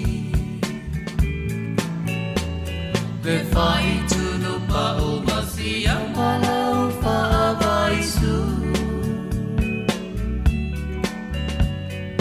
Po eleo kamasina ulu atu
Le si fonga la mua Wellington ma le whaafifianga mai le penina tia whau ai o roa mal tātou ata i le tau sami ia po le tau mawha Sāmoa e fia ina o tātou tua amatua o le vaisu. Na la. Te lola ia le tau malauna ni tasi fete to vaisu. Tu sai limas futa la I malau e iva. Se lauta la I malau sfurvan. Ola. Vai la tau tau so fo sa. Ma nei a te le se mai le te no le. Ia il vaisu. Ia na. Ole si fainga no vai il finga il vaisu. Ia. E umalona tunu ia na tu ule tono le ulo le wel pepe a tafu. Ia. Al mena no ulo na umau te mina e palai le ia. Al fainga foula no tango fai. Ia. O puna no le ulo la umatua puna wa le puna ni. To atu ulo ia to. Te vele le ai ma se pala. Le ma se pala. Ia. E fai fai ne le vai su. Ale ia mu vo ia mu oi. Ia mu na le tafu a malala I fafo po lungo le papa kiu fo le la e tafu I malala ia pe tafu fo I lungo le apa. Pa ona fai te tenga no le mango le a te u mu se. Ia tu lo I lungo ia mu na wa ia la po ia la ite. Ia te lo e se ale tofo le malau Sāmoa ma le tenga ia mu le mo nei ia. Fa tu fo. Ia mon. Ia la mo apa pe mau ia I fale olo. Pe le mai Sāmoa. Ia tu lo fele vai su ona I matu. Ia. Ma na ia fo ia si fa fo mai na fa se vai su si on tina po si on ta mam tu ia. Nem fai na fai. Ava fa pe wa ule tau sia oe. Ava pe o ule tali ia o to ina le tau sia. Io o ia ina ma fa men. Tapia. La o fa o fora la to ina le vai su le o. E te ia lo tu mo le vai su. Ia langa o e te le fia fo le tango ya wawi ia watu ana na ano watu lo mama la to el watu le tau sanga mal fatu ina o la tamale ma fa sanga no fa ya tu le ia fa ngota sanga teni o le lua fe male lima le la fatu ina ya o e tatu tata la umai no fa longo e fa so ile se for ile va avo ile na alu ave ia na I tangata ie pangota ia na ila tona lo no sala ia e le va pena to fo il va ia kilani va tu lo ave pangota ia fitu to fa fo I fal pui ole tama ta ila le na faia ia ubinga I fo I lungo valele le no fo tala ia fa mala valele ia nana tau fia ma fai su enga lo no inga to fa po fo inisi mo rianga ma va pena se ve ta alo ni tangata so le lungo le ari o vai atu le si malanga le e New Zealand na tu au kilani mo tani den I le vai ason te nei ia na fel valele I Wellington le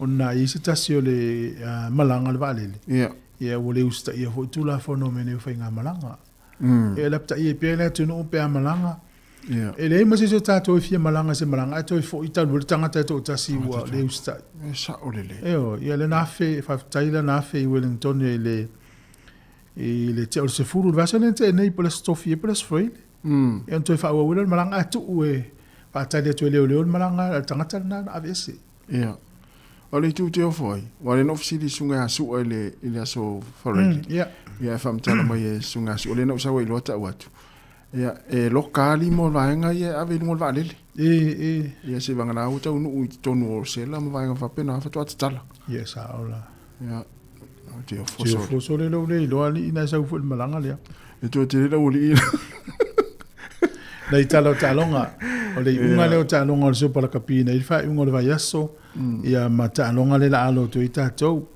o le Crusaders se tolu manu malo ile Hurricane se lo lima o le Warriors se tolu fitu manu malo ile Highlanders se tolu ono Fijian Druan fire ina tolu lua ile tolu ono le Brumbies ia mata longa le Blues ma le Chiefs o ma Sania Chiefs o le fuenga le Blues tolu ono ia lua lima ile Sulfa ia Malmona Pacifica fire ina le Force fa lima a waila I talonga le vaso ne tasi le au le ia ulunga se luas fulu ona ai na le au le Blues ngata su fa le ia luas fulu manos au umma le na taalo na au umma ilunga tol tai luas fulu ia le ia ai o fen fa talonga lo tele mata talonga le Blues ma le Chiefs na fai le onga tonu le taulanga ia kilani Eden Park e le malaile e tena e tu sala le fai ina mai mo la to fale yo tu sola to mo fanua ia na fai ina mo folau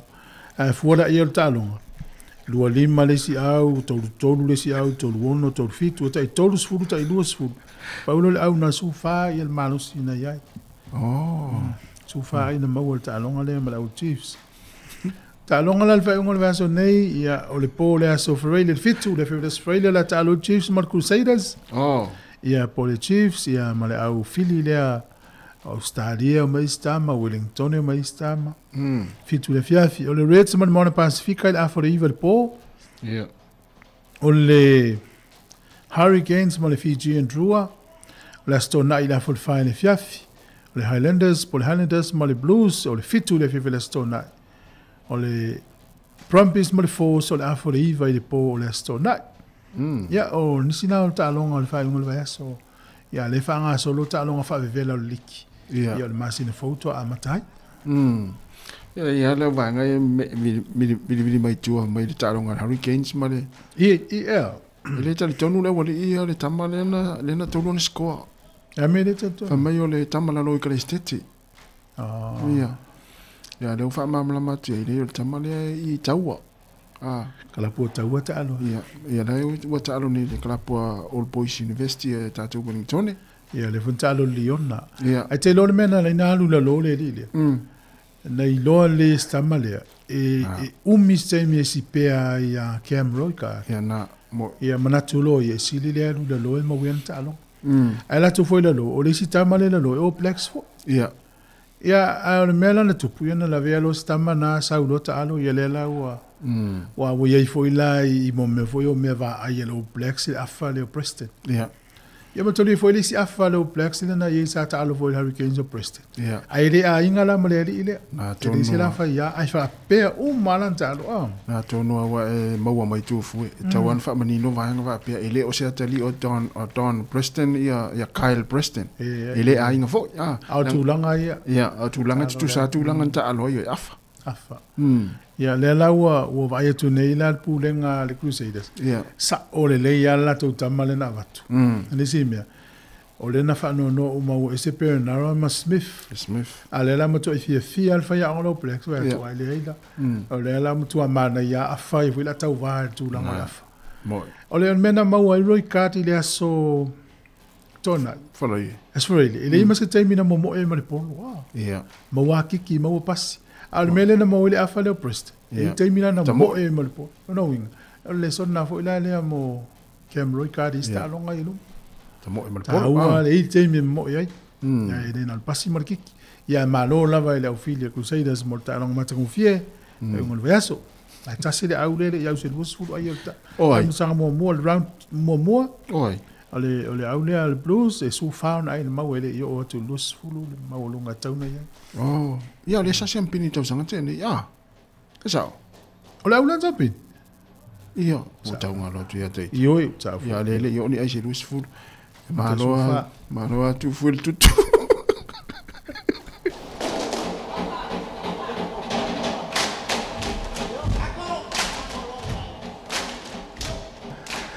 Malo vai ole stama foi le James Lowe do foi. Ia star fia ia lea sa ta alo mo au ayalani. Ia lea u ha ingo na so le na mo ai lona citizeni. Masiona to lua. Ia wa vea ila u matangata no Engelani. Citizeni. Engelani. Ayalani fa sa watu ayalani. Ai mo wala wa sa fa no mo panti aki. Ia o mo foi panti aki. Na mo la panki aki. Ia le fato a maua I stama leo James Lowe.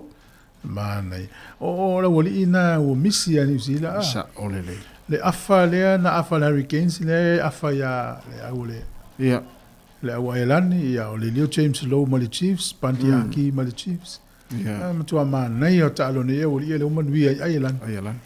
Ia na tasilo na e termina le na loka e nonu le numes furua. Ia. Watu ma laumape. Ia taimila na lai ilma na tuele mo se no panti ya le la sa ola na e vera taimine e le por second nga Leona le la ye ni le tuone la sa e o vistama le o James Lowe tele wingi le leisa da tu tau ba mai le no sa oloran fi filinga to fo alu roi ayalani tam fai mai e fa pena fo le afa le wa le ta mai stama mo e o Timio Smith Bernara e mai si afana i te mina ke palo tu ale mau aso la no ya la woli ina le fai mai le awa ya la sa ole le o lo fa wo pe celebration na Philadelphia el malo la to le Super Bowl o va tu e o le ile le lo sa mo mai la tanto ile le yo le o pe apese sa ia le na PC le PC o mai tangata le watu le tamen Sāmoa so le PC o i Amerika le e we ini aso i mai uso e le o mai la tele vi le fu Amerika in ta longa ma di me fa ya wa le o e wala le ngalo ya mana o ala te fia fa longo i se fa fianga me tau fa fianga ya fa mo le stona yo la fa fia ile lau mua band fa i la tatorito ya la stona fa te rapper arena e mana ya lo vili mai le stala lo wingo al tat fa mo ya tala la no te suma e fio to la fa un tant ça moi mo mia c'est là a mo ta tant ça mo c'est là la fa mai ko ki a le tu ki tonga o niwe o foi tu valu o tokelau la foi mai mana to sui pe ta fiesful ya mo ta tonga sa mo se la e ro la e o vatu ia ta sia o mo ngana ala fai tato ta maftanga ta di volu to what mana ia e te fala utela to ama fala ulo tu tono por kala me le vai yaso le umi tato mafuta le vai yaso io nei ma tu fala lo mai fe lo le sunga tasi ya le la no tasi le sto nai sunga chewi e ma tato finga luenga savelina o ana fiona le di pule sunga sua fiona la wano fa fe lo ai mai le sto nai pe au le lo fole tua e termina por evil ta ama tel famo mo te rapper arena por lua ana ia ale uma tapo kana mitu fueta o te ole talonga le tipolo e te wa fi talonga le wa ta aloi ta si ole talonga le tipolo wa i talonga mo tournament ya ta mi sanga fo i fa pitoa e o fi la talonga fa malustino le man ia ia le talonga le talonga la tulanga le te aloi pa wan me lo talonga te le tulanga e te mi te talonga tulanga le center senta la le tonu le li o la poto vole ya o te le lola stu langa pon me la wo lo le laina sa le o vai le si laina sa ya ai sa fo ne sa vale mo pol ta wa tong ya tu e tong i distanta ma ne yo sta longa e mau ale afu mo exercise o le si ma ne yo wa mato ta longa e fai e ta alo matua mana to fa na ia ta inga la ta wa matua tau te ta alo au mai ta to fa na we au tu matua na fai no ta longa e te vai e fiu matua te mai ti pe fiu vo ta mai ti la to matua e al ma nei sta longa o i foi te lo ai wa ta alo e le ti o a ma mafa ko le ninga le ti po ai mo mi a matua e fit lava le malos e mo e te mi uma e le tu ala lo lo la ma fu anga o pike o nei matua te senta te tamoi ia tamoi o talonga na sa step tanga sa step pele e le ai wai te le ana pasi e le faina tamo pe ole nga pe ala no ta o fainga ta longa le ta wai la wai oi o no ta longa fa ngal ma fu fa mo to le sta longa fa ngal ma los le te le na wai atane e lo la mana tu na o ta mafta e le nga o ta longa la nga tene fa ngal ma fu na vino fa long vota non chewi ta longa le ile aso la ngota alo vo chewi yoi ya wa ya ta to mafta nga to du ne ofisa o te ofo ta na tu che wa nga ta longa fa ngal ma fu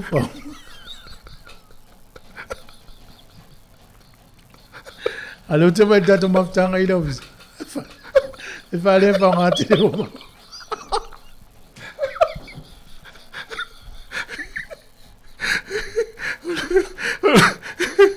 Fato vai fato fa longo le stangata fa mai so sta longa ta alo so stangata so ifua e o lua le foi le ma fa male loa male malosi e fato fa longo le stangata fa so va pe mo meu ta longa e o e tu ma tu sai olai avi ai le fa nga mo to dia ta longa mo meu va nga le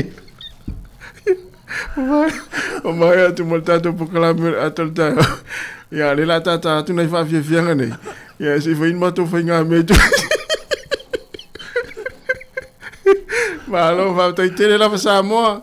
Ia, nau tu whawhonga mai le tūlanga le lau ta alo le tatou tamale ta alo ngā teine. Ia, leo ni ta alo ngā teine mene. O ta alo ngā ni polo. Ta alo ngā ngā whamalostino.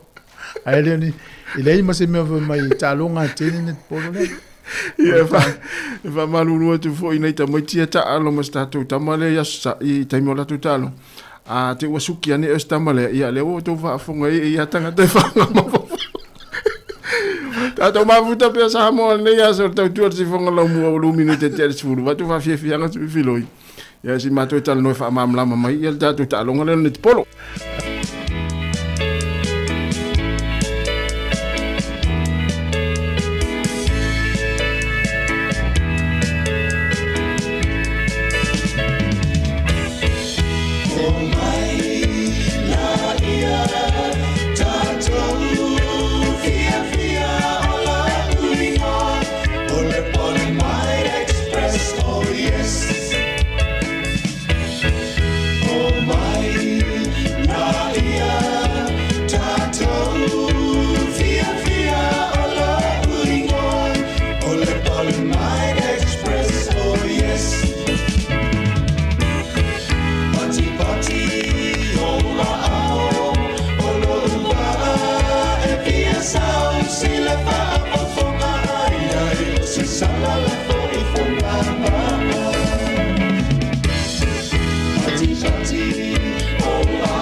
Le whawhianga mo le pepese le Coconut Band mo le pese malolo ita.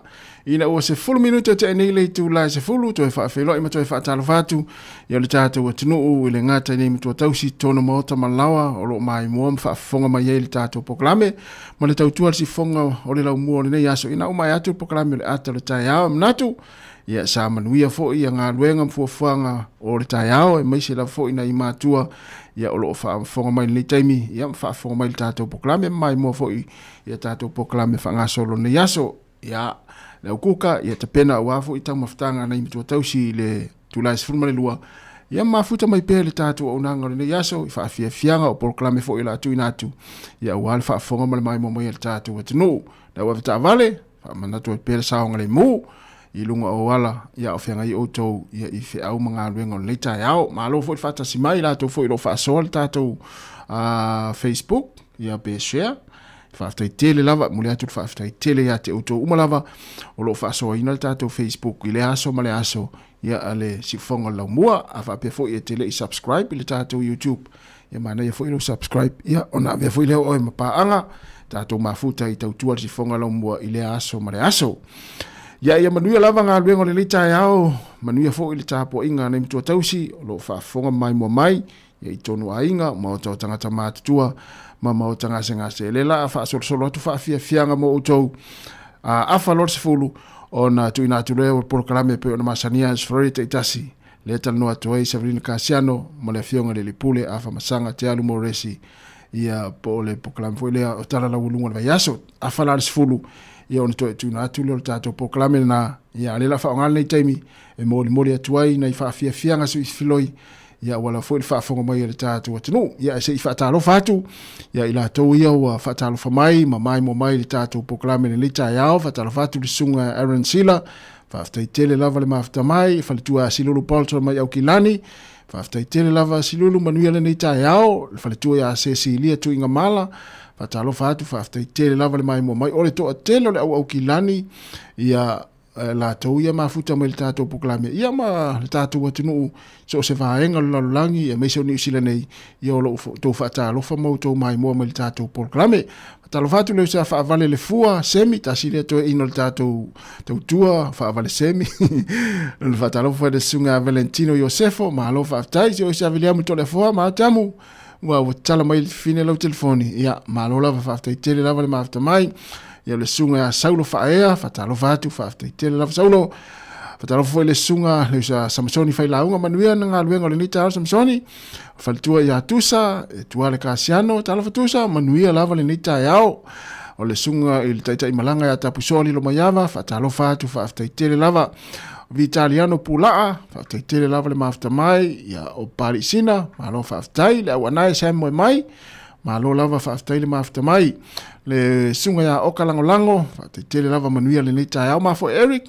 ia talo whatu, ia o le isa laifoni a Pelesea, talo wha Pelesoni, ia manuia le nita ia o le sunga ya Seti Ola, malo whaftai tele lava le maafta mai, ia o le whalitua mafo Eric, ia o le isa Cornelio nonu malo, manuia le nita au i Melpone, o lo mai moma iai, o waina afuwai, whatalo whatu, whaftai tele lava le mafuta mai le tautua le sifonga lau mua, talofa i le sunga i al faltua Terini, talofa Terini manuia le neita iao, o le sunga por faltua Pina te vanga, whaftai tele lava Margaret Van Rensbeck, ia le amene mai le nuna fia tato proklame, ia talofa atu le sunga asovalu tau fafo, ia o le sunga, ia pule mangafa talamilo talofa, ia pule mangafa, ia teine ia Crusaders, talofa i le sunga ia ngafo pula salua tele muas, mafuta mai i sini Australia, le lopo la whenua il pasi le toina, ia mai mua mai le tātou proklame, manuia le yaso pula, ia po ngafo, ia penesa whamau, talofa atu, whaftaile mafuta mai,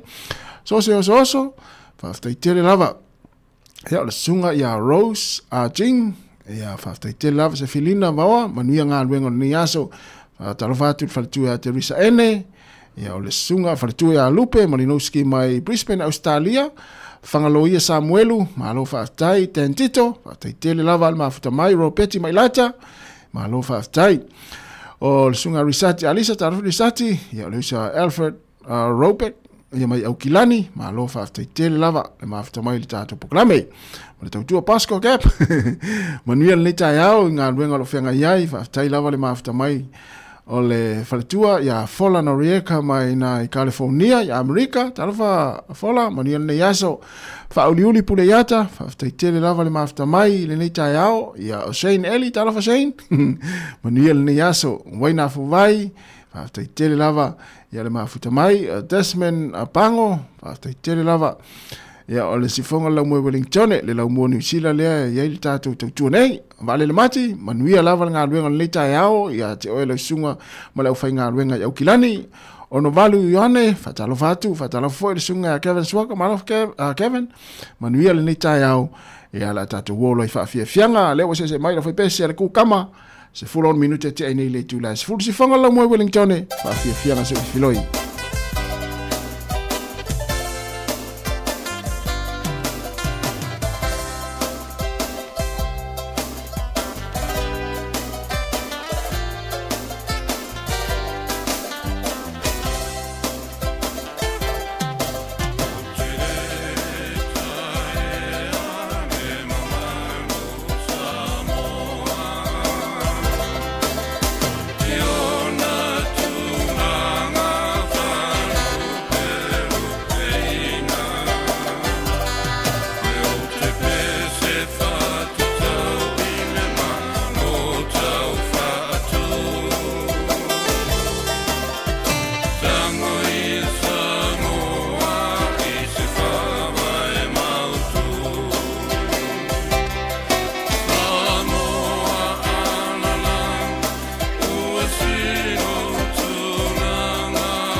manongi ta utino mai lo ta ofi ma salino whaamaoni tu mapea se io o ile oti talalala talalala afio oe ai aluita tu Yehova inotava tofa ina soifua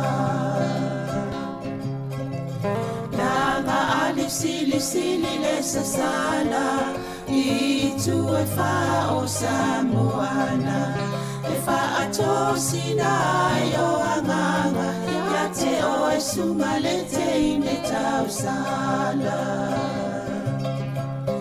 la ula falawa avea talua yo e sungale mana mea be a fai ua elekea tu ai be sia mea etafea la upua tau no folene ita wai so se siline la lele male fuaro sa mumu ete fa ata patima etuli usisu ta la la la talalala afio oe ai aluita tu Yehova ilotava tofa ina soifua talalala talalala afio oe ai aluita tu Yehova ilotava tofaina soifua. Whātalo whātu i le nei tai au fōu, i le mamalo lau whaafonga, ia po whia lava e maua mai ai le tautua, ia ma whaasala launga ma sani le siufonga le lau moa, ia po le Sāmoa Capital Radio, i Porirua, i Wellington e nei, ma tau te toi whaatalo whātu le nei tai au. Po kalame nei, o tala la walunga le mai aso pe na masani ai as for ile taitasi tata no atoai ma le fionga le li pule af masanga te al moresi fa lautele ni so mata opo pe no to fa fonga I tala fo mani so wanga sa tala no to lau fainga luenga neiva ya so le ngata ile oni tu langa fo wo ai ia le o nanga mal tu al si fonga la mo eni mata opo fia fa lo atu ya talo fa la fionga masanga ma lo lava so fua Talofa savalina fa talofa fo ile tato o fa fonga masani si fonga lo mo ya mani fo tato ye me va ya so fa nga solo pel tato malanga le tentau sanga savalina moni sa ole ya ma lo sa ai o telo I vainga nai fia fa lo mo sa a tonu la vole vainga ye fa no tata no to e mol fa lenga tilio tato por kalame pe ona o forsia ni si o fo fanga mai va ya so to nai Ia o le ai wapa ai I le whangai wingo tato ngai wingo whai. Tonu o le memo mui whita no I o tato wala au ia whai mai le tato le tio. I le amatanga mai lawa na to tawha tūlanga tato por kalame.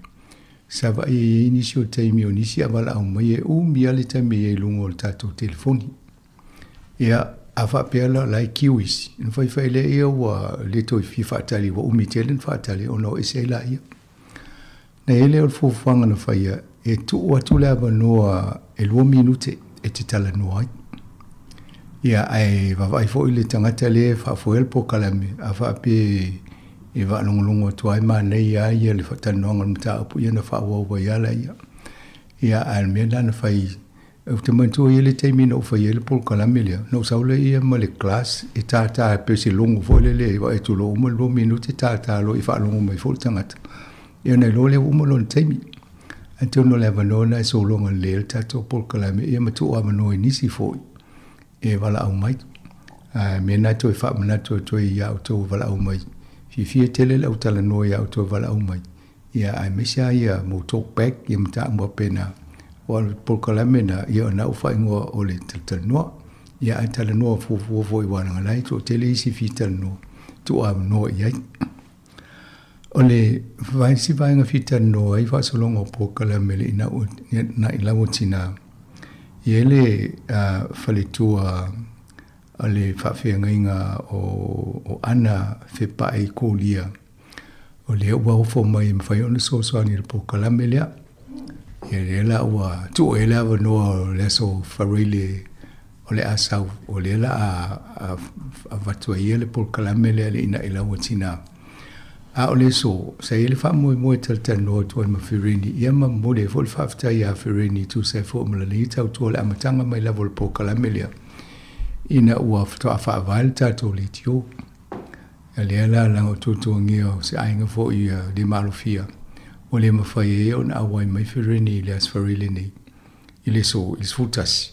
Ia a lea ua tu e si taimi o le vai aso lea ai le i o le asfarile o la amato tala noa tua ia ma se fai fo se whawhetai al tato nga le tio nei i le tautua a le tina i le foi Pokalame tausanga o leva, o mawai.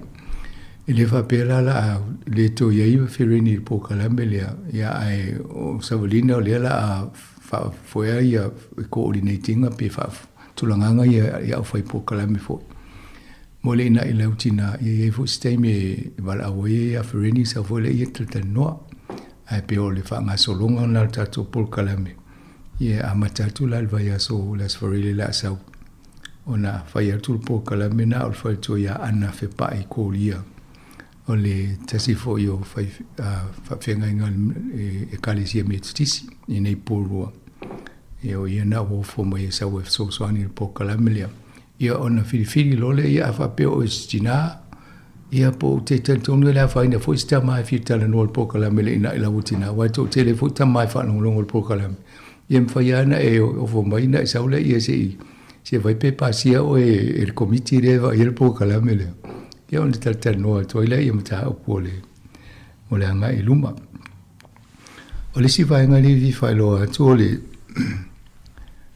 a foi o le aso sa o le aso tona i nei tai au lea ia whamanatu atu te loa na o sirifio o tau le foi na watulunga i whasalaunga le tato le tio.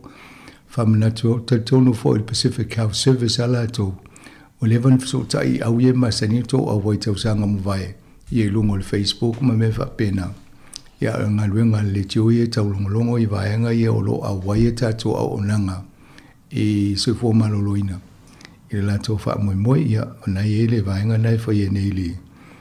Ai ta o le turbo touch ia o ta longa vo i e pai i whaina le aso tai au le hat park i Sea View. O le aso tō nai so ai o le aso lus fu nua le o le maasina nei. E iei le e tau whapiritania Meet the Pacific Broadcasters. E tau sanga sa whai il Pokalame le mua tu whaatasi mātou lau whaasalau al Pasifika. E talanoa ai e wheloai, mua e wheloai wa o isina le talanoa am whanongolongo. E le iwa ai tangata i whapena fo le au whaafonga, e le iwa ai tino ai fo le whaasanga ima, ma le au whai Pokalame, nana whai le mata whaasinga i nei pōrua. E tō tele i o tangata o moto ese ese na iai. Nala o tuai whai fo lasi whaasinga whapene, ai whaila le arena i pōrua le aso tōna i asau. E umala lau whaasala lau Tokelau, Niue, Fiti, Atukuki, Tonga, e fo ina i le avanomo nei tangata Tuvalu.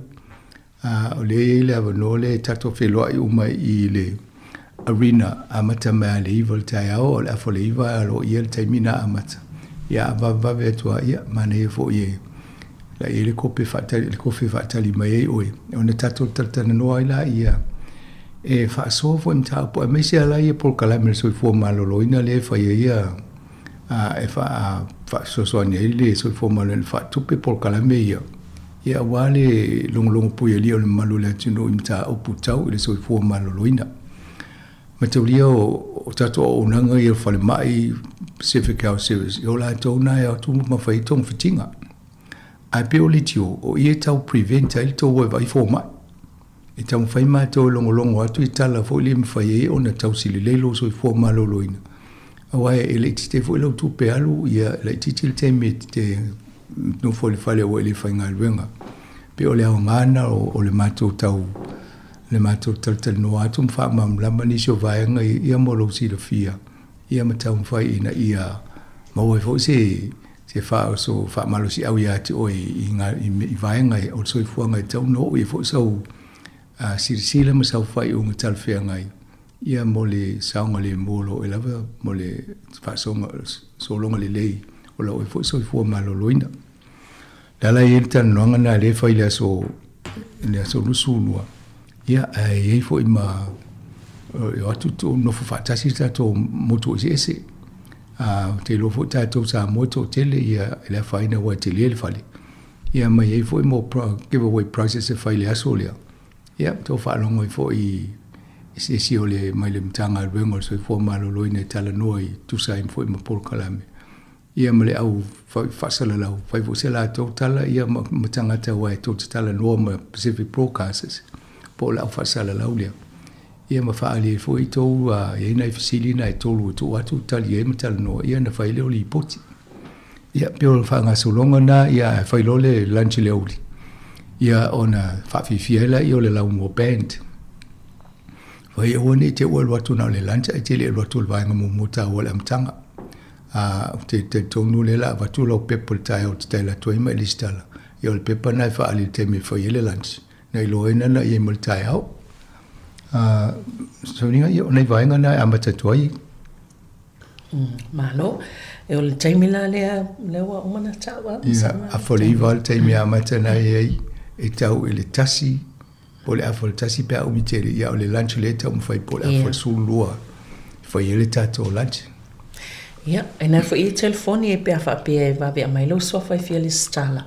Ia, e mwhena whai lo atu e le telefoni na o le o lua, fitu wha tolu iwa, tolu wha lima, telefoni whea ia fai fana wala mal tato telefoni na masani wale tali tu lo so ia atono fo I wai en fana fai le se ir tato wale tio ia ese me fai o ese foi a fa pe o to le lista la melengo I fi le foi na mate lo la fai tanga te fika el tato lunch maniere de tulanga na vidi mai le tolu valu lima lo yo fa tu yelo swafa ma lo telefoni o te fi awai ia o to tu numero ina ia o numero foi na la foi se ia tato ale tio ma le na o la fai lo to no termine e o mai o ai o vaso so ia fai mal se ia o to wala na ia o tanga foi na le la lucky ia na malo ia atono vai nga tawa ia le o fai lo ato mole mamalu foi la fa fonga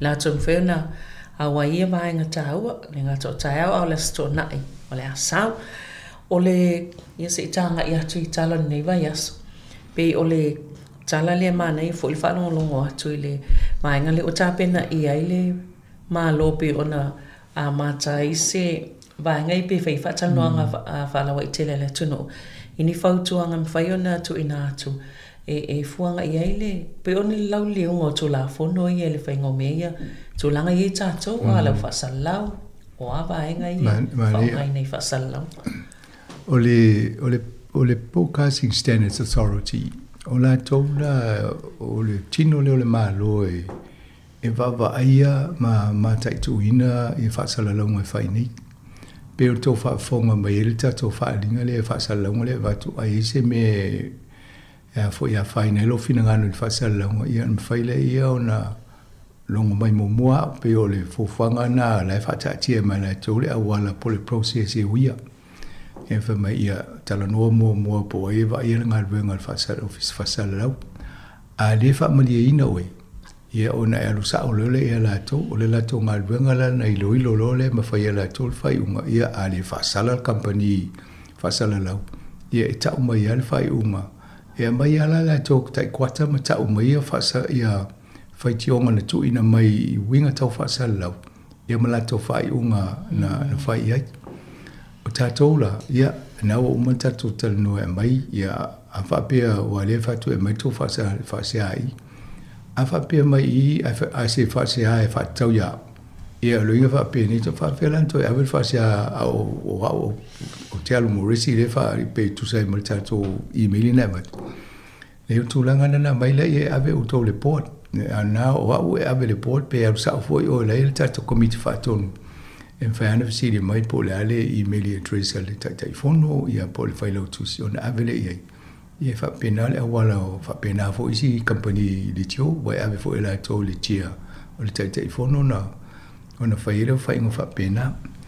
Ai, wo lewa ona la ngā e le vaenga lea o le a fo le authority. Ina ia whaise fuwhanga ina o amata o nā e mai le social media. Matauria na o le tio o ama TV sa whaingo fio na whaiwhai unga. Ia o le teimini. Tele i o le au whasa lau leo whai mai la tō putu o whale. Ia po whai whai mai ia. E le o kavala i lalo tū la whono i o le malo. O lea la o whai nei le sa whai leo le ilolonga whai li poti. O lea la o mai lunga e tō i leo ilo mwhatala noa e ve uma i ala ia company whasala lau po fisa whasala lau le i nei lalo tū la whono. E tala noa ma whautuaina e fo ile to e whaungo le tū la whono tātou. Ia o lai o lewa na tusi i lalo ia wha maumonga o te iloa le alea fo i le Broadcasting Standards Authority. Ia le fia sola pule fo i whaatasi ma le tio whaasala lau o TV ma newspaper. Ia o na tu whaatasi le ia se i lanu nangatasi ai le whaingo le o fo i o tū la whono e wawa i tātou. Ia lea lau tu awanoa mai mana ia fo i mo utou a ese me fina ngalo e stasi. Ia mwhai fo in whaali mai ia tato li tio vidi mai ma whaasoa mai fo. Ia o na tuu le whaatasi e mātou tonu. Ia ma abe fo statou mau e sila i vaenga ia. O le aunga autua vaenga ia. E tau ma whai a la to ina ia whapaleni i tala noanga i lungo le tio. Ma whai i le ngangana a fo le o le apa ma le mi ngā e tau wai. Ia pe o le tūlanga nā le wawa i vaenga whapea. Ina ia mwhai e o na ngā lue whaatasi ma toi whaulesi tūla whono. Pe lei atili tūla whono lo iai nei. Ia wālawa le wawa ia le lei o whaasolo o whaasalalonga i nei teimi ua.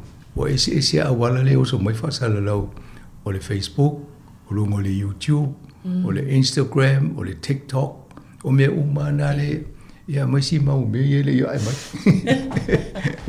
E whaoli oli mai. Ia moni le o tātou ia e tātou ti tā ina al whaasalonga lea mai le maenga le Broadcasting Standard Authority le masani on whonga ina ni siu whonga o na wano. Ia pe le tau te muli ai tō langana e le o iloa lai vaenga ia pe o social media ma fsota inga pena. Ia po o o le whalawilawi lau vai, e whaua tātou le mele nei. Ai tele nā vevea tangate nei tala e whai maisi atunu. O le mele lau mawa whau, e tau na whai i tutonu ale pule anga voile le pule anga le PEF po le Pacific Island Forum. E tau fo tau whai lato e whaise lato tū la whono i no uale i tau pule anga le tū whaatasi a Meselvas Pacific. E atu ua fo le Commonwealth le sa whai nei fo le Commonwealth fo le Sāmoa. Ia tau fo ina vai la tō se vaenga whapena ina ia tau pulea i au la tō. Ia whapena fo i whalawale o le UN pe ua malepe ale United Nations na vai. Ai a mata me te tepe a mata mai lo a inga. Ia whaile tonu tō fio anga. I tō nu. Ia whapena li tū malo. Ia whai whaale malo. A whai whapena e whaweana mo se tonu e pulea i ale o tangata e o mai le vaenga ma le vaenga. Ia lo mele e no folta ngata whaia na ia na so na whaia ia leo tala ma whai na ia le mental health lista ngata. E tau na whaini a wala wha pe pui e fole so i fōla o le leo tangata. Malo, ia. E la se taimi e wha ngata i ona. Pe fitu e vai so na e no vai e tuna e mai e na e se to e wha iloa Ia wina tau fo le sila fia la ile website polo le Broadcasting Standards Authority. Ia e tu se tōsu lima tau sanga lea na whaanga solo ele tūlanga le iene ia o te lea le swinga. Alvaenga nā lea mai e toi wawa ia toa i. Ia, ano. E isi vaenga tā ua le fo isa whalaulo newa ia so msanga i tūlanga o ne awala fole pe wa mai le vaenga ia lo o mata i tūwina ia whatauanga fo ia i tau el tise, pe o company el tise, pe mana ia fo ile le vaenga na whailo neiva i aso e ta e misala mo tātou tangata ne whaongaina le tise matongi tatou pili tau. O le tau wawai tatou, tau li voli whaonga le solar panels.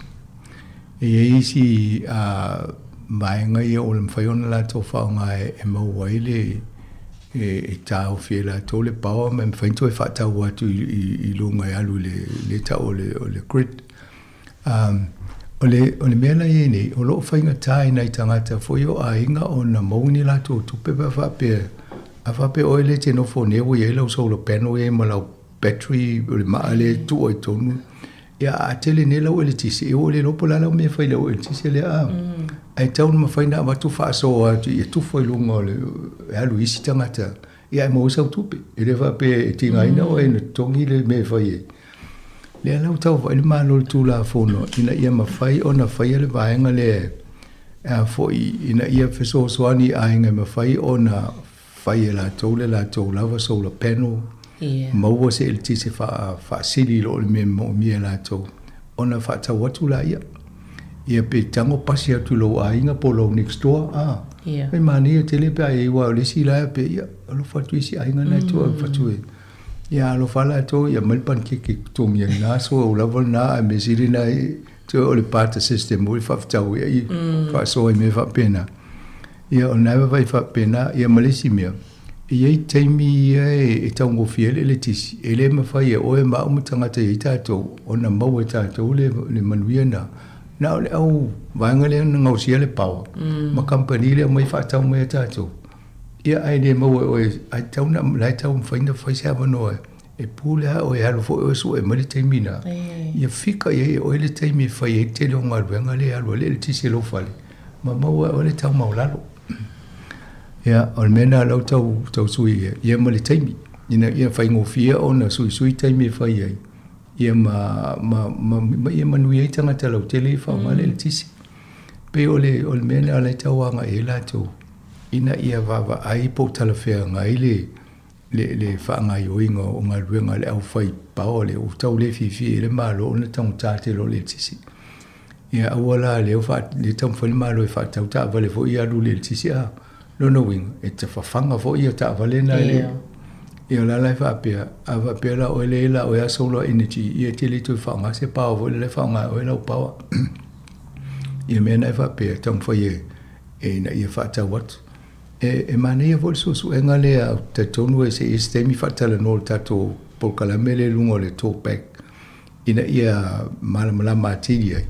Ia a mo mai fo se si le o le officiale mai tala no tato ina ia avata o ala tole mata ai pe o la fai tau na ma ina o tau no mai foi pepe mo va vai ia mata to fai tau fai foi tato telefo o le tulanga na o ye mai mane tele ia mata fa pene wai e afia o mai tato ai atonu e fa sofia foi e fai lo solo peno pai lo em fai fa tau o tu le power le la over i a te mo mai so tu ai am fai la fa tau o foi nu fa fo Sāmoa mane tele a te loe o tu numana ua whainisi a wale whaingofia na watu ia el tisi si vaenga le sinu e whaso e fo mo lato.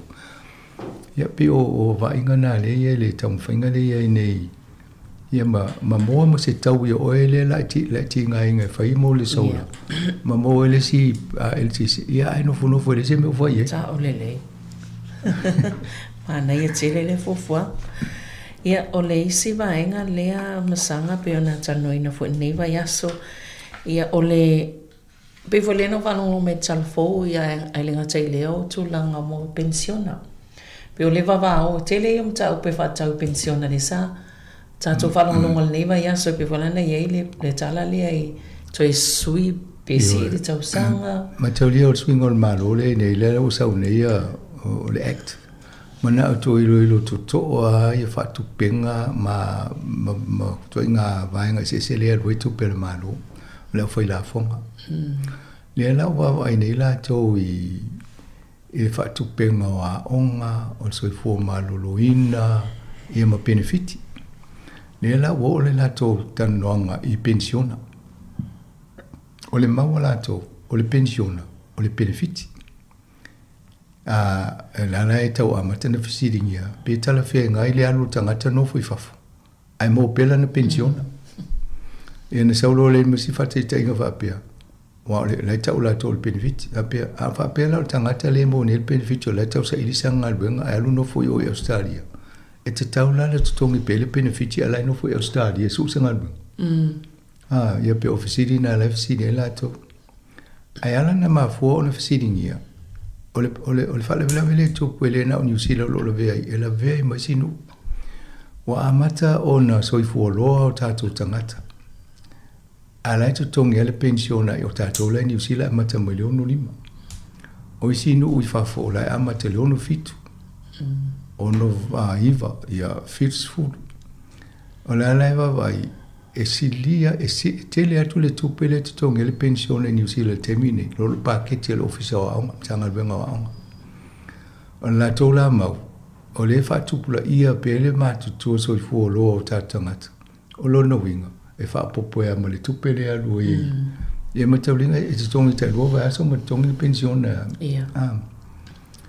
o le tulanga tonua na le o to e va ai mai lo i fo ina ia va vai a to e va ai de le a to ai la fonga ye faini ya to no le wala langa me fo la va nga ia e te o mo se policia le national pole act pole le fainga malore ni afa pe o le fo la ilo ya le o mo tau vala mai le ata fa ata mai fo la fo fainga le nga parlo et men se tulanga o la fonga ya wa ia o le tax law le mamlama fo ita fo singa le nga le lipa ai pole hala vole swinga ya o me na te tono i no ya leo to amata nei ona fa malosia le vatinendo amata fa malosia le kiwi saiba tu so le vainga tonu ana una fa nganga mo le pensione ale tangata lava ia pensione pa o mole non sai fonga lu la se te unga tu pe vole le fa na ngoi i te walu le pension le ne a wole tu mo ia a tonu la mo tato ia fainga bengal termine ia amata ma fo la pension fo le lo kiwi save o le va tala ma fa ngai si me ai te wol me na te wa alwolu paudia ole mani el foi tel foi a mai ne mata pule fa tala no e telea ina ta na te ele au ma tu ole o mol pension ai le ola to tauna te tu pulanga lai ti le wala tu pulanga lai ti ole fa tu pe pension le tanga te ya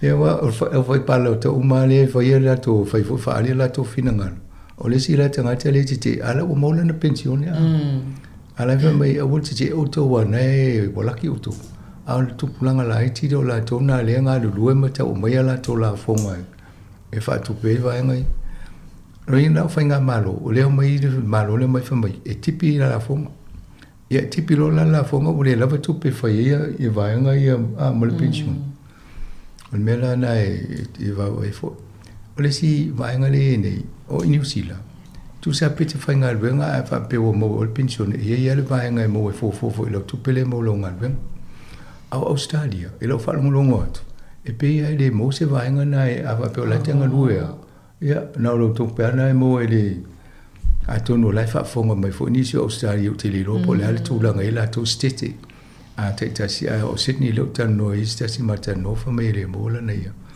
na pensione pe fa pe nga due pe te io fa to ni la mo tu pe fa pe le tong tong ni wa na fa nga ben tanga tana ya a to no va nga ye va va ne le mal o te fa tai tai mo ni tai ya la ai ma fa ya na e o fo a va pe te le tu pe fa ne fa o ne me se pensione te o le te le tu ya o tu la nga na te le rope to fie tanga fa pena ya fa sanga lu mai le si limas fu tau sanga lon so i fu ya ato no tal fe ngai fo yo o le si la me le fantate le vanga le tan no a wa ai le to te le tanga te pacifica ma nai maudi e mali diu ai le yo le te mi pensione isi yo on tanga le nga lu e to se pensione tanga la lai e o ala te mi le ma diu ne la to e se fe la la ti le fe o la wa le la le to ni pensione na tanga te a o le si kuea nei tangata i o vawe o ai le mea nei whaatui o mai le vai le mea nei whai le stona le vea sole a whalongo tatu whalongo i vai no soi fo malalo ina wai tau mo tātou uma ina ia mo mua a wha pe te au lia le on su lima ia na te talo le ia ia mo le se full tausanga ma le se full tausanga ana te whero ruai le ato tolo so fua malolo ina me e ala na mo le tūlanga na a tausi le atualo so fua malolo ina mai le a tala voanga ia e o atuala e le leia ia malo zang se fai sina malolo pupu ia na toi fa wa ule ole tan ngonga nei tai au fa tai Whaasila si langa tā ua. E tusa malo mātou tu langa e vea ai ma ofisa whaasara lau. Mātou te tausisia tu la fono ua saunia e le Broadcasting Standards Authority a whai e fia whaia sau whaasea i se mata upu na e whaafonga i ai i le Sāmoa Capital Radio e le tau na lafo mai lau whaasea tustusia i le tuatusi Limatasi Mangavin Avenue Porirua Wellingtone pe ole i meli mai te alu .moresi@samoacapitalradio.co.nz e le tau na whaia i le tonu le luas furuaso whai ngā ruenga talu na whaia le whaasala launga a whai e le o whaamalia ina oe i se whaai unga o tu inatu e ma whai o na tu ina sao lau whaasea i le te mana whanonga kai pāho po o le Broadcasting Standards Authority e maua nisi whaamtalanga i le wha ngā solonga e whai ia lo ia lau whaasea i le upenga te whailangi bsa.govt.nz whawhitai.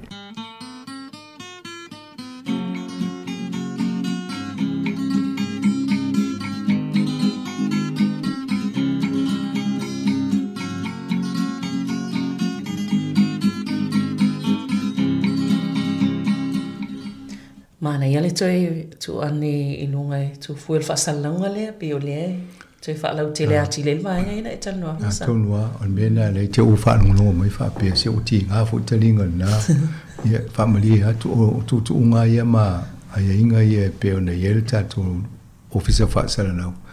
O mana whamai ia tautua nā ma o tō ina ia tāl whasalanga na e whamanatu ia te tau tangata i au wala e uia la tau pea ti ngā se fina ngalo stasi i tūlanga o whasalalanga o lo whapena fo ilunga o televisi ia ma amisia ia o nanga umare e wāwa ai e lalo le pūlenga le tono New Zealand lava la tau ia malo ia whasolo tu le si baingo le sa Vea so nei lea na ave le tangi a le uni lea peo tangata whaingalwenga ai me so tangata whaingalwenga le malo la tau le le tono le soifo malo lo ina New Zealand tau mo whai se i taha o file whaaititi au ngal pole whaaititi nga pole vaia fo i o tangata whaingalwenga mai tono nisi o matata tangalwenga Ioi, a tono e o lea na whainifol sanga ale minister tupi ina ua maua le tasi te si male 5 biliona o tupe na le tau fai sefe mena utula i malo le malo fai mal whatanunga. Tau mo fai simtanga alwenga sefe mai leono te si male 5 pasene mai le lato paketi tupe atu.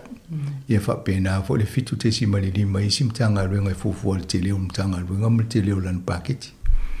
Ia na fai leo forsanga le ina ua fosi umale sfulua masina wa ausia tusa ua maua le tasi te si male 5 biliona le mala ala to sefi a lo fa nga solo pele tipi o ngalwenga on mela na ne ole vivie ne le uni malva ai mele lo tu puto no New Zealand ai metel tu langa le tanga lwenga so fo malolo ina ola tipi tu telo vai ta fangano ala fa fela ir va ingo o nga senga sema lenta no fo tu langa tato ai video tine fo mai ia fa mai tua molo pon me lesi fia vaso a nao te puni isi fa le mai o le mfaina toi mo waisa va no ni mai fo e li stalat lo ia na ta mo ne tele o fa le tonu le le o lava ia fo mai wa ana lava fo mai medical center sma ia e na lo vide tua mo le no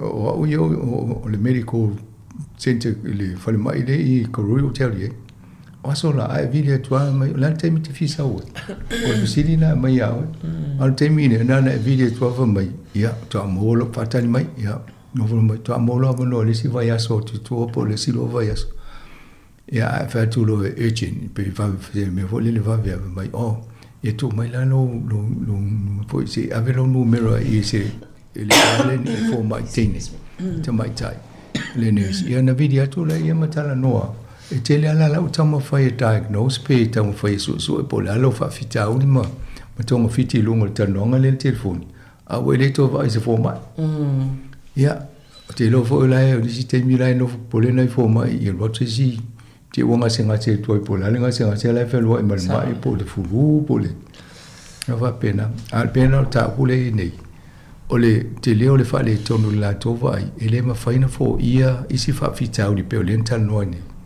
ia mane vai pe o tanga te fainga venga o le maulo na istanga ta fo i le matanga venga le po mai mo ele o po le tele la to ya la to pe vai a malanga venga a le la po le la fie mala to a inga matanga to o New Zealand ele le o le fa fo i le lavo tanga te fainga venga va ia so fo malo ine to New Zealand me la o avelo la le tangi le e le lalo tu la fono ina ia tau fia ia ngā ruenga lelo whai ne vai a peni tanga te whai ngā ruenga man tanga ruenga so i fua malolo ina a tonu monisi fo i o le tanga ruenga fo mai po ngā rue tūlanga ia a whape e se si o tō fia tala no e mta upu nei whamamole fsota i mai mane ele tala no e whamamlama atili mai wa o tōna tō te ngā rue tōnua ima vai fo so ni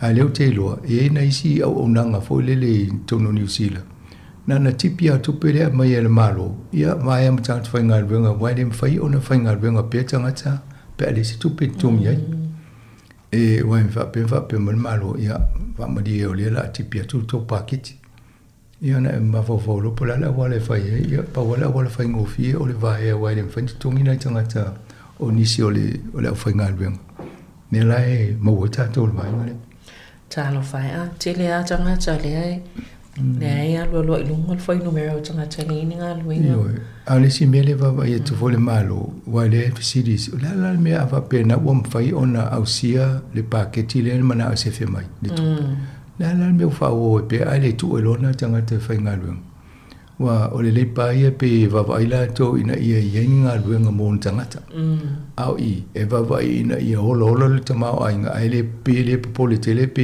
yenga luenga tangata pe o mena tau foi tio ina ia mole maule mai e mana na to fa foi le numero tangata fainga luenga malo ile mesa ia ile lua fe sumal fitu pe na amata mai na lua fe su fitu ona fa si ilunga numero tanga whainga runga e sa umale te miliona visita to le covid ia fa haru ilunga man numero tanga te ia matauliana tele tanga te whainga runga solo e va ele ai mesele so fo maloloina o borders for this ia king of ia malele o leonga tanga te wolfe o ia le fa mai no full fat taole pe o tele na ia le la wo uma ia ale ai fa imatato ma wole fa mai ma me ia tauna lava tanga te whainga runga. Ta mi se ile vai o soi fo maloloina. Ia umatua to ngau pe ona eta waile fiu e tau so se ava noe. Ole atono me tonga le ole pe fango to eta tol pokola me ole soi fo maloloina. A e tau si le lo soi fo. Na ile popole la ia te alo vai se fo mai pe te alo fal mai. Ia. Ia a fa pe le o ia le oi. Ia o lesia vaenga le telental no fo ni so por kalami e te fa longo tu lo tau se me fa le tonu alu le vai fo ma au te no fo i te o mulmuliana alu sa fa le INA le emergency ia na no fo ia na ma PC to ngase o si fo ila no fo ina to fiu fatal ai mena pe ia lo tel tununga o le prevention Paul tam faile faiti tia ia wala fo le tio no mai o le fo na o e ne atu ele ainga tele na fi o mutanga te wale si so ngase ia mfai ono e fai so le ta fa o po fia o e le se me pole ia fa pe mo se si le mai ia tele ale afianga o ia a pe on fai ato pe o e na e fa mo lo e fa longa ile ainga tu pe mo lo ngalbenga ale la o ngase ia le moni aso mai o tu e wa mai e mo penka ke on yo tin fa le tonu na ia fia ai lo vole mo le ainga ona ia pe ona me na ita tu no fo ma mana tu na tu ia tonu vai ngana le tam foi ma tu tang fai e fa malo si au ma fo fau po le vai ngai fai e so so ni fo tato anga iluma malo e si vai nga cha wo fo le sa fa chano nei vai aso pe le fo iwa fa ilo le malo anga I ona tilo fo ile si tia tula ngo tau vangai mo me yo ona nga supermarket tono le tunu Oleva amata mai isi whainga malo national le si te miu te mantua sa la ngai fo le vaenga lea mai le leipa tala noa o tauna siaki le leia le duopoli le ia nei o le e lua ia company le ia o le warehouse ma le Woolworths ma le foodstuffs foodstuff ma le Woolworths Pei o vaenga ye lua, ia no mai e lo le lo isi tato whalolo e le countdown, New World, o le back and say, I vaenga I lalo le tō lua lea. O le tō lua la nā le, whai ma pā pui pui o le ma whai e, o le sao fia mai isi tangata, se whai se competition, pe whai se whatau vai, se tau vanga I le whatau ngā o loa. Ma tau lia a wa pe lima nei lani whalolo te tele whapea. E te lea mai le lea tau wanga wa fo le la tau fai fa mai la lo tau o lua ina ia mau e la tau tu pe tangata lau tele ai afa pe e na le tau lua e ma fai alta pe o e ma le ona kampai fa tau linga te fai ku to fa ngal venga na tau fa ta si tau le o le sona lu la lo male nta tu profit o le pe o le mena la me salo mi ai e pu le ala fa le ngolo e lu e tai o fatasi e lunga na pa u vaso nei le si a lunga le si o le si vaso pala si lalo o ya mato I mele o te e tu fatasi a fale lo le countdown male new world o te la tu lo fata o mo la ma sani lo fa ni o te mo vai o lo I te mna tu no lo vai le si fa lo ia po le ata o le mo le I no le vai le si fa lo I o lo ia vai po te la tu le tau fi o ia fa tau me tau fi le si fa lo ia tu fo mai fa tau me tau fi ia tu no fa tau na ai fa ngo fi la per ai tu fa ta si fa lo le ma te le me se va di ia ali ia fa ta le si la tu pe fa tau lo I le la va I le malo me le la mo tu I tu malo si mai le minister tu pe e tau ona fa se fo fa to lo le ia le avole Woolworth ma le foodstuff ai le faia malo sa nei fo fanga ma le tala ele o yesi manato le malo e faia ni nei fa lo e vai luinga a fa lo fa lo eu te le fo le si ai pe o le mena la o ave le lo itawi ina ia fo le lei ia tau o lo ia fa tau le fa ai tatanga tala tele ma tau fa ina ia sui le tu la fono ia fa ngo fie ona sa fie mai pe u fale mai si company te tele fa pe I sono New Zealand ia me mo le vai tu la fono mai fa tau le fonua ia o isi tu la fono e fa ngo me vo io pa pui le ne fa intana amba te business tele fa pe na New Zealand ia la foi la foto ina ia de minister e ilo male fa nga le la mionga le fa company ina e o tu fa tau ma la wele e ele countdown le I Wellington e o ta fa o mo fa tau la to le poloka ele na e le am se me o fa il termine o to inga a mionga na la FEB tau na fa sa ne to o fa tau ai fa no ai se me fa wa na e la valele ya le si fa le lo fa ia la wo fa tau ia poloka e hone fa sa si tu e na uta ai au mo ye tu pe tamata ia pe o si to va ngana lo pa vai ina ia sui ia ma fai ona fai ngo fie wa le maula ye nei pito silin tau tau o me ai nei New Zealand I lo no e Australia Britania Canada mai si no e tai tu se tato a fai nga malo ia a le na wa va ia tu tai pe al me foi na pisa foi tu pe le tata no e foi si o foi tu pe nei solo mo la to pe foi che mi foi le te le o la to profit ia o le tu langa na e Malaysia me le tam fai o sai si tie mo tato fai fa to anga e pu le ala vanga le a fa to le tau le fa tau mai e o ku kama e o le tau ana o le si sa lo tonga foi le fai fa to anga fa pe e o le tau e ku kama fa mul mul le wo e tau ta e mai ia alu lai le mfaina matou whaatau ia a whai atu fwoi malisi wana tō lua ia e le mfaina matou whaatau o le ala le mea le whaatau anga la whai ia o le talia lopo la le tau e mai wana tō lua a anu whape tō lima a le whaatau o ila e whaatau ia pe o le vainga na lai wawa ia e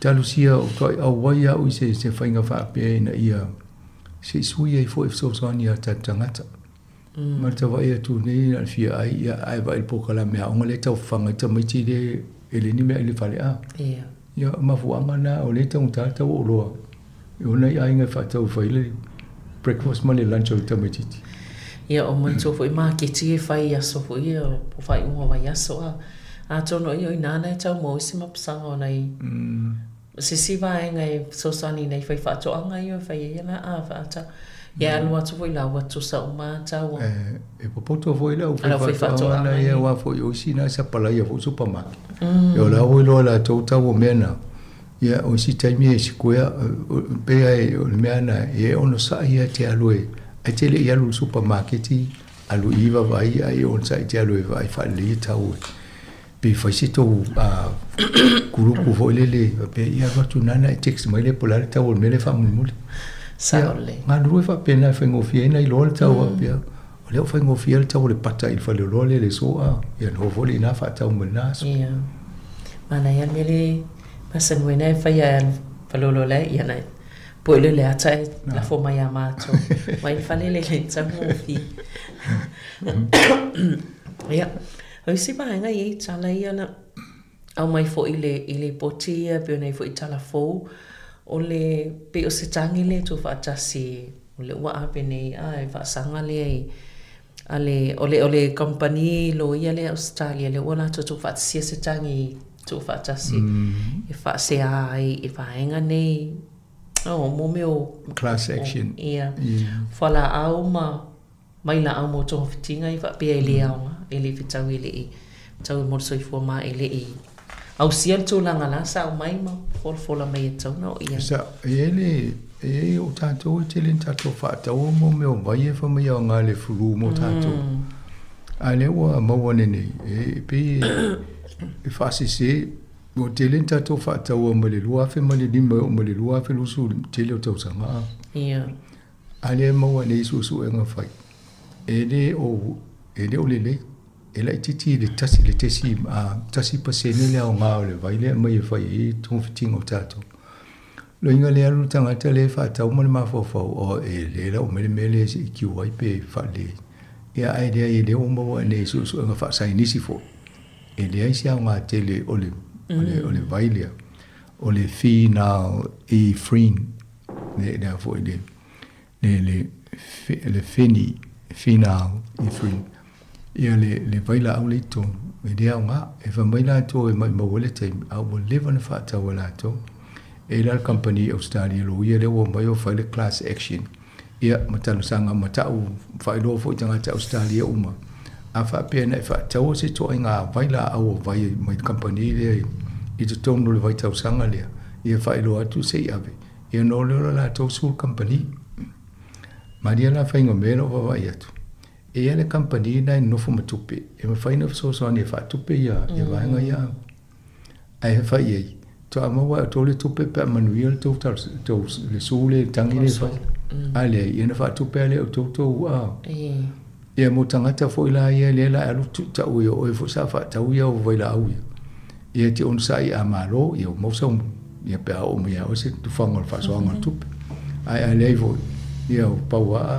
a te tonu pa wala tanga te manu ia tanga te lai o ona tupe le la malo ia le o e fa ia ai o tupe pe ona fa tupe le vanga le o le sala na company le na fa ia vai la au ne le la ve ne ta to wa o le tele o le lisi le no va ia to nei ele mai le company le fa tau le au le ele vanga le tau o le control cold and flu and Sudafed PR ia pe o vaenga na to inga vaina e fai le company ia mai e tonga fite tato ia o umana fa sai le company fo le Food and Drug Administration po la tau le va ia tau mafa ma vai la tong fitia ia Amerika. Awa ova nei le o tau sanga le na te ana whaiela to whaiunga le awane to whaatau se mea ele o ni leia ia fo ia vaenga ia le whaie. Ia o lea lau to su ia fo tatou ile suro efedry. O le vaenga na ai whanongolongo fo ile act. Mo mai lo le act o la tona mai to mai te tonu. Ai nana na vese, ia le mau, i tele na whaatau, so na whaatau fo ele au whai drugs. Ia ko inga vai e mo ele mele wai tele le vai inga, mai ia whai ia, i whala ia vai fo ie, le whasaina. Ia ale mo watu, e au ngā atu le tamana le na vese le lipa. Ilo le vai, anana na vese wha pe wha maa le telo tanga te mai ma, mga osi ia whala au i whasaina ia. A tonu o lana mai e whetau i le lei mo le tausinga o sufu malo ni. Ia au tau fia ono wha ngā se isi uri ia ma mai whatau ai.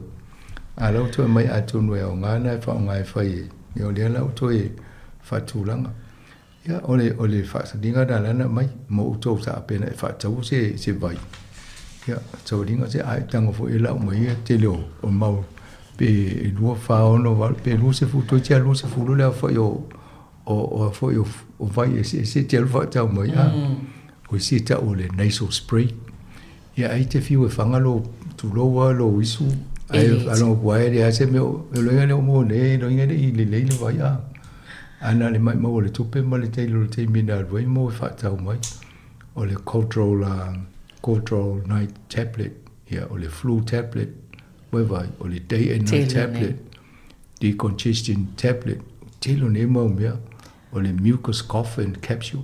O mea umai le tele whatau e si tangata. O le anti-inflammatory, pain relief tablet, o le allergy and pain relief. Mawai so se mea te vai mamua le pepana i le upu le Sudafed, SUDAFED, e te lolo le ngona uto e whataua po le Cotral, COTRAL. Ia, ai alua tu, fwe vai, lawe tala sa ngom sang. Ai alua tu nei lai, o le tau te walau. O i whale tala vai a po le ke misi e mawai vai. Ai alua tu, ia e te le fo i toi ngā vai o le, ai me se fo i mei o. Me fo i e whao. E te fia mo fie. O leo monta o whaitau le mea matata no. Leo tau ne ma le pepalo te latu lotu le mako ke kemis. Ma tal vai whai. O leo tau mea whai mea ia. Te vai po lal tati. O maa nei awa mai malisi ne. O te tau ana ave se uma. E o te tau no whare ro supermarketi. Wai whaatau o supermarketi a. Atu mo e mo tato o whanau longo mane pe atu le peital si fongo longo le lisilia. No le ia matou vavai, ia toi whalo pe mea whātau. Ia ul whātau o le mau e sita pe o le mele whaparangi o le placebo. Pe o le mea na e whaasea o e tuso lo ma whaulai whamai. O le wa mai le vai le e kumtong fite o e le ama se ngā ngā le vai nai te inua. E le vai no, wa ile le tali a, ile vai no wal whātau mo le tali a. Ile Utalua nei ia i le pharmacy ia o tele lope na nga ia o whaiwhaitsa if you inu this time po le mea po le mea o le po le malos ia na toi i wale ile o le tea polo ia o le fiu ia o le hani pe o isi vaenga po ile mai ele o isi mea natura no po le na manuia ele manuia na le vai ia ia vaenga na ia nga whena tatoi. E la vea mai vaenga le e whamai o le flu, sore throat, tablet. O le chesty cough o le tale maa, lona winga la. E nei tangata ia a whapeo e wha longo mai pokala mea tala noa tua i ngā vaenga ia. E whapeo sole. Ia e le mea nai whia wala o e inu ia a le tale whiu e inu vai. Ia a le ua mai i. A le o vaenga na o le la tu lunga le Peitel Sāmoa Capital Radio ia vai ina mai. Ia ai manea fo i le na el foi o avel se copi lo pharmacist po le chemist mena te me foi o a me auto foi meni ia a foi la le la tu longa tato Facebook ia se alo mala telefone fari vai foi la vai ale sa vai ile E mea tu la on le vainga ye fa la tu tang. Ia ai, le sira me wa le fa mai e vatulo ngo pe va pena e fa tau se vai ia e le se tu toise na di siti ma le lua fe ma le lima. Po le lua fe sfun ma le lima. Ia. Ale o no no winga e pa wa o le o la tala e fa ina fa tau lo vai na. Ia wa le se di siti fa ma ni en fa tau. Paul mel va ai tatu accounta. Tatu tonga tu pe wala tau na mo wai inunga ina. Wa le o se la tu ele card ia la ia va ele bank statement ia tu alu le lo fa le tu pe va pe se su ia te o mo se manuia i na sa le ia sanga no taimi ia ai o le atale o i tale talunga ma tu no i fa fo ia ai mo la fa fonga fa fa tele la mo la fio mo kala me nei tau fa fa foi la fa fonga ang Sāmoa i tu mo fa pong ma sa no nei po kala me ile asfra ile asau e soi fo ia mo nei taimi tu fa soi fo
I said,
se mea lele I o whanga o matau tonga e iwi whatasinga se iau mane o la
Your grandma, I say you set your back on fire. See that guy I'm racing green. I go, yeah. He's not a man and a love machine. And we'll check him off in any day. Talk about hey now. I go one day. Talk him off, and one day. Talk him off in a day. Talk about hey now. I go one day. Talk him off, and one day. Talk him off in a day. Sing this song, Michael DJ. I yeah. Hey, party on the night. Michael is back. I yeah.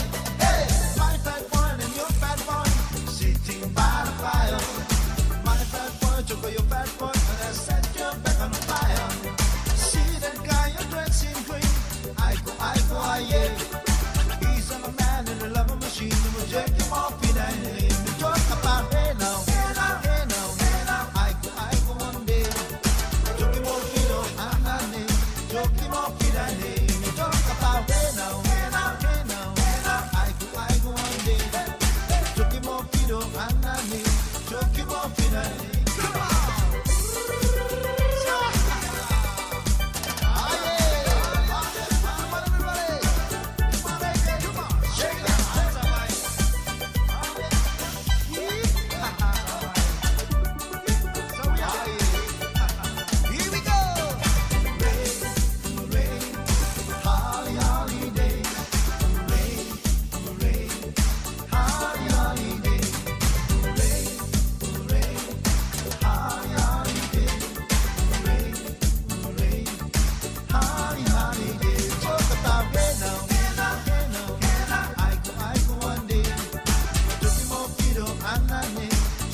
Na kis o le tiru suna tamaiti hurricanes ia mo aso o iluma ina o lua se fulu minuti te nile tu la se fulu tasi ia te fata alofa mo te fa felo yatu ile pa ia malo le tatu tunu le temi le tai ao fenga i fuanga mga ruenga na ima tua tausi o lo mafuta mai tonu ainga fata alofa tu le temi le tatu proclame o fa fianga su filoi e moli atu fa fianga mai le tautua tatu wala leo le si fonga la mo Wellington ila ule tio fa longo le tasi o te si le tasi fa mo e fa pe fo mai mo ngai lungo penga te fa ilangi o Facebook mo le tatu YouTube le temi le tai ao sul matango fio le mana ia mai le sul le la fa foto le tatu ofisa fa salau Ia manatu lo whapena fo iso se vaenga o le atunu nei. Ia meisi fo i vaenga o le lalolangi o lo tau mafuta mai ai. O lo langi lei. Ia masuru fo i la i nā vaenga o lo tau au mawai. O le o lua sifuru minuto o te nei le tu la sifuru matasi tāra sifuru lua. O talafou matala mai Sāmoa musika o le ori tāra tasi. Tariu tātou whaasalaunga i Sāmoa. Ia le tautua le sunga ia tāsesa i lungo o penga te whailangi a le siufonga lau moe Wellington. Ia lei taimi. Ia o lo tu ina atupea tātou videos na. Ia o lo tō mai mō mai ai. Tonga la au aina. Taso kare sia i nei porirua. Ia au le o lo o talitala no atupea lei taimi. Ia mane tu atu ona iata na mana videos na. Ia na o lo tō whaafonga mai lava. Ia ilo uleo. Ia leo te talitala no atu. Ma tātou talitala no ai lava le tai. Au mō tātou fia. Ia e ila fo inisio tangata ala fa mai le tai au fa no noa ia la ave ia alfa no no le nei aso a le tu pito silinta ua ia maua lo fia le nei tai au ia ai ma futa mai pe tatou fa fianga ia la a wa yatu ia awa fo ilo fa fo mai ia i tonu ainga ma tonu mo ngase ma to tangata ma tua tonu na ngā luenga tonu ofisa ia o company o falenga o si o loa ia olo mai mo mai ele tātou atu no nei taimi o le tai au ia la tautua ale si fonga lau mo i Wellington ia luas fu minute te nei le tu la si matasi la fa o pe fa fia we pese ia si fatalo fatu sunga keve smoka ia mala fainga luenga sunga vale le mati mai nai o tara ia lo mafuta mai mala to fainga luenga ia o falitua poltometa ia langi sam ui ele o fia ia le sunga langi Sāmoa li lo ata li lei ese me na fa mamlama pe vaenga ese me ta ule ata tau vala au ese me ta ule ata fia ia malo fa ta tele lava le mafuta mai sunga ono malu yone fa ta tele lava si vala vi malo lava le leita yao ia le la tatu o lo fa fianga se pa ia lava le tu la se fun malelua al fasili mon atu o mai o to le leita yao manatu lo manuia ia o tau malava o lo mafuta mai le tātou proklame ma le tautua si fonga le taimi o le vaenga o aso. Ia, o le vivinga o le fianga o whale alupo, le ala atatala tu i tātou fianga, ia mwhanga sola tu e la fu le tātou proklame se ipa ia le tu la si fun malilua.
Ingo la fianga fale alupo le pesen tu si le ftalenga ya sili la e Simona se montafa ina o toe lua se ful fa minute o na talo lea o le tu la e se ful male lua toe fa filo ima toe fa malo atu le temi ya ole au no fale la tolo na fa mai na yo ta manai o tato mutu tausi ya mana tu le lei toe siaki le apina na tu si ai appointment toe ina mana lo matua pe ye se appointment o le nei tai au ya fa mana tu atu vaenga fa pena ya mavai la tau singa pole ale kuka ya le asu ye foi se la tau maftanga ya le le ya tau singa nei matu i me tau mafa ya manu ya foi ma so i fo malo lo ina la tau umalava ya fa malo fo ya te ole nei te kuka elese ka ruenga fa ingo fiela unga ruenga awa o ele na te va ia nei matua te tausia nei matua te va ia teimi o la appointment yo la tau maftanga ele ngata ile o le tapena ino le fale o le fainga o tanga lava ya o le vacuum ino le fale mea umalafa pena ya o au ngā luenga nai fai ele fainga o fie e sire tua ele fainga tāma le tinga ina o lau ngā luenga ya i ngā luenga o lo o ailo o tele fai ngā luenga ya ai malo lava le on sai ya ole tulanga fo i pe ona yai ia nei taimi ya malo lava fo i ngā lue ya ila tolo o mafuta mai ye tono fo le fai ngā luenga pe ona matal no atu mo sunga tu fuan leila ai au ngata te alu te savali fo le se paka ia le mana ia mo me te alu fai lau tonga la au fafue e mo ai lau ma losi manga yo ia ilo tino atoa ia ole fa malo stino le leila vanena ia vai tau tuanga na le la wa le o to tu sa fo ile malo losi nei taimi o matu tu fo tato ia ma ile la tau fu no fa se pulo ma vai fa pena ole ma ne sa vili ma ne le malo sa vili ia ai fai la fo si asa vale la ni so taimi ia ma ne la fo fai le pulo ma tu langa fa pena e pui ma ita to velo la ia ai fa malo atu nei taimi o ila volo ma futa ma tato poklame ia malo la valo sai malo fo ma futa mai ma fa fo mai ia fa fianga so ifloi fa travatu ia le faltua ia lupe malenoski mai Brisbane Australia talo fa lupe manuia la fo le yasa fa tailava le mafuta mai ia le risati alisa talo fa risati ia manuia la fo le yaso sa fa le mati ma le fa inga luenga fa le moenga ina ia otara pa taitele lava le mafuta mai ia le vasonente ne le Valentine oka talo no fo le tele ona yuso fo i mai la tu na o fa manatu le aso fa pitoa ia mana ia la fo i talanta na tomoa fia na yunga ali o ainga ma vai fa pena ia il fa ingol vai aso o mai lo la stona ia na o awe te stasi fa poi o asfana o ka se ma nei o le va ainga te tonu o le hol sa fa ile fa mo le so tona le o le tu fo le na tamaita wina nai ma tua sa wai o ka se fia o nei matua tate i loa le fia o nei matua ta mama nei tina matua ia le taimi e tā mai le pese fa ili sole o le sa onga la lea na pa o al fa ili lunga le au matua vai le o sole fa pia talo fai ia na mo e la to fia ia ai ma nei fo le maftanga mnisi fo le tato au fa fonga ai o pa anga si fonga le mo te mo vile o to ata mafuta inisi o te ila vale e mai lo tau au ve mai oi ya o leva tele fa longo ya au to lunga le tio fa afta yo le mo le ava no tato te mafuta ai ma tato lulu lima ya ma nei o maftanga yo le tele o nei tangata ma to felo ai ma fa felo ai fo yo nei o tato ma to tausi la to fo ye se no fo le fale o i fa fo na ole no fo ale fale ia fa afte mo le ava no le stona io ma futa e fo im tal nom fia ia manis fo yo uso ia nai uso nai tama nai unga ali ila iti so le vai le o ale tu lan tamai tauna le tamina na se fet lo tala le talo le tato pesele ia ele si va ia le wali ia tu pulanga le ma tu fu ma mari vo le pese ai no fai mai al fa ili ia la tato pesele nea o le pese wosi ia mana ia fo ie te lua wosi ai masi au ainga masi au to lua vai la le o le wali ia le ma sani na ai ti ngana le fia wosi ia nai tina nai fine ai toso ai lunga toso fa malo si lunga fa wosi nai fine yo le pepelo yo le wali ia ai malo fa tai tele lava ia ila ton mafuta fu le stona ia ta fia nei matua tausi ia nei matua ta mama nei tina matua fa tu si siva ia fatalo va tu ile tina matua ya Sofia o vai foi a Sofia la stona e vale alo le siva Sofia a so falta fafo a te tele lava le mafuta mai ia mania fo inga venga ne aso i la sunga ia le la tal peselea ia e urofa tuel tato poklame mo ila to u malava ia o lo mafuta mo i tato poklame le ta yao ma le fionga ai no ni sa le lea fa unati ia ma le pese tuai ia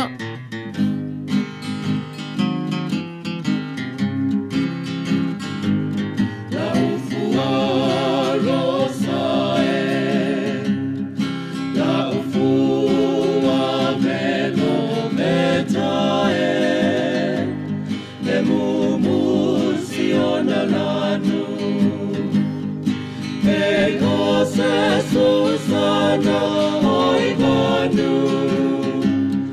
Uasa sala na manomi Ei hua o somi i se oli Ola wapui a hita Ole alofa elefa angaloina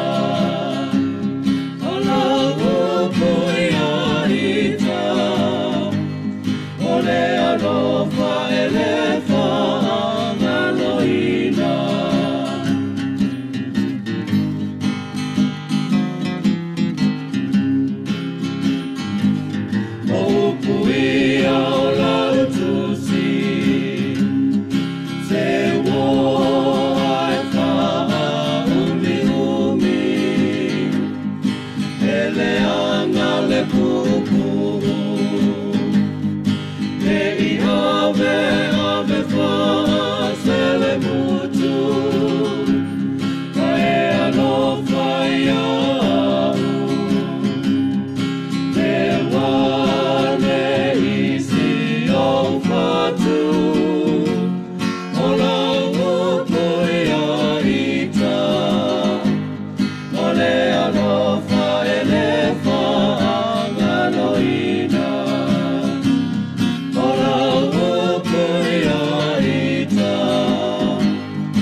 Ia familia tufo ifai ngā malanga I lātou la sauni malanga lene yaso ia iwa lele ia pe malanga I Sāmoa si o tātou atinu ia pe malanga mai foi mai Sāmoa I nei ia manuia lava fai ngā malanga I poso si atinu fo lalangi o la tau malanga ia lene yaso ia familia le tu ifai ngā malanga.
Tamalei a mai sale moa e whawhiawhianga so I whilo ni taimi o le tae ao ina ua toe whaale la toe 3 minuti na tālea o le tūlai se whimane lua ia ta pena loa tau mawhitanga na imitua tau si lunga o le lau le au kuka e a tālo le se lua whai loa malala te utau mawhitanga ia e malo lava toe wha malo atu le taimi a te utau lo no whale e wale wa inga o nei o tātou imitua tau si malo fo ia mesi wai la te ulo ngā lulue ia I tono whale o tangata mātitua ma mau tangase ngase ia wale va inga o ngase ia manai mutua tausi mai alo al peselea watu lo mtato tala mai Sāmoa mtala fau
Ta alofa lava I le nei fo I vaenga o telefou o le si ufonga o le lau mua I Wellington o le tala mua.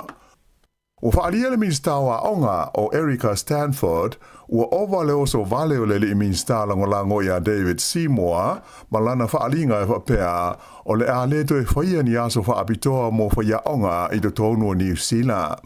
Se te mo le tausanga na tenei le sa whaia se whaalinga a le li minsta langolango o a onga o David Sāmoa.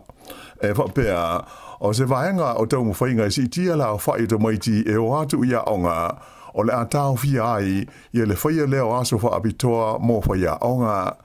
Peita ai, i se tau noanga i le Porokalame o vesiri matalia le TV New Zealand i le San Nafi, na whaalia manino ai le tamaita i minsta wa onga o Erica Stanford, e le o se mata whaioi lea Sāmoa, mai sa le te tau ona i whaia lea whaaringa, ta ua le tamaita i minsta, e iai aso whaapitoa na o whaia onga e whei roa iai i le taimi o lo whaanga solo se kuata onga. O le tausanga le nei, e lua i aso whaapitoa o whaia onga ia o whaatulanga ina, ato ai maisi aso e lua, e ma whai e komiti whaafoe o a onga uma, o na whaonga mo ni wheilo inga ma le vasenga o whaia onga. Na wha mawhaina fo e le minsta, e ta ua i aso nei mo whaia onga, e te tau na sila fia le lei o le mamalu o mātua, o nei aso, e whaonga e sila te toa i whaia onga i le tūlanga, o loo ia i le whaanga so longa o mata upu, e awa o ina ai le whanau i le tōngnu o a onga te itasi. Ta o fo i le minsta, o umona i e talanoa i a David Sāmoa e tusa o le nei mata upu, mai o aso whaapitona i o whaia onga, o le a wha waupea e le tau fia. E manatu le tamaita ina ve mo pale mi o New Zealand o Helen Clark, sa te tau i le malo le te kuki o na tala noa mua mai i le malo New Zealand, au le isai nia le la whenga inga male malo tele o saina. Whaalia mai Helen Clark e fōlinga mai na sai nia le nei whenga inga le pale mi o le te kuki po le Cook Islands o Mark Brown, e au noa ma se sila fia i tangata o le te kuki, a e whapena ai male malo o New Zealand. Peita ilana whailo mai e le pale mia o Mark Brown, o le whenga inga masaina, e le o sui ai le wāwhea ngai o le atukuki mo New Zealand, ai o le ate tau o na whaamalo si ai. E le i whaailoa ina mai whaalau i tele le teiminei, le au ililinga o le whenga inga le nei saina mo le Cook Islands. E whaitau se lau la whaai o insinia whaapitoa o le aini ngā ruenga, mai ua malanga ese atu mai New Zealand nei, ona ua toa matuai le whaatino ina o ni ngā ruenga te tele sa fuafua e a fia ai. Whailo mai le whaatonu o le Societe a Insinia Whaapitoa New Zealand, Dr. Richard Templar, o le nei whaale tonu e te le lawa sa whaina ai o le atina e male tamau a inga o le tunuu. Ta ua le li whaatonu o le teimi nei, ua le aini ngā ruenga te tele o mawhai o na whaatino ina, mai o se tūlanga le manuia tele lea mo na afianga i le matata wha insinia, o lo o iai ma se popo lenga tele o le whalapo tonga insinia le te hao rangahau, e le ngata mo le vaenga o insinia a e whapea le matata wha ka muta o whawhale i le tonu o New Zealand. Na ia ta ua e whapea o le tau fio ngā ruenga te tele pei o le whausia o whale mai, ma le whaafauina o whale aonga, ma le tau fio fo o ngā ruenga o wala. Ai maise o suinga te tele i ngā ruenga o le suawai, wailonga o nā whaina i ngā ruenga wha insinia a toa maisi matata wha apitoa. Whadia mai foi a Dr. Templar, e to tele insinia New Zealand ua ngai tu nei mo ngā ruenga ua foina mai iai e kamupani i te tonu o Ausitalia, whapea maisi a tunu i whafo, ona o tūlanga whaale tonu e pei o na tūlai mai nei. Whaatalo sanga ina i le Societe a Insinia Whaapitoa le whainga mālonso whaatasi, ina i whaamatu watu i a se leni ma vai ngā tupe e whaatino ina i ngā ruenga te tele i a ua uma ona pāsia, ina i a tau fia i le ngā solo atupe i whafo o Insinia matangata i aito mai Whaapitoa ona olele ai o ni ngā ruenga. Ua whaalia le te hono fau o i nei o le komisio ngā ruenga le mālo, ua le o tāla whea ngai le tūlanga o le au nanga o ngā ruenga ale malo New Zealand, ma lona wha moe au tū e le tau o na i ai. Na ia tā ua le iloa, ma ua le mo whai le nei au nanga, o na wha awhetaia ai mana o ngā wha abitoa le tunu, a to ai ma tūlanga wha pisnisi o ngā ruenga wha ale malo. I se saunoanga le te fono o ye nei o le komisio ngā luenga whaia le malo New Zealand, Sir Brian Roach, sa ia whaia I se whaatasinga I le ai o Hamilton, na ia tauai, o amata nei ona whaatino ni polkalame mani fuafuanga, e whaale leia ai lea tūlanga whaale tonu, ta aluana tūla I mai o ie le tofinga le nei a novema o le tausanga taluwai. E ui ina whai tio ina il tamai ta ina ave mo mua minstao ngā luenga le malo, Nicola Willis, ia le tele o tupe whaalu o mata ngā luenga ma au nanga ale malo, a e teli tonu le li teitei whono, e le sao le atu ua inga, na ia wha mawha ina mai, e tele vaenga o whaatulanga ele au nanga o ngā luenga whai le malo New Zealand, e te tau lama o na whaatino ma whaatau nuu. O le minsta le o ye nei o ngā luenga le malo, le public service, o Judith Collins, wa uma o na whaila ai ma le komisi o ngā luenga le malo, a toa ai ma whaaurulunga o mata ngā luenga. Mai o ia whaalia iai, le ta tau leo na sitia o le tūlanga o le whaatino ina o le tautua, ma ngā luenga whaia le malo, e au fi ai, le sila lea I le whaonga ina o le tau mai wha teknolosi o le AI, po le Artificial Intelligence, I le whaatino ina o ngā luenga whaia ma ta ngā luenga, ma whaala potopotonga a le malo.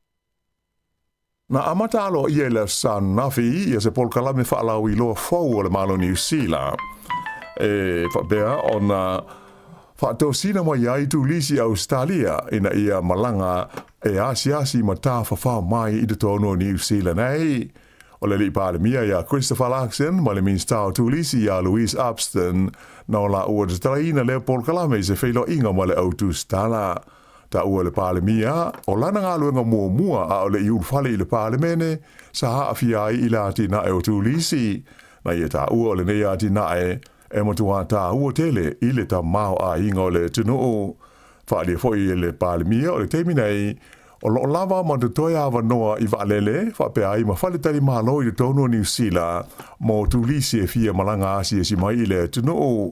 Mai o le anganga o le whai ngā malo, ina ia ve New Zealand ma tunu unua le tasi, mo te ngata Australia malanga ta whao mai ai. Ta ua foi le tamai ta imi stau tu lisi, Louise Upston, o le fuafuanga o loo iai le teimi nei, ina ia vele lua o lua lima, ma te usanga le lei mo la atina e o tu lisi, ma te ngata ta whao mai. E awha miliona ta la le tau o le polkalame whaalau I loa faule nei ale malo o New Zealand, mo tu lisi mai Australia.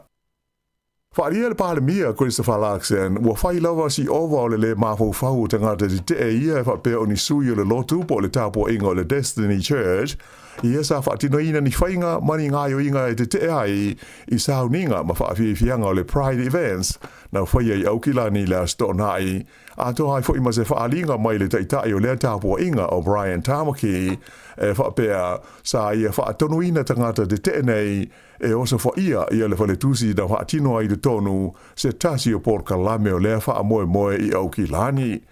Tele ni te sa moli mawina whaasanga I sauninga ma polkalame nei le whaengora vai aso, mai o ia te na taula mua ai ia sui o le whaarapoutonga e whaingoina o le Man Up Group, lea e whasotai ma le Destiny Church.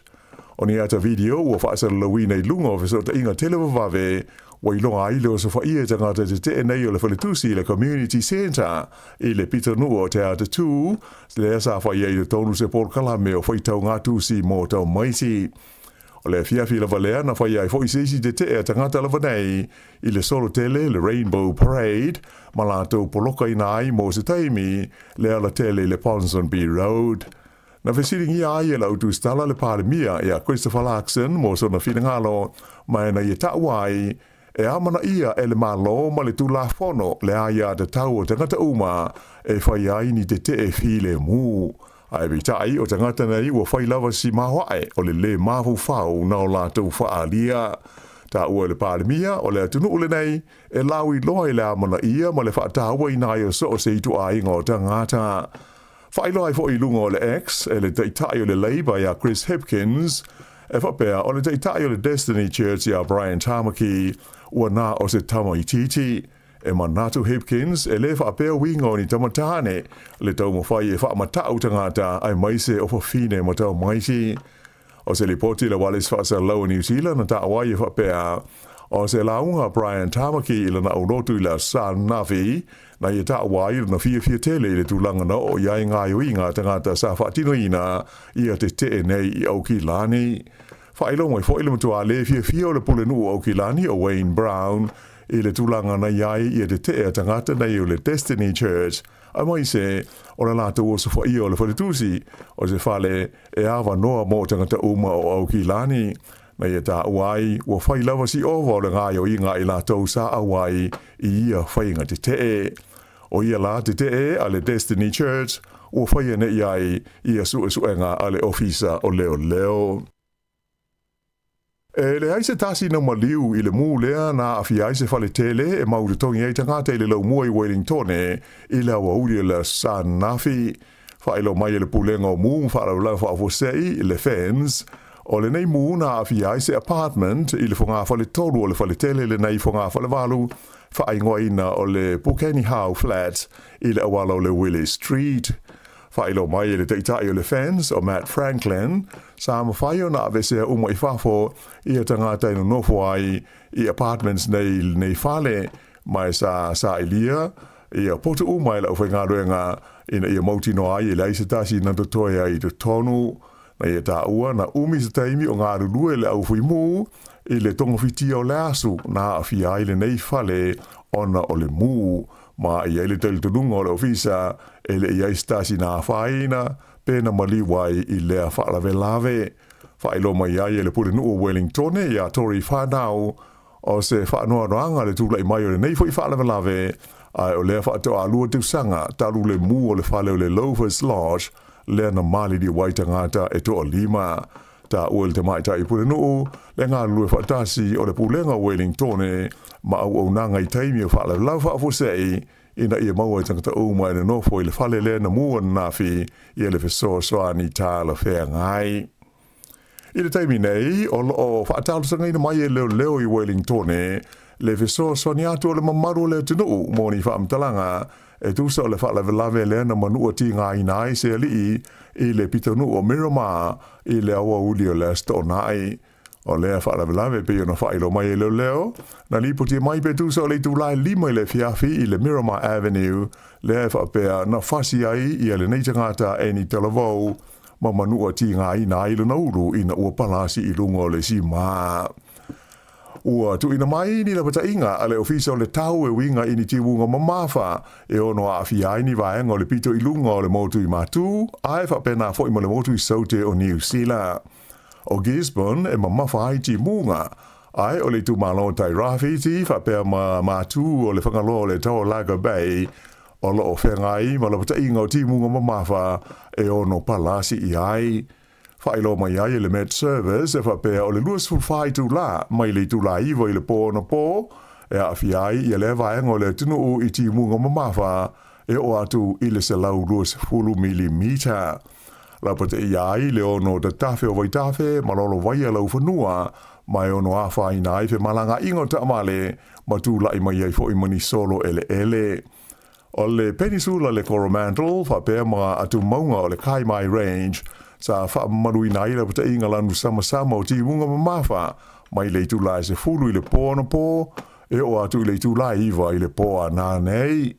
Ai le motu saute o mātu sifo le nuu o motu weka I le tū malo tā se mane valo iai a le mamafa I o ti munga mai le tūlai se fulu na pō e o atu lawa I le tūla e valu I le tae awa na le la. Pei tae la sa whailo mai le ofisa o suenga o le vai ma le siu manga po le niwa o ti munga o lo valo I mai mo na yaso o luma nai nei e le la vea ai pe le lava lea e fo I ai I le tūlanga mangumangu lau whanua e pe o na awhi ai I nisi vahenga o New Zealand nei taimi. Whailo mai le awa ai tau o le tūlangi sisifo le motu I mātu o lo o pito I silio na mangumangu ai lau whanua I le tau mawhana whana o lo o iei nei. Ai mai se lava inisi vaenga o le Waikato, whapeli tu malo taunaki, ma vaenga maurunga I le o ngā tonu o le motu. Ta ua o le a lea a fia vaenga nei o le tunu I ti munga mamafa e pei o na valo ia mai. I le motu saute o se vaenga I sifo Otago, whapea Haas, ma le West Coast, o lo Peter Silio na mangu le nei taimi ia tūlanga o le tau o loa fia ai. E tā alonga, o lea ua amata le taʻamilasanga le kapi supa le Pasifika i le nei tausanga, mai sa moli mawina i le whaunga le vai aso ni tā alonga mata ina ma le tau whao. Malo le Chiefs i le Blues i aia luas fulima le fulfa, Crusaders na malo i le Hurricanes e tolus fultonu i le luas fulima, a le Waratahs na malo i le Highlanders i se tasio tā alonga tau whao, i aia tolus fulfitu i le tolus fuluono. O le au fiti le drua na whaia ina i le Brumbies, tolus fulono i le tolus fulua. Ai pei o le tālonga zafa atali i le totele, o le tālonga lea le moana Pasifika ma le au o le Forza Australia, ona o le urua i tālonga lea le lātou kapiteni fau o ienei o Addis Ababa, tālua na sea tu iai mai le au o le Hurricanes. Ea mai pei o na sisila ma mai mo iai, e tasi ale ai lea na whaia i nai le moana Pasifika, whaas fulfa i le whaas fulurima a le Force. I la kapi liki, o le malo ai o le Warriors, i le au malo si le Melbourne Storm i le whaunga na vai aso, i ai e tolus fulono le fulurua, o rona lua i leo la tu ta'alonga whaasama noa, e ta pena ma sa uni ai mo le amataina o le taʻunisanga le NRL o le NATO sanga. Vai aso taluai na tutusa le lātou tālonga ma le au le Cronulla Sharks, whailo mai e whaiaonga le Warriors, o loo tūlanga le lei lātou tāpenanga, mo le amatali o le taʻunisanga i le lua vai aso o luma nai nei. O le tālonga mo mua le Warriors, o le taʻunisanga, o le whetau ai ma le au le Canberra Raiders, i le ai o Las Vegas i Amerika. I tālonga te nisi wha ale vāo mā lo, toru māsina le o whaasala i nā ile numa le tasi le lolorangi, i le tālonga te nisi le vāengo o li, ona o ni mata upu se lua, na wha māo ni a ilo na wha o ngā ina o se waila au whaasa ina i le tausanga na te nei. O le li Italia le nei o Yannick Sinner, luas fultolu tausanga le matua, le ana siampini le taʻamilasanga o le Australian Open i le māsina na te nei. O lona whaasalanga e sa aio na taalo i te nisi whaalawao malo, na amata whaamamalu mai le aso iwo Februari e o atu i le aso wha le masina o me. Ia o le whaeunga nāla nei vaenga o tala whau.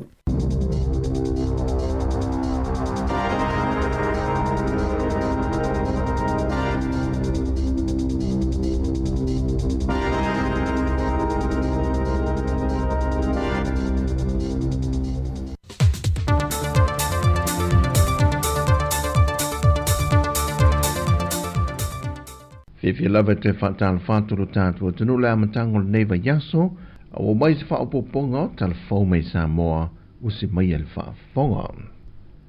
O le vave talitonuina o ni whaasala launga tuina i nisi lungo penta wha i langi, o se tasi leo whaafitau le tele, o lo whaatupuina le vesi ma le whiita ngai, i le vāo tangata o le atanu. Le manatu pēn whaalia le komisena o tanga rengo leo a wapa aulongo i tino Filipo, wa whaaseina le atunu i se tasi o whaasala launga le whaai unga le vaiaso i lungo penta wha i langi, e whapea o le pāngtai a lawi titi, le na pu e mai se whale o se whaafenga ina se tasi o hawhio anga, e o mai le tae o nei na whaai loia wapa au, e le i maua lava lea li pāngta, mai o lo tu mau fo sa i linga na tanga rengo leo, ma le tau i tupe lima awheta lai o fo i natu, i so se tasi na te au mai se whaamtalanga moni, e se vahenga o lea tunu o lo lafi pe o wha lafi e fo i lea li. Wa sa variantu de lua masino sa ilia pela wititi, ai o lo o fautua ina fo i le mamalo lea tunu, e na ia wha ai te le lata iai, pe a whaia e va ai so o se no whanga, ona o se pāngta lo wha mawina o na winga pā a ma whainga mātanga, na ia whaatinoina i te imi mua i isi ana sola anga.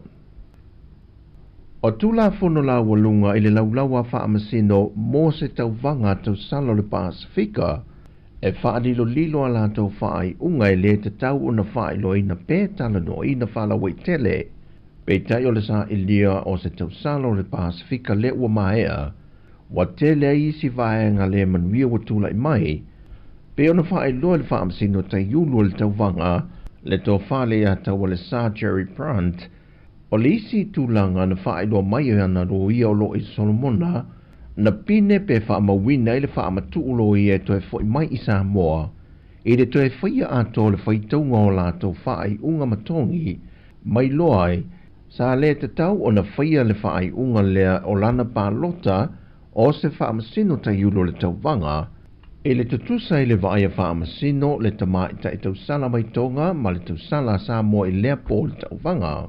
E na ua toe whaia le whaitaunga ato o tongi, ma manino ai le tele o tongi e manu malo e le tau sala Sāmoa, mai i le tau sala mai tonga.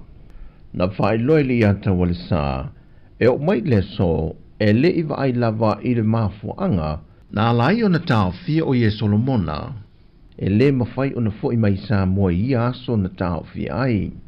E ui o le ua manino le pito la au ina o toe whai tau e whaamasino to 5 tongi le aso ngafua na so ai, ai sa noa le a tau wale sā, e te tau lava o na whaamamalo na ingoa, mai i le māta ngā lea nā nginga i lunga o peng ta whai nangi, i tua inga na whai e whasanga i ata ia. Ka penga ngai leo wa whaanga i oi ma kong finalize by next week, o le mele sa wrongfully stop by ya or unlawfully i o Solomon, and that is separate.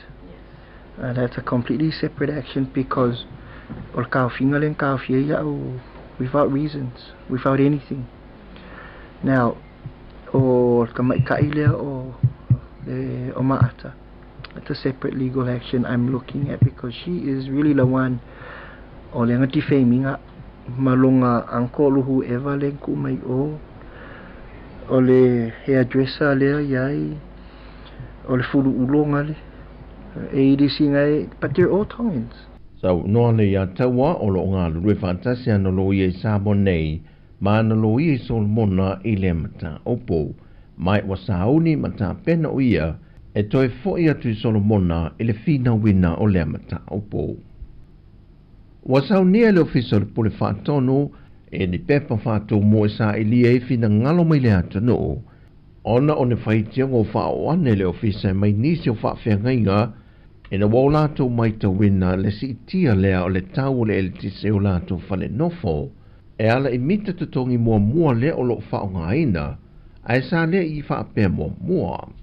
O le suenga o le a whaama wina ai le esenga, o le tau o mita tutongi mua le o lo lātou whao ngā ina, e na ia mawhai heo na whaia seilo i longa, ma tu i nātu le tau tāna whea ngai le atunoo, ai mai se foi o i lātou a wha o mai whai ti o ngai le ofisa. E le pepo whaamtalanga mai le ofisa le pule whaatonu, o se tasi o vaianga o whaasea, o le taungatai leo le tau o le unite e mita tutongi mua, e au nomalo lātou maua ni whaasila silanga mai le whaalapu putonga, o le marusi angatau e le tise. Mai wanga waa nei le mamalu le atunoo, e lātou te piki ina ni pepa whaatumu mai le ofisa le pule whaatonu, pe ao lato mo mia. O masani le whaletupe a le PSP Sāmoa, i ana whaalawi loi amatango tau sanga te itasi, e le teimio le toe fwoi a toi o whanau i a onga, e ala i feso swani tau se leni, e ofoi nātu i alo mo whanau e whaamanuia ina, ma i a onga tūlanga lua, ma kolisi i le atunu. O le tausanga nei e to fitu se furualo ma whanau ua whamanu e nei lalo le so swani tau tupe e whapito mo la tupili a onga. Whaaliel te mai tai pulu le whatupe i atunu ma whono Jennifer Olafroen. Ma whai ai nai mātua i tūlanga o pili a onga alo ma whanau. Ia e mese lava tam whainga alo ma whanau wale ia tina eina ko se tato atunu i aso i ruma. O le fitu se furu whanau o whamanu e eina, e tolu se fulmale walu o whanau mai a onga tūlanga lua, ma le tolu se fulmale lua o whanau mai kolisi maua le lunga. Sau notun ma whono, o le se fulwa ile nei o tausanga o whaatino le au nanga le nei, e o whantu al whalitupe le PSP mo a inga 5 vai, mai o whaaluina ile nei tausanga, le se le ne wha se fulmale 5 a wheta la. O tala fowia mai Sāmoa manuia am tango neiva yaso si o tātou tanu, whaasoifoia.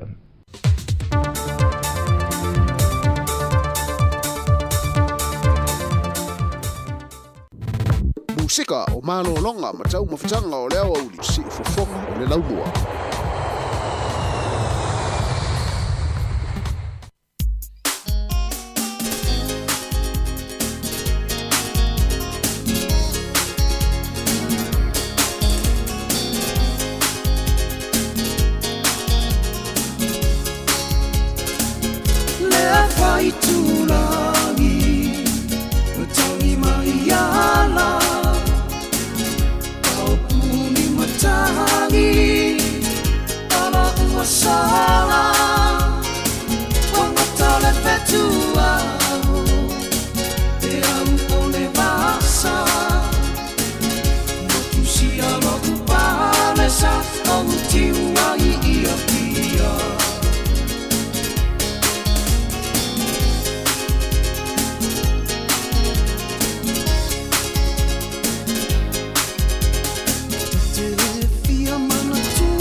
Pale tolu leva aina lepa Alo o sina le fua I pale Ka apea se umanu ta apa Wale tau o sia te pa Le fili fili aua ala umana Te moni e awa malanga tu I le vala si o I tongata Kala fai ani Maliana Kau puni matangi Ala uasara Wangatole petua E au ole basa Motusia lotu palesa Au tiwa I ia pia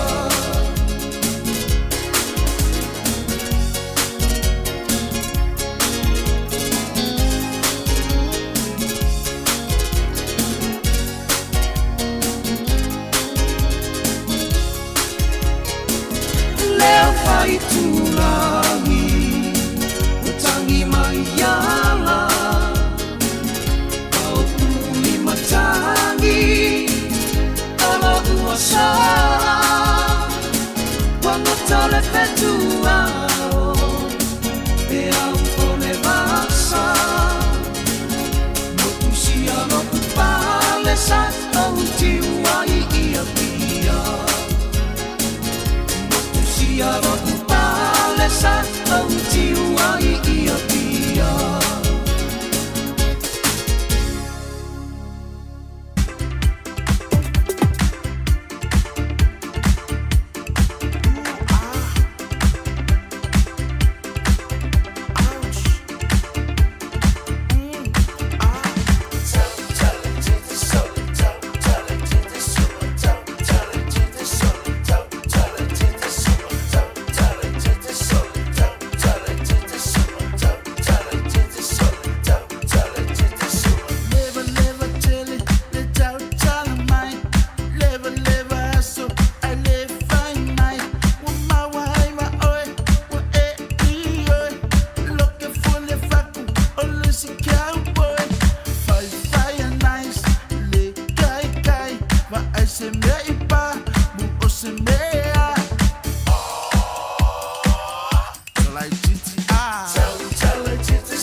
Le whawhianga marisunga ia whai talo ia kopo, ia po whai apa ua ia kopo talo, ia le vaenga le tātou whawhianga musika sui filoi, loe luas fulfitu minuta na tāle o le tūlai tasi nau mai atu fo i le whasalawina o telefon tala mai Sāmoa, toi mol whapaponga i le tūlai valu i le tai au atai au tāle tasi, taliu tātou whasalaunga i Sāmoa, i le tātou fisa i lalawaya, tau tua mai le sunga ia tā sesa lem sam, si pa i le tūlai tolu i le fia nane i lungo tātou pengat whailangi, o le Facebook, ma le tātou YouTube, non whaamnatu atu pēr, whaasoal tātou Facebook, ma le YouTube, te subscribe i ai, ia pēr whapea te le i subscribe lawa i le tātou YouTube, le nā e Sāmoa Capital Radio. Toi mori atu whamalo, whaftai fo i lau kuka, lau te pena whale, nā tau fo i tā pena ina tau maftanga ni mitua tausi, malo lava ia le ona sai. O la tau fo i lau malo lo mai ngā luenga pupu, o le nei taimi o le awa uli, ia malo wha malosi, ia alo i tari ngā sua, le la watu pēna i whaafia fianga nei, ia e taito olu i nai fo i mwhamana ia i lau tau maftanga, ia pēr whapeo nai te mafuta mai i le tautua a le sifonga lau moe Wellingtone. Ia, tautua nare saunga le murunga awala, mwhaafonga mai tātou musika o le uli, le sifonga lau mua, toi luas furona minute o na talo lea o le tula e tasi. Musika o malo longa matau mawhitanga o leo uli si ufufonga o le lau mua.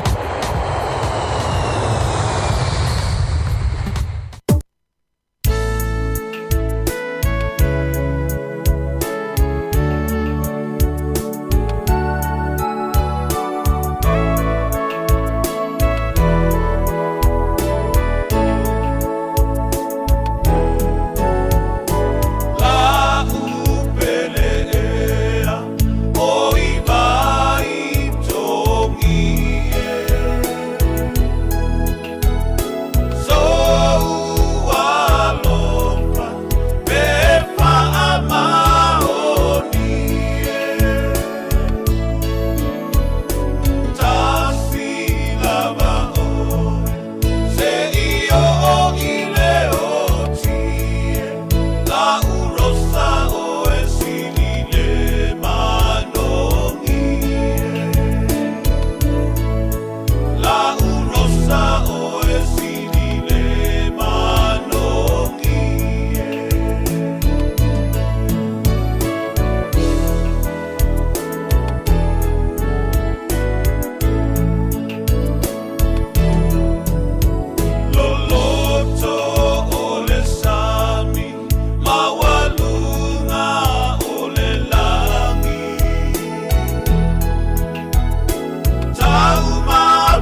fianga marsunga ani se ko fale moi musika ole uli ia e fa fa ngofi e foi ia nga luenga ila tolo fa o penga luenga ia mai se lava taringa su ole nei taimi ele nga tai tono ainga o moto tanga tamatua mo tanga sengase ia po na fu e tari lau su e tono lau ta vale po tonu fu fa fa nga luenga ma e malo lo nei taimi taro tasi to e amtaria ia nga luenga se ia pa ia le tula tolu e mana vai si fiao e sa au ia malo fa malosi mau ai pena nofo e matapo mai le la fa solo te fa fia vai pese tartasi e ninta to fa sa lau mai sa mo tato o si pese vave ia o pese no pese foi fa longo ia o si pese fa lo ilo ma ona se tu lo ia o le pese tau ai lau tanga lava o le pese tau e foi le e vili masini ta lava ia pe vecchia mo foi fale ia pese la le ia pese foi le fa lo ilo ma ona mai fa longo ai e ta pena i to amatani o nga luenga le tu la tasi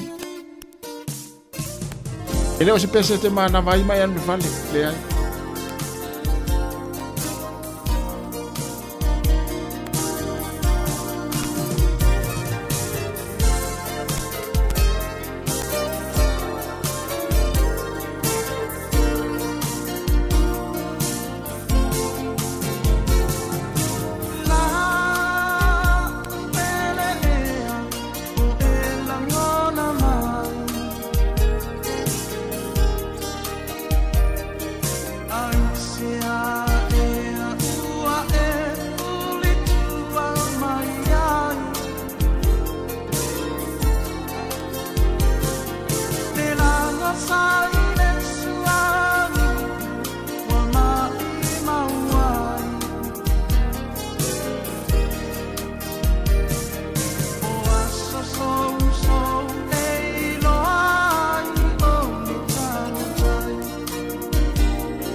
Fonga mali o le sunga ya e teru mo le pese la upele ea o e la ngona mai. O to inga pese fa apea ai fa longo ai ala e foi le tate ai sata me ai tu lo wa fa fonga mai le tu ne o.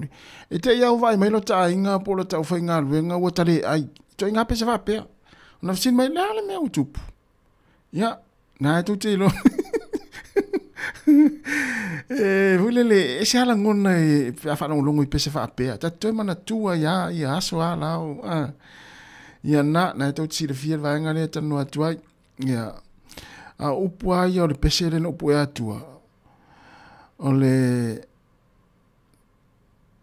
aluia o e mafa ngalo tinga ai no fo ita ma le sfai up na ya le mamla mai da wanga ye mafuta manita con il lio ya fish ya po leota fatalo fatu ya morfaltua ya tusa lea eleisana lunch ya leo matua ma ona i por pese ya sina leo malo faftai ya malo lava asovalu taufafo ya na ya ne mai masan le ya tamo ye leo lang ole wana ona leo lang ya ona fa fianga su filoi ya wala fo ile fianga yo toi malo longa le taimi le aso ma faito utari ngā sua. Ia mwha so reito ma whauwhaunga le mo le mea whalto ia tusa ia toi ngā pese fule le whtau le mo le taimi nei ia ae alofa tere mo le tātou atino. Manuia toi anga ia tui ngā luenga le aso le tūnai tasi. Tālo le tasi. Ia mahai alo le tātou pese lea wha mawai atu lo le tātou tau tua i nei Wellington i porirua ai tariu tātou whasalaunga i Sāmoa le sunga ia tā sesa le Sam.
Tamatama ilima pe aula vavale Masio uleo malu a upese pe ausu pe au mai moana ona lue lue ulu Naia upese masani rock and roll male country Te filoi pese Sāmoa ma pese palangi O isinga ngana tu motu Tau mawhai atu I te tonu Ia matangofi awane I whaale tonu Se I usu I nā tunoa Le pese a keni rata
Si fong malia sunga ya petiki mal pese la utaleni ina ua toe 12 minuta na tale o tasi Sāmoa wa mai ala tatu tautu o lene yaso mai le tatu ofisa autu I porirua mo lene yaso le ala atariu tatu fasala launga Sāmoa I lungo penga tawhailangi tautu ala sunga ya tasesa se pa ile tula tolu lungo le Facebook ma le tatu YouTube ina na whaamnatu atu persa tatu watinu ma nei ala whaaso le tatu polkalame ia po ne Wellingtone po Sāmoa ia mai moa ai ia lo ainga ma wo ma paanga ia o lo saufu na tatu tautua I le aso ma le aso fa malulu atu a ua salafo I singangana le whainga luenga le aso era le tautua ia malu ave I fale whenngalo malatu sa wha amria ina lau wha fonga ma lau mai mo mai e ala le tautua le si fonga lau mua maan pokalame me lava le tula fitu le taun le ra se ia pa ia mani nei taimi wha amria tele lava le atua I ngā luenga mfuafuanga ila tofu le atoe anga I a mata ngā luenga le tula tasi wha amria tele lava le atua tātou toe whelo I tae au ia le taimasani le tula fitu ia mai le au whai ngā luenga le si fonga lau mua Wellingtone manuia lava le nei aso wha amria pia le tua